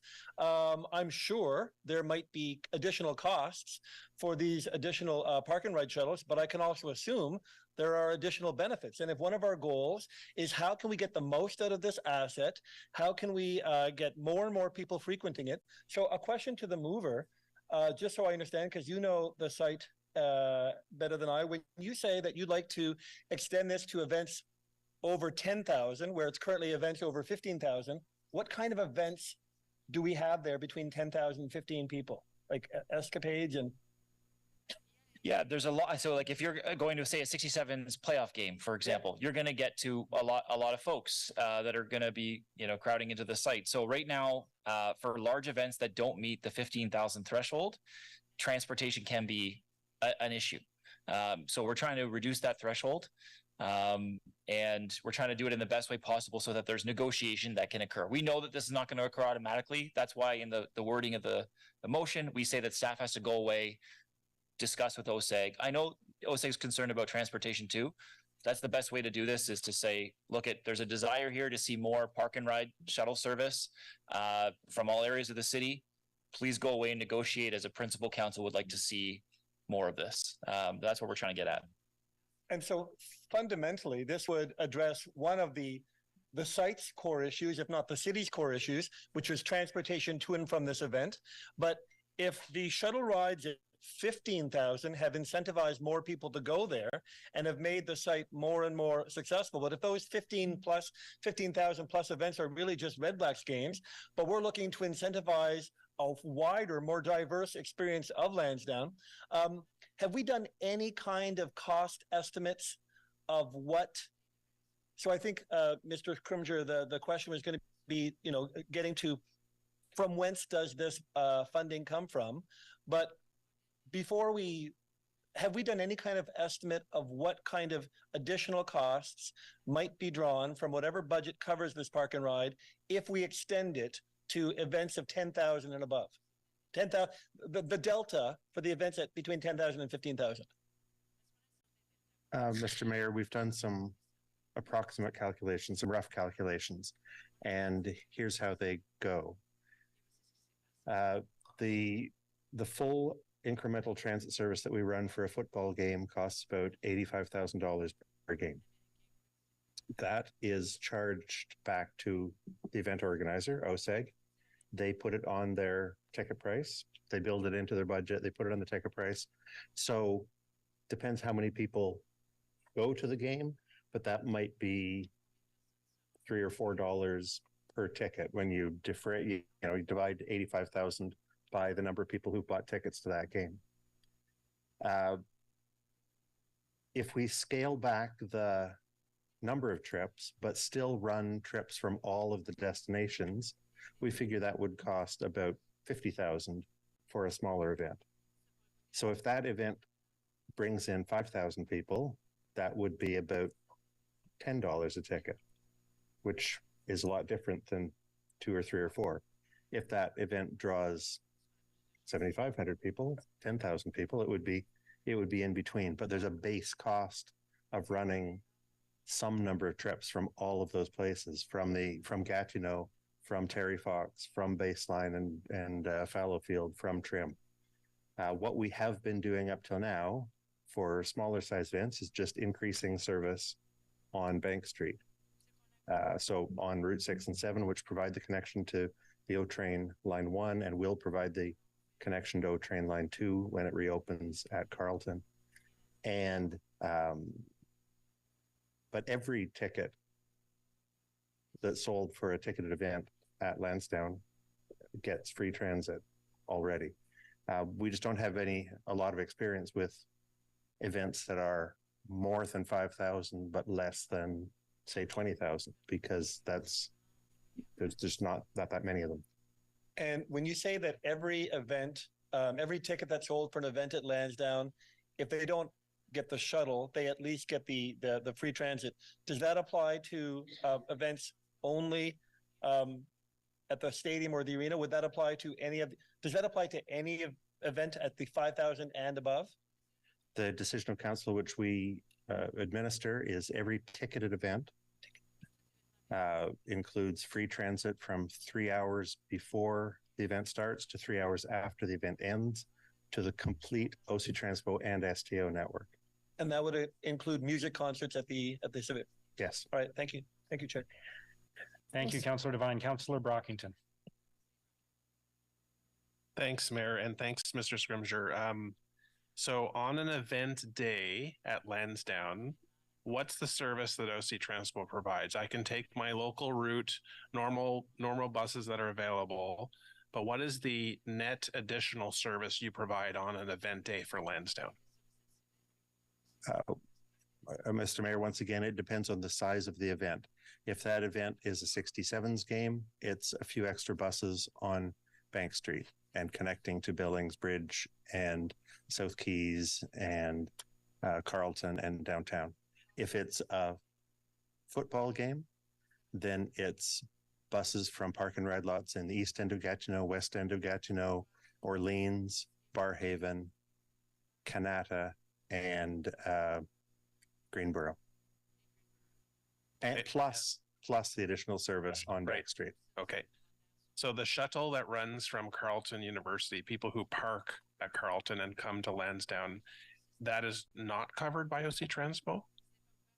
That is operated privately by OSEG and has the same, it's also included, but it's not operated by the city. Okay. So I'm not sure if this is for Mr. Herwire, but I would assume that the ticket surcharge applied to tickets applies to all costs OSEG is taking on, whether it's OC Transpo or the private shuttles. The ticket surcharge covers off costs for all transportation related matters. Is that a fair? I believe that's right. And I don't know for sure. I don't know that it's categorized as a surcharge. I think it's just built into the total ticket price. Okay. So I'm not the expert on that. Okay, so now I know who pays for what. I think. Sorry, I'm going to jump in because I don't. Isabel, do you want to speak to that just in terms of because there's. You're saying the transit cost is built into the ticket price, but then in addition to that, there's a ticket surcharge that is separate from that. Is that correct? I believe OSEG can better answer that question. Pardon? OSEG can better answer that question. Sure.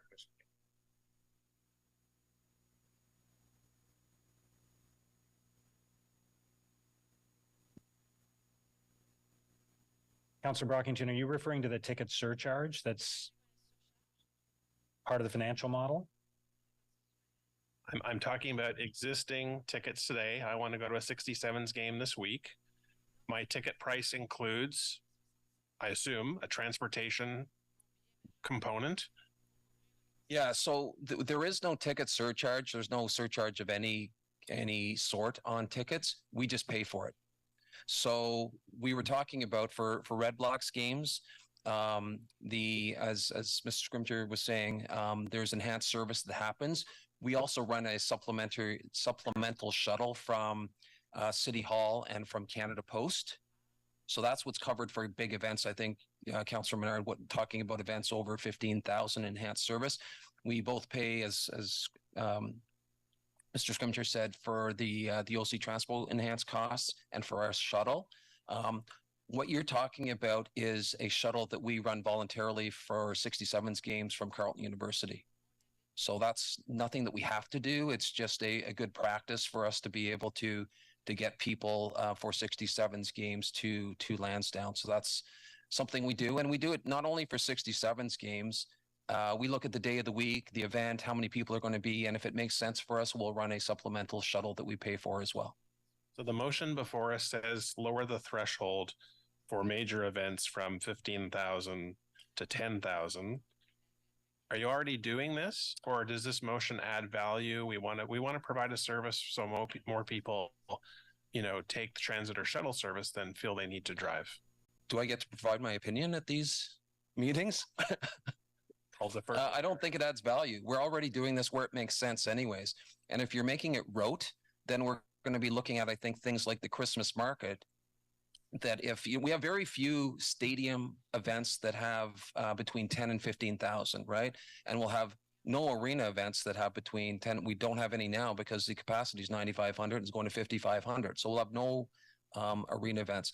What I'd be worried about is something like the Christmas market that we run, that everybody that goes to the Christmas market gets free transportation on OC Transport if they want it, being imposed a shuttle that we don't need to provide because on a Thursday night, 12,000 people are expected to go to the Christmas market. And if it makes sense for those people to have a shuttle, we would do that. Okay, thank you very much. Councillor Bradley? Thanks, Mr. Mayor. Perhaps I missed this. I wanted to better understand staff's objections to the motion. Is it specifically that we would absorb the cost by transit if we couldn't negotiate with OSEG? Where's the objection, just so I understand? Mr. Mayor, I think our concern was that the funding was uncertain and the feasibility hasn't been undertaken, so it would be premature to commit to this. But doesn't the motion just seek for you to negotiate with OSEG the potential of adding a shuttle at events that generate more than 10,000 visitors? Mr. Mayor, the version I'm reading speaks to imposing it as a ticket surcharge. Right, but to negotiate that as a potential, or you're interpreting it to be that you must work this out with OSEG? There's a second part that says that this is how we'd like to fund it, through surcharges or otherwise absorbed by the transit budget, which I could potentially see there being an issue with absorbing it in the transit budget. I'm just trying to understand. I read the first, therefore be it resolved, as mandating that the free park and shuttle service would be moved to 10,000 attendees. That the staff would negotiate with OSEG to achieve that outcome, not to explore it, but to happen, to ensure it happens. That's how I read it. Is that how you read it? Yes, and that any changes would be imposed through ticket surcharges. That's the be it further resolved. Yeah. And so therefore there is no funding source. Correct.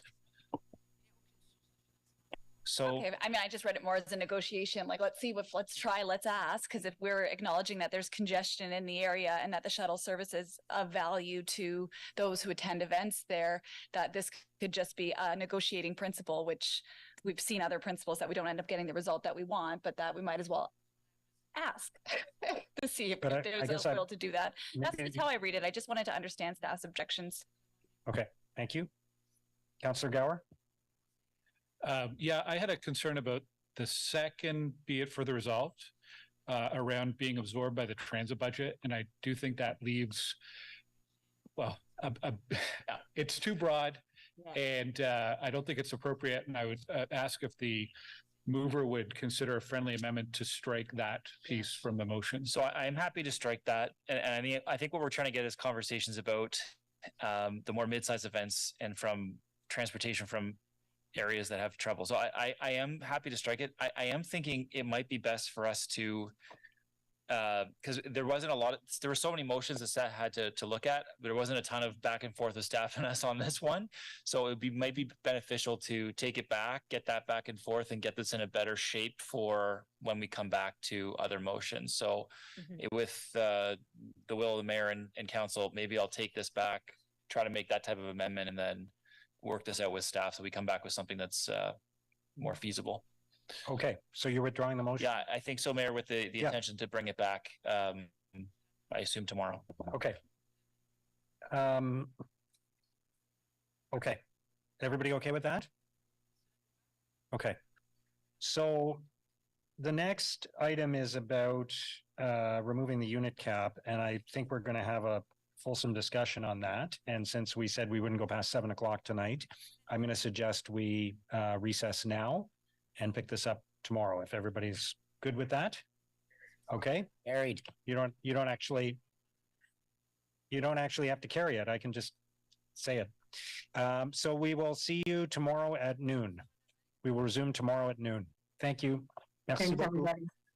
Have a good night.